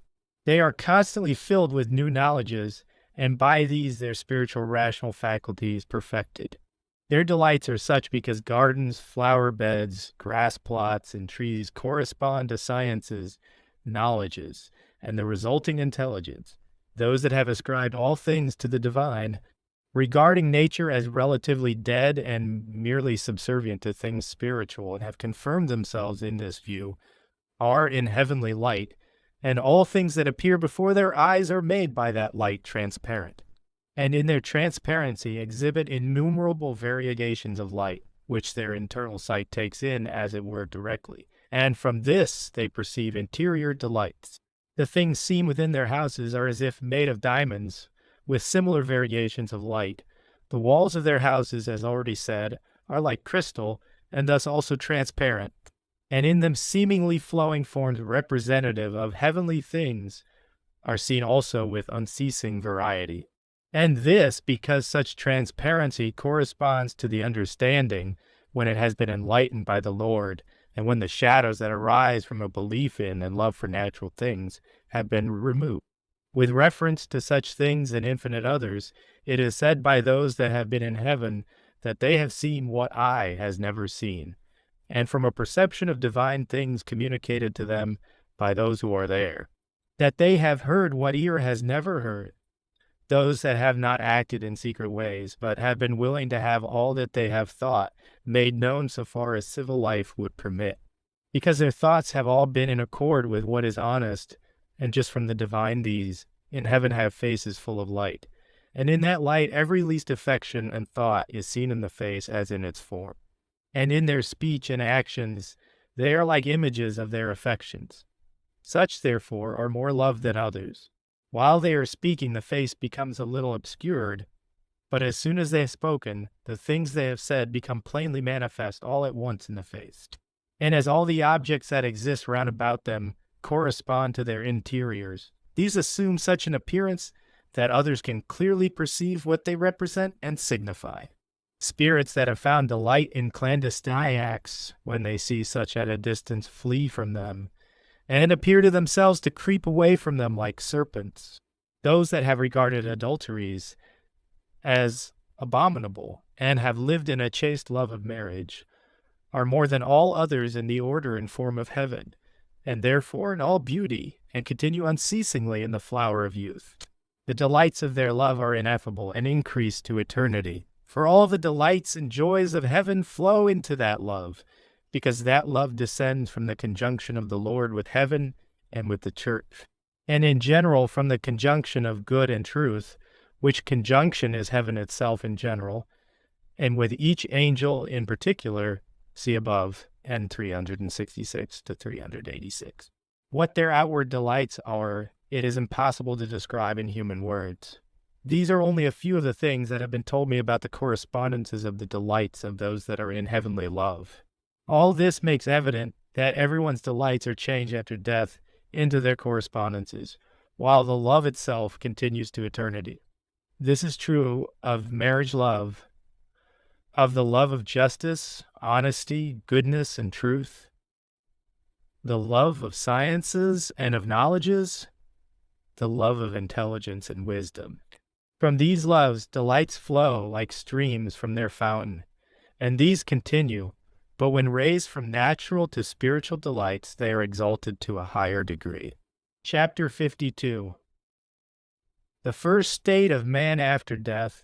There are 3 states that man passes through after death before he enters either heaven or hell. The first state is the state of his exteriors. The second state, the state of his interiors. And the third, his state of preparation. These states man passes through in the world of spirits. There are some, however, that do not pass through them, but immediately after death are either taken up into heaven or cast into hell. Those that are immediately taken up into heaven are those that have been regenerated in the world and thereby prepared for heaven. Those that have been so regenerated and prepared that they need simply to cast off natural impurities with the body are at once taken up by the angels into heaven. I have seen them so taken up soon after the hour of death. On the other hand, those that have been inwardly wicked while maintaining an outward appearance of goodness and have thus filled up the measure of their wickedness by artifices, using goodness as a means of deceiving these, are at once cast into hell. I have seen some such cast into hell immediately after death, one of the most deceitful with his head downward and feet upward, and others in other ways. There are some that, immediately after death, are cast into caverns, and are thus separated from those that are in the world of spirits, and are taken out from these, and put back again by turn.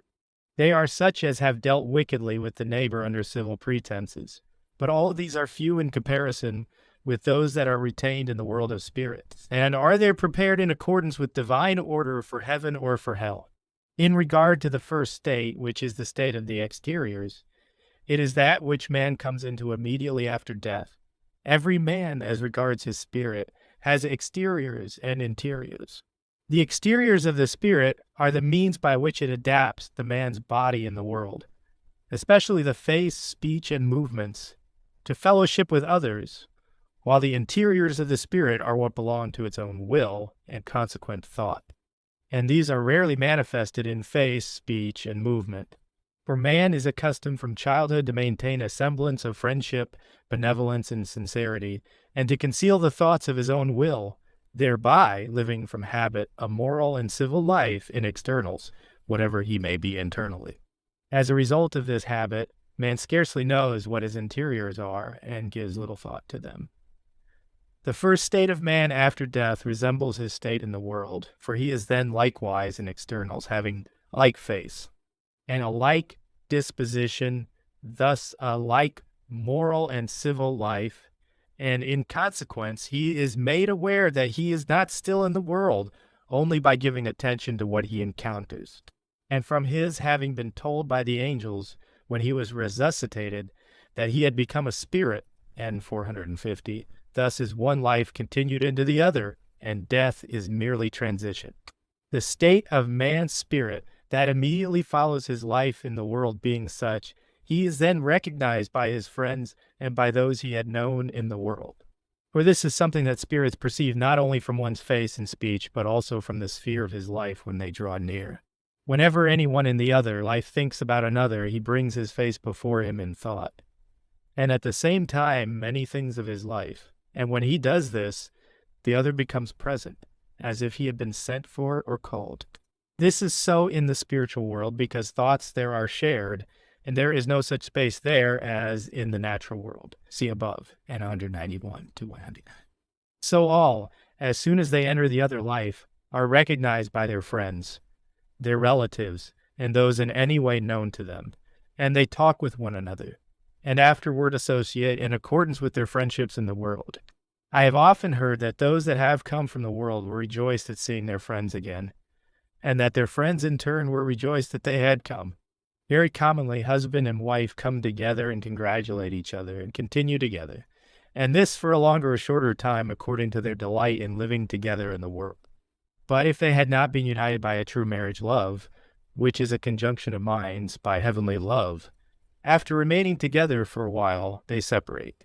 Or if their minds had been discordant and were inwardly adverse, they break forth into open enmity, and sometimes into combat. Nevertheless, they are not separated until they enter the second state, which will be treated of presently.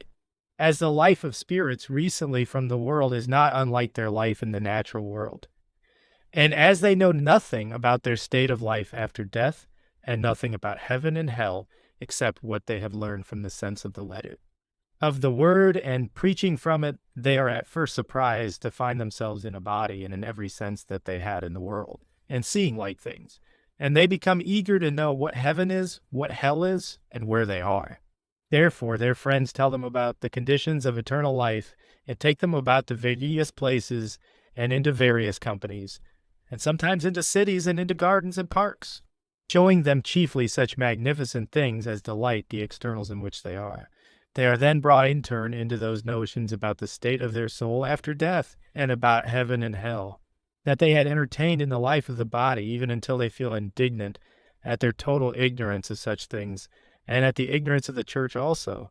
Nearly all are anxious to know whether they will get to heaven. Most of them believe that they will, because of their having lived in the world a moral and civil life. never considering that the bad and the good live like life outwardly, like doing good to others, attending public worship, hearing sermons, and praying, and wholly ignorant that external deeds and external acts of worship are of no avail, but only the internals from which the externals proceed.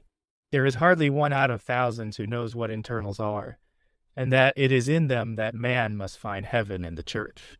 Still less is it known that outward acts are such as the intentions and thoughts are, and the love and faith in these from which they spring. And even when taught, they fail to comprehend that thinking and willing are of any avail, but only speaking and acting.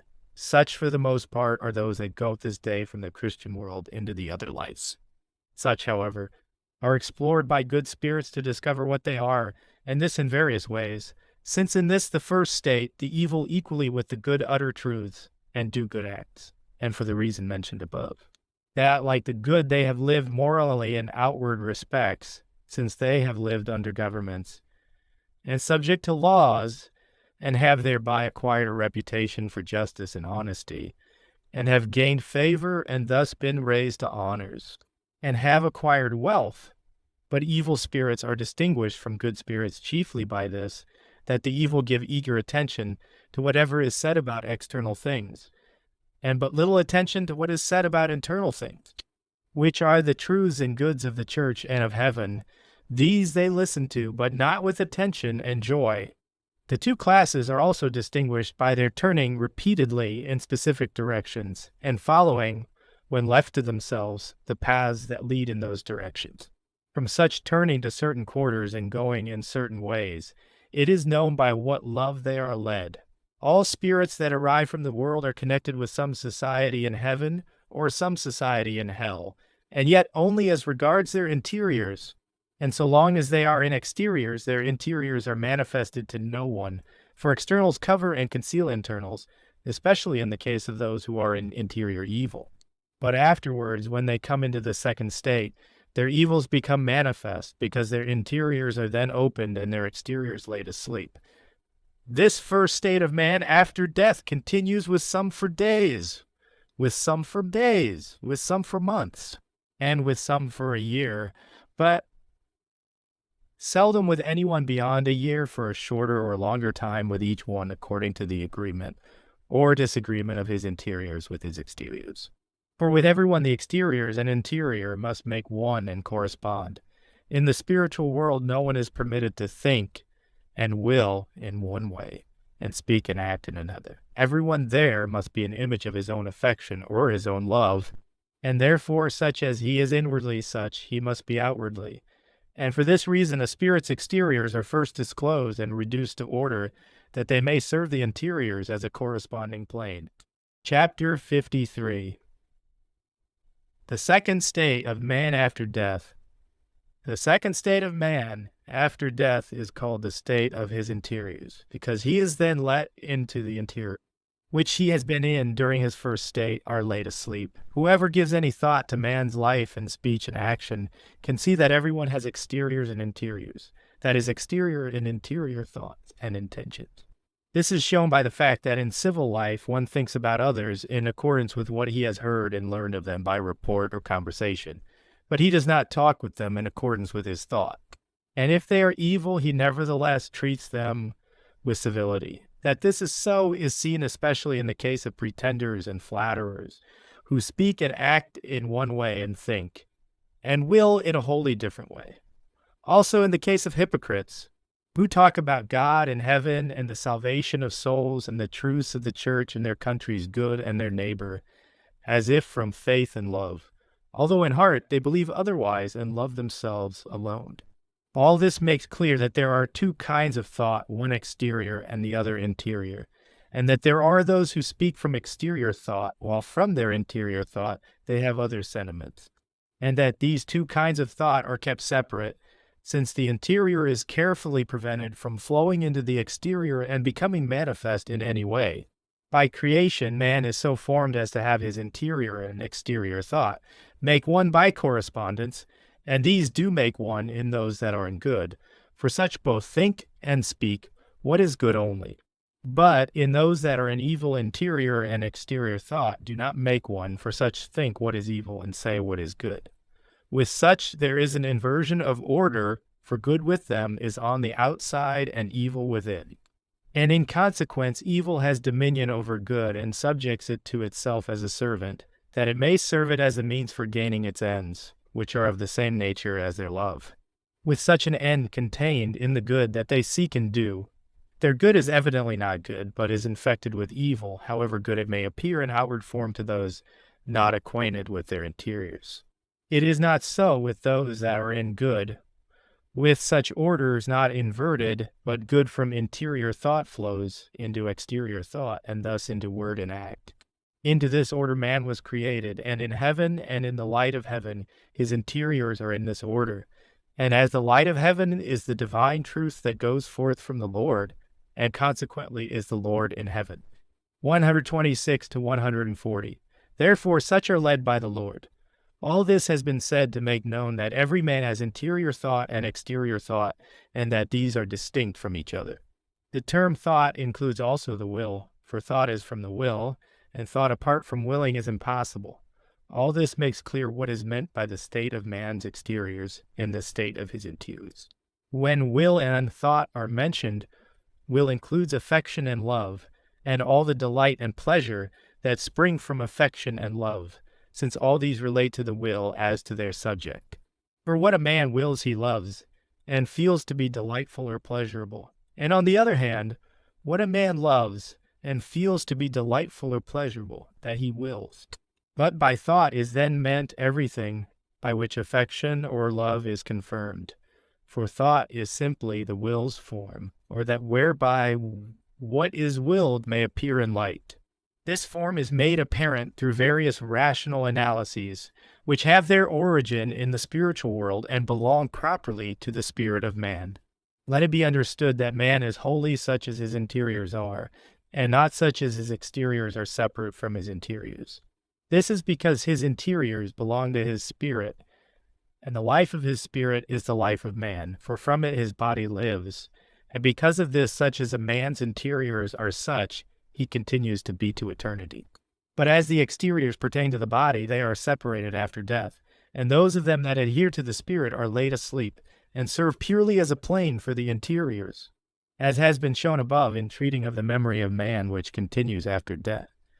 This makes evident what is man's own and what is not his own, namely, that with the evil man nothing that belongs to his exterior thought, from which he speaks, or to the exterior will from which he acts, is his own, but only that which belongs to his interior thought and will. When the first state, which is the state of the exteriors treated of in the preceding chapter, has been passed through, the man's spirit is let into the state of his interiors or into the state of his interior will, and its thought in which he had been in the world when left to himself to think freely and without restraint. Into this state he unconsciously glides, just as when in the world he withdraws the thought nearest to his speech, that is, from which he speaks, towards his interior thought and abides in the latter. Therefore, in this state of his interiors, the man's spirit is in himself and in his very life, for to think freely from his own affection is the very life of man, and is himself.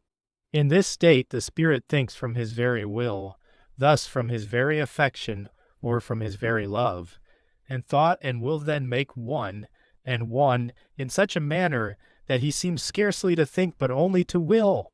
It is nearly the same when he speaks, yet with the difference that he speaks with a kind of fear that the thoughts of the will may go forth naked, since by his social life in the world this has come to be a part of his will.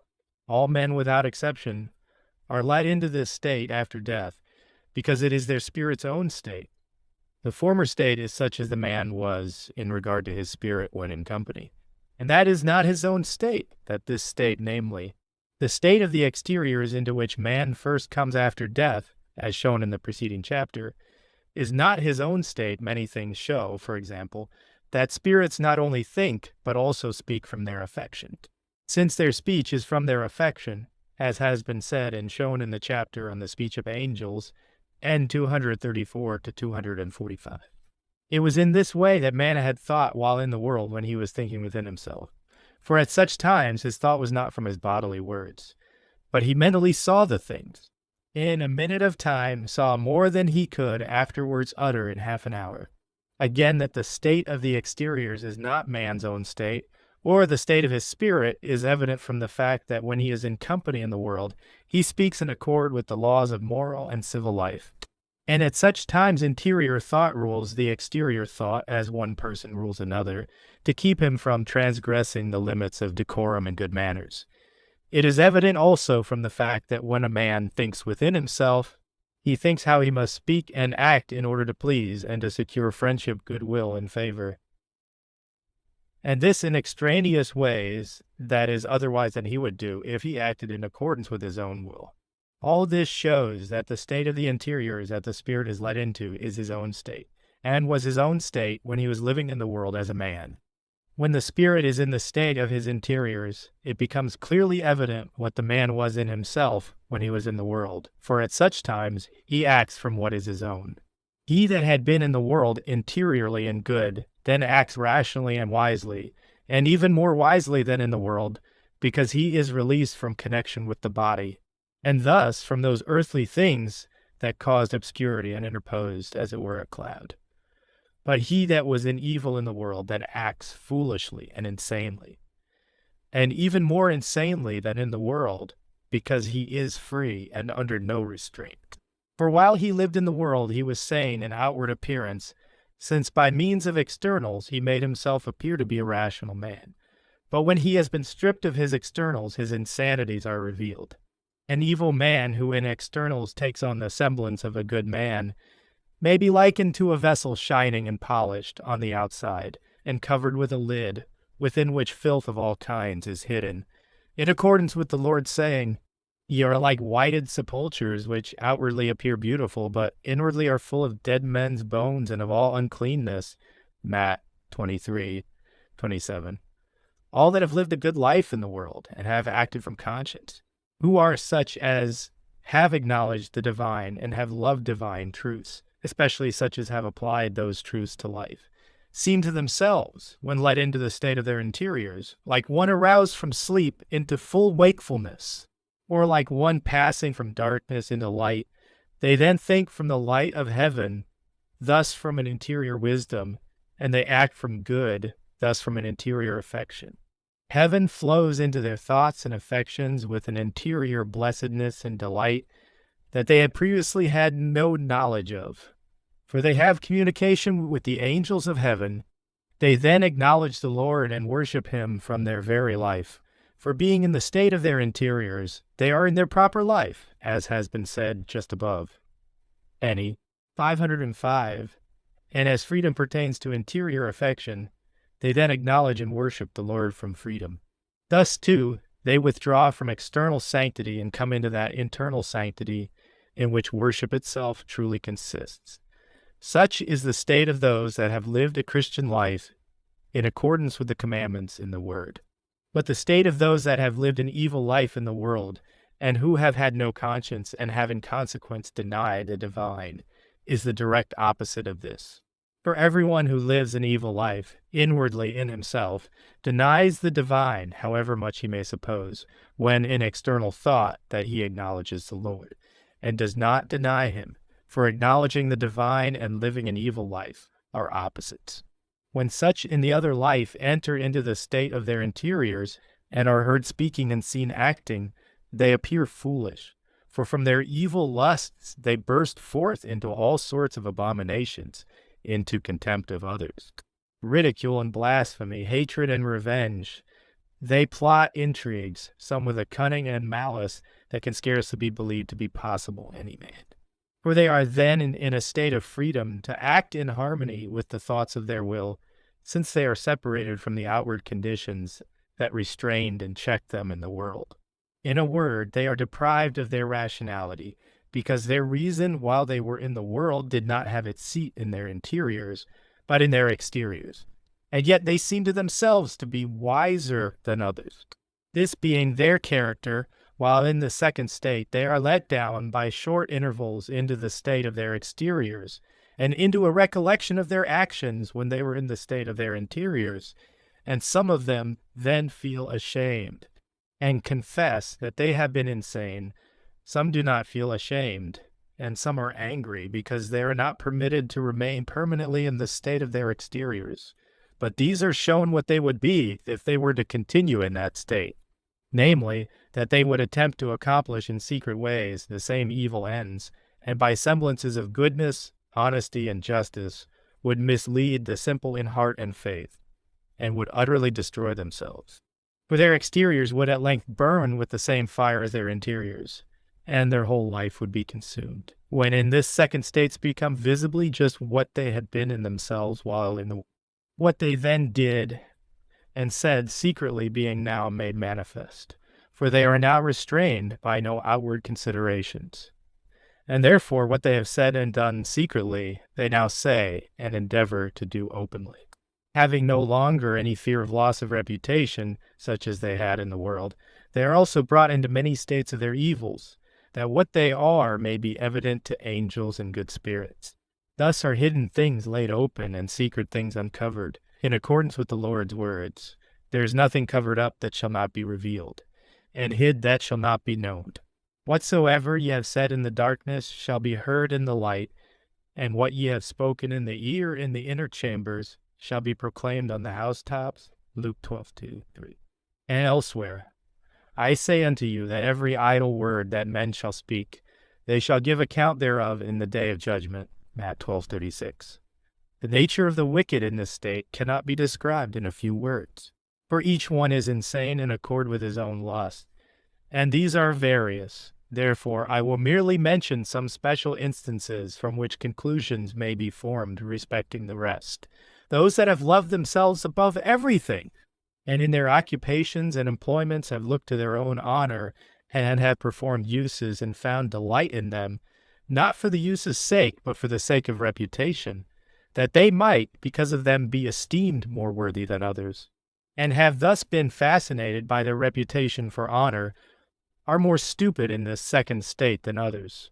For so far as one loves himself, he is separated from heaven, and so far as he is separated from heaven, he is separated from heaven. He is separated from. But those that have not only been in self-love, but have been crafty also, and have raised themselves to honors by means of crafty practices, affiliate themselves with the worst of spirits, and learn magic arts, which are abuses of divine order. And by means of these they assail and infest all who do not honor them, laying snares, fomenting hatred, burning with revenge, and are eager to vent their rage on all who do not yield to them.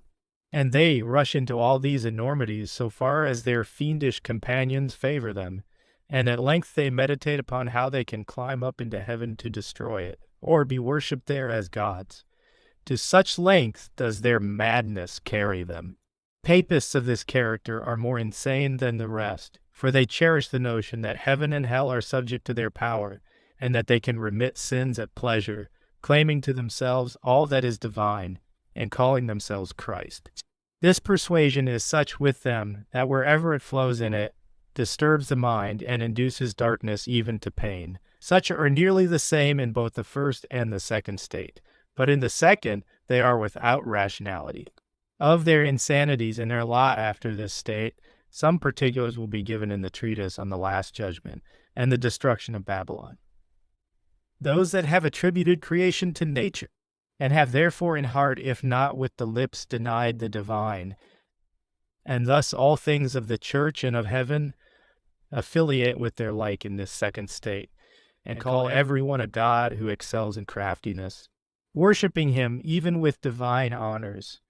I have seen such in an assembly adoring a magician, debating about nature and behaving like fools, as if they were beasts under a human form, while among them there were some who in the world had been in stations of dignity, and some who had been esteemed learned and wise, so with others in other states. From these few instances it may be inferred what those are who have the interiors of their minds closed heavenwards, as is the case with all who have received no influx out of heaven through acknowledgment of the divine and a life of faith. Everyone can judge from himself how he would act if, being such, he were left free to act with no fear of the law. and no fear in regard to his life, and with no outward restraints. And with no outward restraints, such as fear of injury to one's reputation or of loss of honor and gain in consequent pleasures. Nevertheless, the insanity of such is restrained by the Lord, that it may not rush beyond the limits of use. For even such spirits perform some use.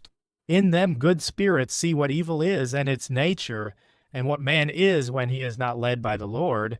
Another of their uses is their collecting together evil spirits like themselves and separating them from the good, and another, that the truths and goods that the evil had outwardly professed and feigned are taken away from them, and they are brought into the evils of their life and the falsities of their evil, and are thus prepared for hell. For no one enters hell until he is in his own evil and the falsities of evil, since no one is permitted there to have a divided mind, that is, to think and speak one thing and to will another. Every evil spirit there must think what is false from evil, and speak from the falsity of evil in both respects from the will, thus from his own essential love and its delight and pleasure. In the same way that he thought while in the world, when he was in his spirit, that is, in the same way as he thought in himself when he thought from interior affection. The reason is that the will is the man himself, and not the thought except so far as it partakes of the will being the very nature itself or disposition of the man. Therefore man's being let into his will is being let into his nature or disposition, and likewise into his life, for by his life man puts on a nature.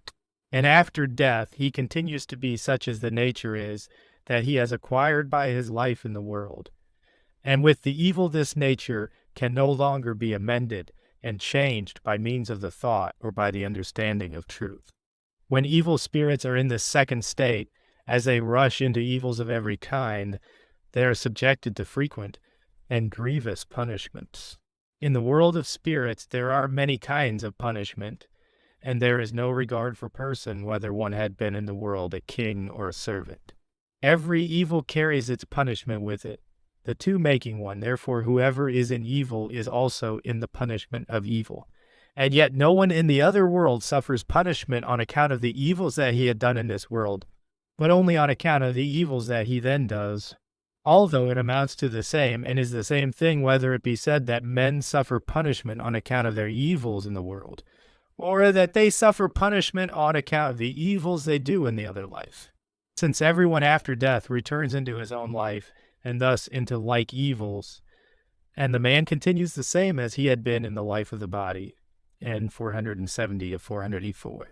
Men are punished for the reason that the fear of punishment is the sole means of subduing evils in this state. Exhortation is no longer of any avail, neither is instruction or fear of the law, and of the loss of reputation, since everyone then acts from his nature, and that nature can be restrained and broken only by punishments. But good spirits, although they had done evils in the world, are never punished, because their evils do not return. Moreover, I have learned that the evils they did were of a different kind or nature, not being done purposely in opposition to the truth, or from any other badness of heart than that which they received by inheritance from their parents, and that they were born into this by a blind delight when they were in externals, separate from internals. Everyone goes to his own society in which his spirit had been in the world, for every man, as regards his spirit, is conjoined to some society, either infernal or heavenly, the evil man to an infernal society, and the good man to a heavenly society, and to that society he is brought after death. CM 438. The spirit is led to his society gradually, and at length enters it. When an evil spirit is in the state of his interiors, he is turned by degrees toward his own society, and at length, before that state is ended, directly to it. And when that state is ended, he himself casts himself into the hell where those are who are like himself. This act of casting down appears to the sight like one falling headlong with the head downwards and the feet upwards. The cause of this appearance is that the spirit himself is in an inverted order, having loved infernal things and rejected heavenly things. In this second state, some evil spirits enter the hells and come out again by turns, but these do not appear to fall headlong as those do that are fully vastated. Moreover, The society itself in which they had been as regards their spirit while in the world is shown to them when they are in the state of their exteriors, that they may thus learn that even while in the life of the body they were in hell, although not in the same state as those that are in hell itself, but in the same state as those who are in the world of spirits of this state as compared with those that are in hell. More will be said hereafter. In this second state, the separation of evil spirits from good spirits takes place. For in the first state they are together, since while the spirit is in his exteriors, he as he was in the world. Thus the evil with the good and the good with the evil. But it is otherwise when he has been brought into his interiors and left to his own nature or will. The separation of evil spirits from good spirits is effected by various means. In general, by their being taken about to those societies with which in their first state they had communication by means of their good thoughts and affections. Thus to those societies that they had induced to believe by outward appearances that they were not evil. Usually they are led about through a wide circle, and everywhere what they really are is made manifest to good spirits. At the sight of them, the good spirits turn away, and at the same time the evil spirits who are being led about turn their faces away from the good towards that quarter where their infernal society is, into which they are about to come. Other methods of separation, which are many, will not now be mentioned. Chapter 54. The third state of man after death, the third state of man after death, that is, of his spirit, is a state of instruction. This state is for those who enter heaven and become angels. It is not for those who enter hell, because such are incapable of being taught, and therefore their second state is also their third, ending in this, that they are wholly turned to their own love, thus to that infernal society which is in a like love. When this has been done, they will, and think from that love, and as that love is infernal, they will nothing but what is evil, and think nothing but what is false, and in such thinking and willing they find their delights, because these belong to their love, and in consequence of this, they reject everything good and true which they had previously adopted as serviceable to their love as mean. Good spirits, on the other hand, are led from the second state into the third, which is the state of their preparation for heaven by means of instruction. For one can be prepared for heaven only by means of knowledges of good and truth, that is, only by means of instruction, since one can know what spiritual good and truth are, and what evil and falsity are, which are their opposites, only by being taught. One can learn in the world what civil and moral good and truth are, which are called justice and honesty, because there are civil laws in the world that teach what is just, and there is interaction with others, whereby man learns to live in accordance with moral laws, all of which have relation to what is honest and right. But spiritual good and truth are learned from heaven, not from the world. They can be learned from the Word, and from the doctrine of the Church, that is drawn from the Word. And yet, unless man in respect to his interiors, which belong to his mind, is in heaven spiritual good, and truth cannot flow into his life. And man is in heaven when he both acknowledges the divine acts justly and honestly, for the reason that he ought so, to act because it is commanded in the Word. This is living justly and honestly for the sake of the divine, and not for the sake of self and the world as ends. But no one can so act until he has been taught, for example, that there is a heaven and a hell, that there is a heaven and a hell, that there is a life after death, that God ought to be loved supremely, and the neighbor as oneself, and that what is taught in the Word ought to be believed, because the Word is divine. Without a knowledge and acknowledgement of these things, man is unable to think spiritually, and if he has no thought about them, he does not will them. For what a man does not know, he cannot think, and what he does not think, he cannot will. So it is when man wills these things that heaven flows into his life. That is the Lord through heaven, for the Lord flows into the will, and through the will into the thought, and through both into the life, and the whole life of man is from these. All this makes clear that spiritual good and truth are learned not from the world but from heaven, and that one can be prepared for heaven only by means of instruction. Moreover, so far as the Lord flows into the life of anyone he instructs him. For so far he kindles the will with the love of knowing truths and enlightens the thought to know them. And so far as this is done, the interiors of man are opened and heaven is implanted in them. And furthermore, what is divine and heavenly flows into the honest things pertaining to moral life and into the just things pertaining to civil life in man, and makes them spiritual. Since man then does these things from the divine, which is doing them for the sake of the divine, for the things honest and just pertaining to moral and civil life which a man does from that source are the essential effects of spiritual lives. And the effect derives its all from the effecting cause, and such as the cause is such as the effect. Instruction is given by the angels of many societies, especially those in the northern and southern quarters, because those angelic societies are in intelligence and wisdom from a knowledge of good and true.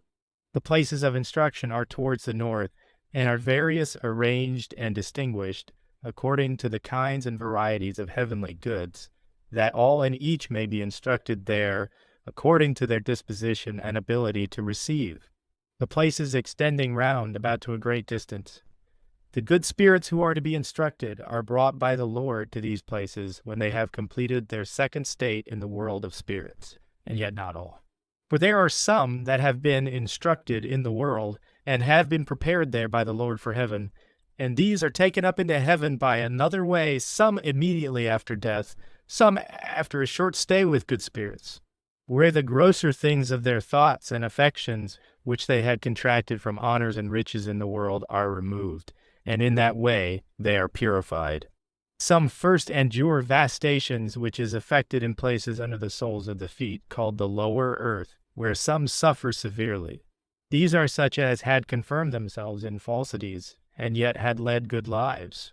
For when falsities have been confirmed, they inhere with much force, and until they have been dispersed, truths cannot be seen, and thus cannot be accepted.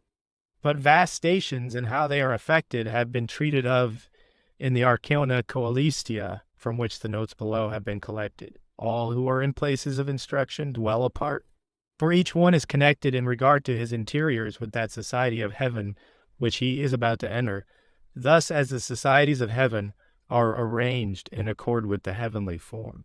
See above, and at 200 to 212, so are the places there where instruction is given, and for this reason, when those places are viewed from heaven, something like a heaven in a smaller form is seen. They are spread out in length from east to west, and in breadth from south to north, but the breadth appears to be less than the length. The arrangement in general is as follows. In front are those who died in childhood and have been brought up in heaven to the age of early youth. These, after passing the state of their infancy with those having charge of them, are brought hither by the Lord and instructed. Behind these are the places where those are taught who die in adult age, and who in the world had an affection for truth derive from good of life. Again, behind these are those who in the world were connected with the Mohammedan religion, and lived a moral life, and acknowledged one divine, and the Lord as the very prophet. When these withdraw from Mohammed, because he can give them no help, they approach the Lord and worship him and acknowledge his divinity, and they are then instructed in the Christian religion. Behind these moors of the north are the places of instruction of various heathen nations who in the world have lived a good life in conformity with their religion, and have thereby acquired a kind of conscience, and have done what is just and right, not so much from a regard to the laws of their government, as from a regard to the laws of religion, which they believe ought to be sacredly observed, and in no way violated by their doings. When these have been taught, they are all easily led to acknowledge the Lord, because it is impressed on their hearts that God is not invisible, but is visible under a human form. These in number exceed all the rest, and the best of them are from Africa. But all are not taught in the same way, nor by the same societies of heaven.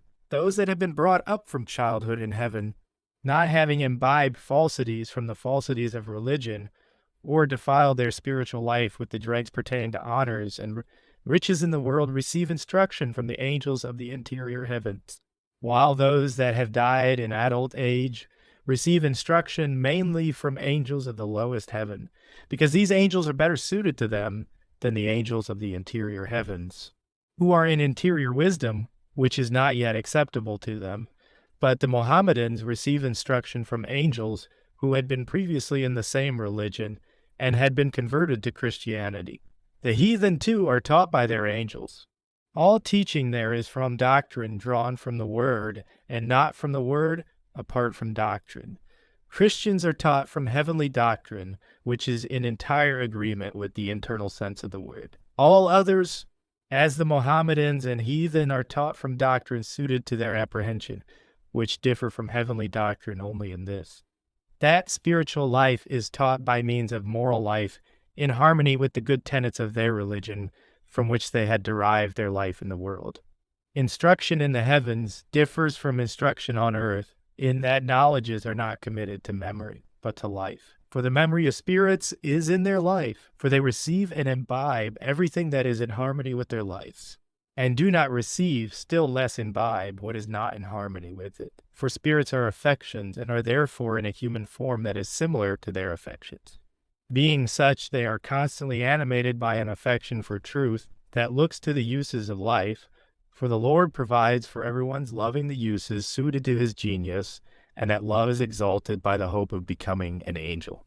And as all the uses of heaven have relation to the general use, which is the good of the Lord's kingdom, which in heaven is the fatherland, and as all special and particular uses are to be valued in proportion as they more closely and fully have regard to that general use, so all of these special and particular uses, which are innumerable, are good and heavenly. Therefore, in everyone an affection for truth is so conjoined with an affection for use that the two make one, and thereby truth is so implanted in use that the truths they acquire are truths of use. In this way are angelic spirits taught and prepared for heaven. An affection for truth that is suited to the use is insinuated by various means, most of which are unknown in the world, chiefly by representatives of uses, which in the spiritual world are exhibited in 1,000 ways, and with such delights and pleasures that they permeate the spirit from the interiors of its mind to the exteriors of its body, and thus affect the whole. And in consequence, the spirit becomes, as it were, his use, and therefore when he comes into his society, into which he is initiated by instruction, he is in his life by being in his youth. From all this, it is clear that knowledges, which are external truths, do not bring anyone into heaven, but the life itself, which is a life of uses implanted by means of knowledges. There were some spirits who had convinced themselves, by thinking about it in the world, that they would go to heaven and be received before others because of their learning and their great knowledge of the word and of the doctrines of their churches, believing that they were wise in consequence, and were such as are meant by those of whom it is said that they shall shine as the brightness of the firmament, and as the stars, Daniel 12:3. But these were examined to see whether their knowledges resided in the memory or in the life. Such of them as had a genuine affection of truth, that is, who had uses separated from what pertains to the body and the world as their end, which are essentially spiritual uses, these, when they had been instructed, were received into heaven. And it was then given them to know what it is that shines in heaven, namely divine truth, which is the light of heaven in use, which is a plane that receives the rays of that light and turns them into various splendors. But those in whom knowledges resided merely in the memory, and who had acquired therefrom an ability to reason about truths, and to prove what they had already accepted as principles, seeing such principles after they had confirmed them as truths. Although they were falsities, these as they were in no heavenly light, and yet were in a belief derived from the conceit that usually adheres to such intelligence, that they were more learned than others, and would for that reason enter heaven and be served by the angels in order that they might be withdrawn from their delusive faith, were taken up to the first or outmost heaven to be introduced into an angelic society. But at the very threshold their eyes began to be darkened by the inflowing of the light of heaven, and their understanding to be disturbed, and at length they began to gasp as if at the point of death, and as soon as they felt the heat of heaven, which is heavenly love, they began to be inwardly tormented. They were therefore cast down, and afterwards were taught that knowledges do not make an angel, but the life itself, which is gained by means of knowledges. For knowledges regarded in themselves are outside of heaven, but life acquired by means of knowledge is within heaven, when spirits have been prepared for heaven by instruction in the places above described, which is effected in a short time on account of their being in spiritual ideas that comprehend many particulars together. They are clothed with angelic garments, which are mostly glowing white, as if made of fine linen. And they are thus brought to the way that leads upwards towards heaven, and are delivered there to angel guards, and afterwards are received by other angels, and introduced into societies and into many blessednesses there. After this, each one is led by the Lord into his own society, which is also effected by various ways, sometimes by winding paths. The ways by which they are led are not known to any angel, but are known to the Lord alone.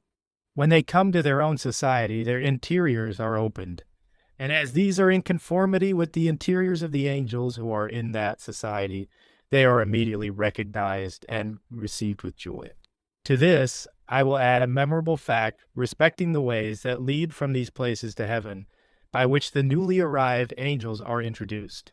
There are 8 ways, 2 from each place of instruction, one going up in an eastern direction, the other towards the west. Those that enter the Lord's celestial kingdom are introduced by the eastern way, while those that enter the spiritual kingdom are introduced by the western way.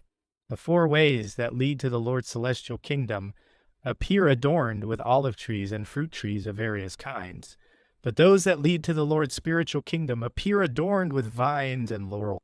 This is from correspondence, because vines and laurels correspond to affection for truth and its uses, while olives and fruits correspond to affection for good and its uses. Chapter 55. No one enters heaven by mercy apart from means those that have not been instructed about heaven, and the way to heaven, and about the life of heaven in man. Suppose that being received into heaven is a mere matter of mercy, and is granted to those that have faith, and for whom the Lord intercedes, thus that it is an admission from mere favor, consequently, that all men without exception might be saved if the Lord so pleased. And some even believe that all in hell might be so saved.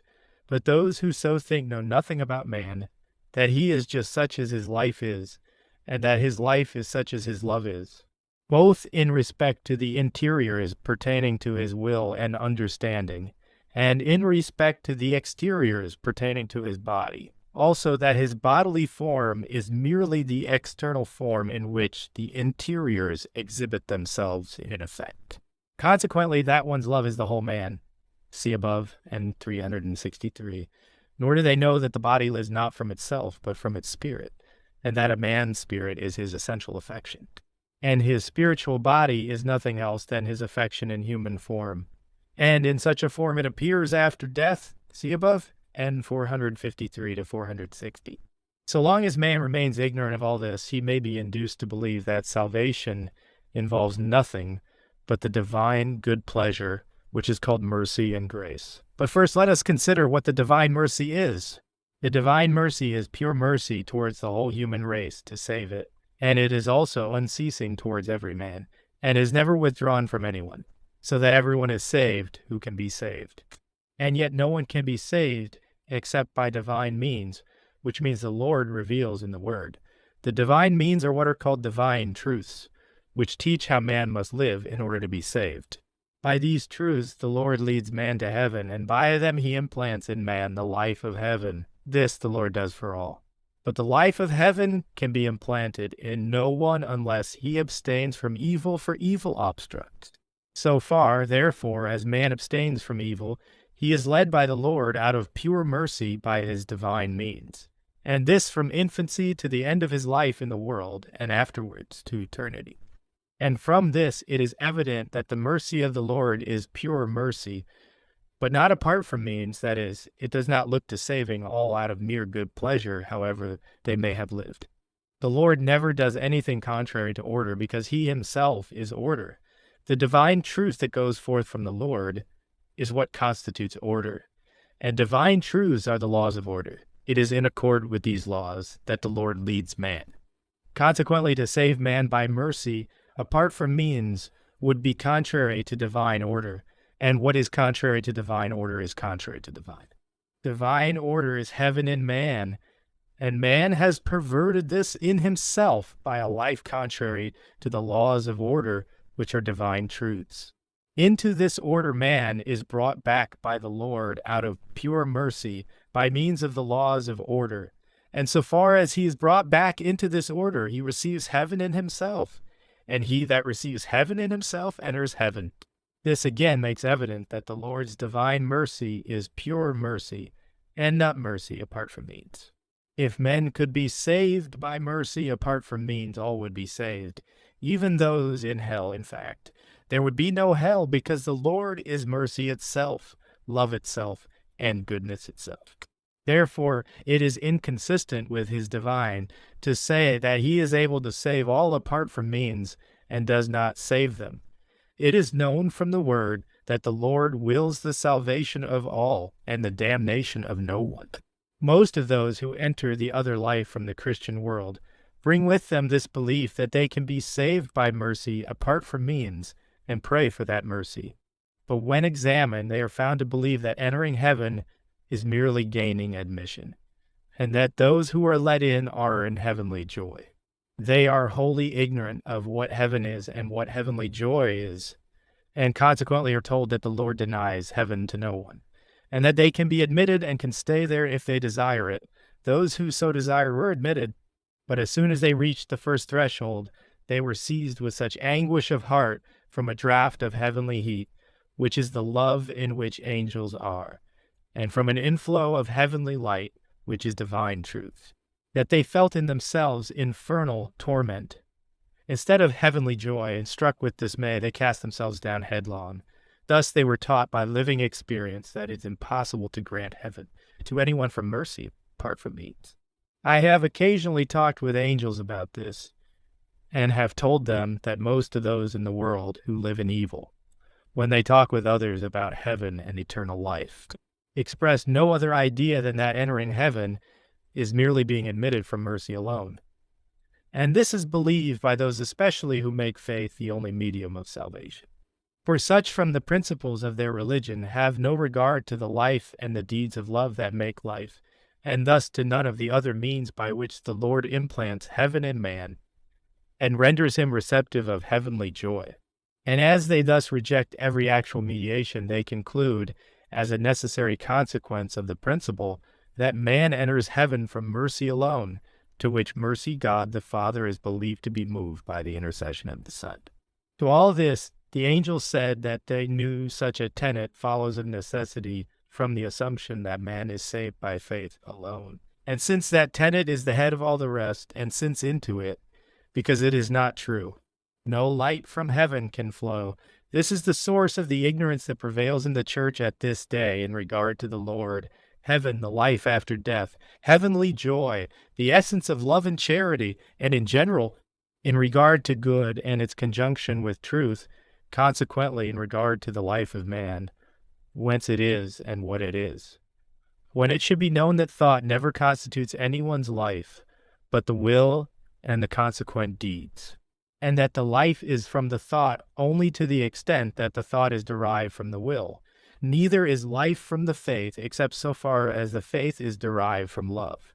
Angels are grieved that these persons do not know that faith alone is impossible in anyone, since faith apart from its origin, which is love, is nothing but knowledge, and in some is merely a sort of persuasion that has the semblance of faith, see above, N 482.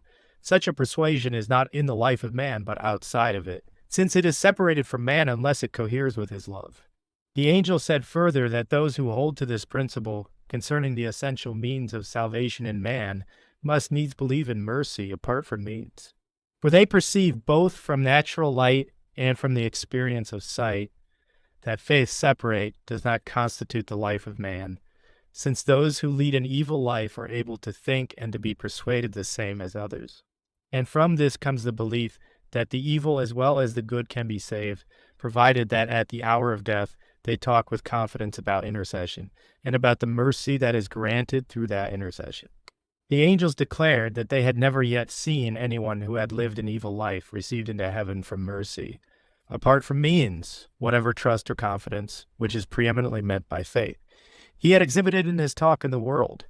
When asked about Abraham, Isaac, Jacob, David, and the apostles, whether they were not received into heaven from mercy apart from means, the angels replied that not one of them was so received, but everyone in accordance with his life in the world, that they knew where these were, and that they were no more esteemed there than others.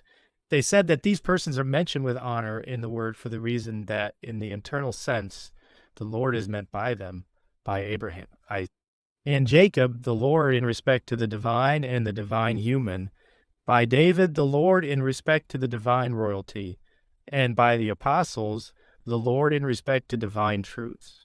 Also, that when the word is read by man, the angels have no perception whatever of these men, for their names do not enter heaven, but they have instead a perception of the Lord as he has just been described. Consequently, in the word that is in heaven, see above, and 259, there are no such names mentioned, since that word is the internal sense of the word that is in the world. I can testify from much experience that it is impossible to implant the life of heaven in those who in the world have lived a life opposite to the life of heaven. There were some who had believed that when after death they should hear divine truths from the angels, they would readily accept them and believe them, and consequently live a different life, and could thus be received into heaven. But this was tried with very many, although it was confined to those who held this belief, and was permitted in their case to teach them that repentance is not possible after death. Some of those with whom the experiment was made understood truths and seemed to accept them, but as soon as they turned to the life of their love, they rejected them, and even spoke against them. Others were unwilling to hear them, and at once rejected them. Others wished to have the life of love that they had contracted from the world taken away from them, and to have the angelic life, or the life of heaven, infused in its place. This, too, was permitted to be done, but as soon as the life of their love was taken away, they lay as if dead, with their powers gone. By these and other experiments, the simple good were taught that no one's life can by any means be changed after death, and that an evil life can in no way be converted into a good life, or an infernal life into an angelic life. For every spirit from head to heel is such as his love is, and therefore such as his life is, and to convert his life into its opposite is to destroy the spirit completely. The angels declare that it would be easier to change a night owl into a dove, or a horned owl into a bird of paradise, than to change an infernal spirit into an angel of heaven. That man after death continues to be such as his life had been in the world can be seen above in its own chapter, and 470 to 484. From all this, it is evident that no one can be received into heaven from mercy apart from means. Chapter 56. It is not so difficult to live the life that leads to heaven as is believed. There are some who believe that to live the life that leads to heaven, which is called the spiritual life, is difficult, because they have been told that man must renounce the world, must divest himself of the lusts called the lusts of the body and the flesh, and must live spiritually. And they understand this to mean that they must discard worldly things, which consist chiefly in riches and honors, that they must walk continually in pious meditation on God, salvation, and eternal life, and must spend their life in prayers and in reading the Word and pious books. Such is their idea of renouncing the world and living in the Spirit and not in the flesh. But that this is not at all true, it has been given me to know by much experience and from conversation with the angels.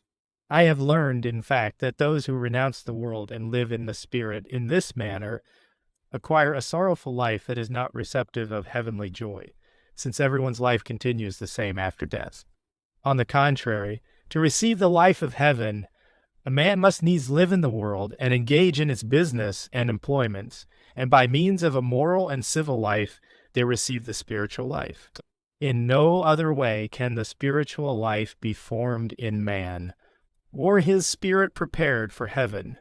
For to live an internal life, and not at the same time, an external life is like dwelling in a house that has no foundation, that gradually sinks or becomes cracked and rent asunder or totters till it falls. When the life of man is scanned and explored by rational insight, it is found to be threefold, namely, spiritual, moral, and civil, with these three lives distinct from each other. For there are men who live a civil life, and not as yet a moral and spiritual life. And there are men who live a moral life, and not as yet a spiritual life. And there are those who live a civil life and a spiritual life at the same time. These live the life of heaven, but the former live the life of the world, separated from the life of heaven. This shows, in the first place, that the spiritual life is not a life separated from natural life or the life of the world, but is joined with it as the soul is joined with its body. And if it were separated, it would be, as was said, like living in a house that has no foundation. For moral and civil life is the active plane of the spiritual life, since to will well is the province of the spiritual life, and to act well of the moral and civil life. And if the latter is separated from the former, the spiritual life consists solely of thought and speech, and the will, left with no support, recedes. And yet the will is the very spiritual part of man, that it is not so difficult as some believe to live the life that leads to heaven will now be shown. Who cannot live a civil and moral life? For everyone from his childhood is initiated into that life and learns what it is by living in the world. Moreover, everyone, whether evil or good, lives that life. For who does not wish to be called honest, and who does not wish to be called just? Almost everyone practices honesty and justice outwardly, so far as to seem to be honest and just at heart, or to seem to act from real honesty and justice. The spiritual man ought to live in like manner, and can do so as easily as the natural man can, with this difference only, that the spiritual man believes in the divine, and acts honestly and justly, not solely, because to so act is in accord with civil and moral laws, but also because it is in accord with divine laws. As the spiritual man, in whatever he is doing, thinks about divine things, he has communication with the angels of heaven, and so far as this takes place, he is conjoined with them, and thereby his internal man, which regarded in itself as the spiritual man, is opened. When man comes into this state, he is adopted and led by the Lord, although himself unconscious of it. And then whatever he does that is honest and just pertaining to moral and civil life is done from a spiritual motive. And doing what is honest and just from a spiritual motive is doing it from honesty and justice itself, or doing it from the heart. His justice and honesty appear outwardly precisely the same as the justice and honesty of natural men, and even of evil and infernal men. But in inward form they are wholly unlike. For evil men act justly and honestly solely for the sake of themselves in the world. And therefore, if they had no fear of laws and penalties, or the loss of reputation, of honor, of gain, and of life, they would act in every respect dishonestly and unjustly, since they neither fear God nor any divine law, and therefore are not restrained by any internal bond. Consequently, they would use every opportunity to defraud, plunder, and spoil, and this from delight. That inwardly they are such can be clearly seen from those of the same character in the other life, while everyone's externals are taken away, and his internals in which he at last lives to eternity are opened. See above. 499 to 511. As such, then act without external restraints, which are, as just said, fear of the law, of the loss of reputation, of honor, of gain, and of life. They act insanely and laugh at honesty and justice. But those who have acted honestly and justly from regard to divine laws, when their externals are taken away, and they are left to their internals, act wisely, because they are conjoined to the angels of heaven, from whom wisdom is communicated to them. From all this it can now be seen, in the first place, that when the internal man, that is, the will and thought, are conjoined to the divine, the civil and moral life of the spiritual man may be wholly like the civil and moral life of the natural man. See above, and 358 to 360. Furthermore, the laws of spiritual life, the laws of civil life, and the laws of moral life are set forth in the 10 commandments of the Decalogue. In the first 3, the laws of spiritual life. In the 4 that follow, the laws of civil life. And in the last 3, the laws of moral life. Outwardly, the merely natural man lives in accordance with the same commandments in the same way as the spiritual man does. For in like manner, he worships the divine, goes to church, listens to preachings, and assumes a devout countenance. refrains from committing murder, adultery, and theft, from bearing false witness, and from defrauding his companions of their goods. While inwardly such a person is the direct opposite of what he appears outwardly, since in heart he denies the divine and worship acts the hypocrite. And when left to himself and his own thoughts laughs at the holy things of the church, believing that they merely serve as a restraint for the simple multitude. Consequently, he is wholly disjoined from heaven, and not being a spiritual man, he is neither a moral man nor a civil man. For although he refrains from committing murder, he hates everyone who opposes him, and from his hatred burns with revenge, and would therefore commit murder if he were not restrained by civil laws and external bonds, which he fears. And as he longs to do so, it follows that he is continually committing murder. Although he does not commit adultery, yet as he believes it to be allowable, he is all the while an adulterer, since he commits adultery to the extent that he has the ability, and as often as he has opportunity. Although he does not steal, yet as he covets the goods of others, and does not regard fraud and wicked devices as opposed to what is lawful, in intent he is continually acting the thief. The same is true of the commandments relating to moral life, which forbid false witness and coveting the goods of others. Such is every man who denies the divine, and who has no conscience derived from religion. That he is such is clearly evident from those of like character in the other life when their externals have been removed, and they are let into their internals. As they are then separated from heaven, they act in unity with hell, and in consequence are affiliated with those who are in hell. It is not so with those who in heart have acknowledged the divine, and in the actions of their lives have had respect to divine laws, and have lived as fully in accord with the first 3 commandments of the Decalogue as they have in accordance with the others. When the externals of such are removed and they are let into their internals, they are wiser than they were in the world. For entering into their internals is like entering from darkness into light, from ignorance into wisdom, and from a sorrowful life into a happy life, because they are in the divine, thus in heaven. This has been said to make known what the one kind of man is and what the other is, although they have both lived the same external life. Everyone may know that thoughts are led or tend in accord with the intentions, that is, in the directions that one intends. For thought is man's internal sight and resembles the external sight in this, that to whatever point it is directed or aimed, thither it turns and there it rests. Therefore, when the internal sight or the thought is turned towards the world and rests there, the thought in consequence becomes worldly. When it turns to self and self-honor, it becomes corporeal. But when it is turned heavenwards, it becomes heavenly. So too, when turned heavenwards, it is elevated. But when turned selfward, it is drawn down from heaven and immersed in what is corporeal. And when turned towards the world, it is also turned downwards from heaven, and is spent upon those objects that are presented to the natural sight. Man's love is what constitutes his intention and determines his internal sight or thought to its object.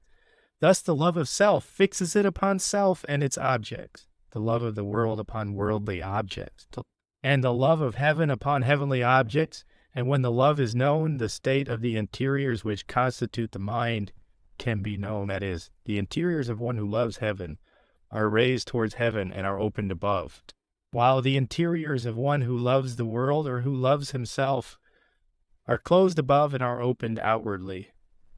From this, the conclusion follows that when the higher regions of the mind are closed above, man can no longer see the objects pertaining to heaven and the church, but those objects are in thick darkness to him, and what is in thick darkness is either denied or not understood. And this is why those that love themselves in the world above all things, since the higher regions of their minds are closed, in heart deny divine truths. And if from their memory they say anything about them, they nevertheless do not understand them. Moreover, they regard them in the same way as they regard worldly and corporeal things. And being such, they are able to direct the mind to those things only that enter through the senses of the body. And in these alone do they find delight. Among these are also many things that are filthy, obscene, profane, and wicked, and these cannot be removed, because into the minds of such no influx from heaven is possible, since their minds, as just now said, are closed above. Man's intention, by which his internal sight or thought is determined, is his will. For what a man wills he intends, and what he intends he thinks. Therefore, when his intention is heavenward, his thought is determined heavenward, and with it his whole mind, which is thus in heaven. And from heaven he beholds the things of the world beneath him, like one looking down from the roof of a house. So the man that has the interiors of his mind open can see the evils and falsities that are in him, for these are beneath the spiritual mind. On the other hand, the man whose interiors are not open is unable to see his evils and falsities, because he is not above them, but in them. From all this, one may conclude whence man has wisdom and whence insanity. Also, what a man will be after death when he is left to will and think and to act and speak in accordance with his interior.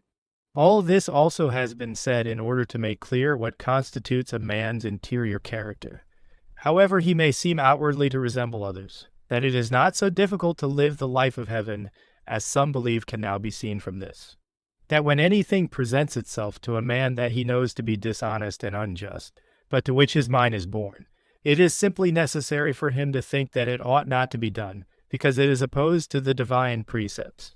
If a man accustoms himself so to think, and from so doing establishes a habit of so thinking, he is gradually conjoined to heaven, and so far as he is conjoined to heaven, the higher regions of his mind are opened.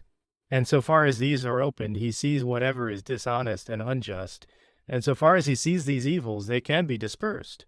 For no evil can be dispersed until it is seen. Into this state man is able to enter because of his freedom, for is not any one able from his freedom to so think?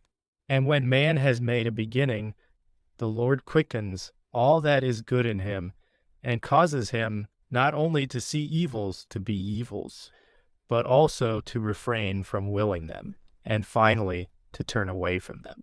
This is meant by the Lord's words, "My yoke is easy and my burden is light," Matt 11:30. But it must be understood that the difficulty of so thinking and of resisting evils increases so far as man from his will does evils. For in the same measure he becomes accustomed to them until he no longer sees them, and at length loves them, and from the delight of his love excuses them, and confirms them by every kind of fallacy and declares them to be allowable and good. This is the fate of those who in early youth plunge into evils without restraint and also reject divine things from the heart. The way that leads to heaven and the way that leads to hell were once represented to me. There was a broad way tending towards the left or the north, and many spirits were seen going in it, but at a distance a large stone was seen where the broad way came to an end. From that stone 2 ways branched off, one to the left and one in the opposite direction to the right. The way that went to the left was narrow or straightened, leading through the west to the south, and thus into the light of heaven. The way that went to the right was broad and spacious, leading obliquely downwards towards hell.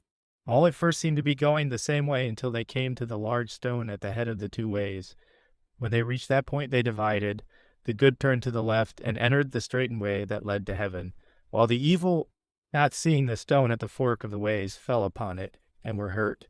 And when they rose up, they ran on in the broad way to the right, which went towards hell. What all this meant was afterwards explained to me. The first way, that was broad, wherein many, both good and evil, went together and talked with each other as friends, because there was no visible difference between them, represented those who externally live alike honestly and justly, and between whom, seemingly, there is no difference.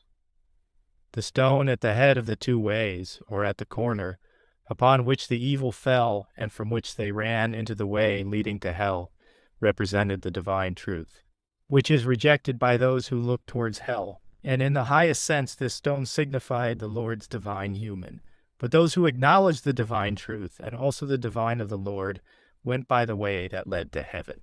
By this again, it was shown that in externals the evil lead the same kind of life as the good, or go the same way, that is, one as readily as the other, and yet those who from the heart acknowledge the divine, especially those within the church who acknowledge the divine of the Lord, are led to heaven, while those who do not are led to hell. The thoughts of man that proceed from his intention or will are represented in the other life by ways. and ways are visibly presented there in exact accord with those thoughts of intention. And in accord with his thoughts that proceed from intention, everyone walks. For this reason, the character of spirits and their thoughts are known from their ways. This also makes clear what is meant by the Lord's words. Enter ye in through the narrow gate, for wide is the gate and broad is the way that leadeth to destruction, and many be they that enter in thereby. For straitened is the way, and narrow the gate that leadeth to life, and few be they who find it. Matt 7:13. The way that leads to life is straitened not because it is difficult, but because there are few who find it, as is said here. The stone seen at the corner where the broad and common way ended, and from which two ways were seen to lead in opposite directions, illustrated what is signified by these words of the Lord. Have ye not read what is written? The stone which the builders rejected was made the head of the corner. Whosoever shall fall upon that stone shall be broken. Luke 20:17-18. Stone signifies divine truth. And the stone of Israel, the Lord in respect to his divine human. The builders mean those who are of the church. The head of the corner is where the two ways are. To fall and to be broken is to deny and perish. I have been permitted to talk with some in the other life who had withdrawn from worldly affairs, that they might live in a pious and holy manner. Also with some who had afflicted themselves in various ways, believing that they were thereby renouncing the world and subduing the lusts of the flesh. But as most of these have thus acquired a sorrowful life, and had withdrawn from the life of charity, which life can be lived only in the midst of the world, they are incapable of being affiliated with angels, because the life of angels is a life of joy, resulting from a state of blessedness, and consists in performing good deeds, which are works of charity. Moreover, those who have lived a life withdrawn from worldly employments are inflamed with the idea of their own merit, and are continually desiring heaven on that account, and thinking of heavenly joy as a reward, utterly ignorant of what heavenly joy is. When such are admitted into the company of angels, and into their joy, which discards merit and consists in active labors and practical services, and in a blessedness resulting from the good thereby accomplished, they are astonished like one who has found out something quite foreign to his belief, and since they are not receptive of that joy, they go away and ally themselves with spirits of their own kind that have lived in the world a life like their own.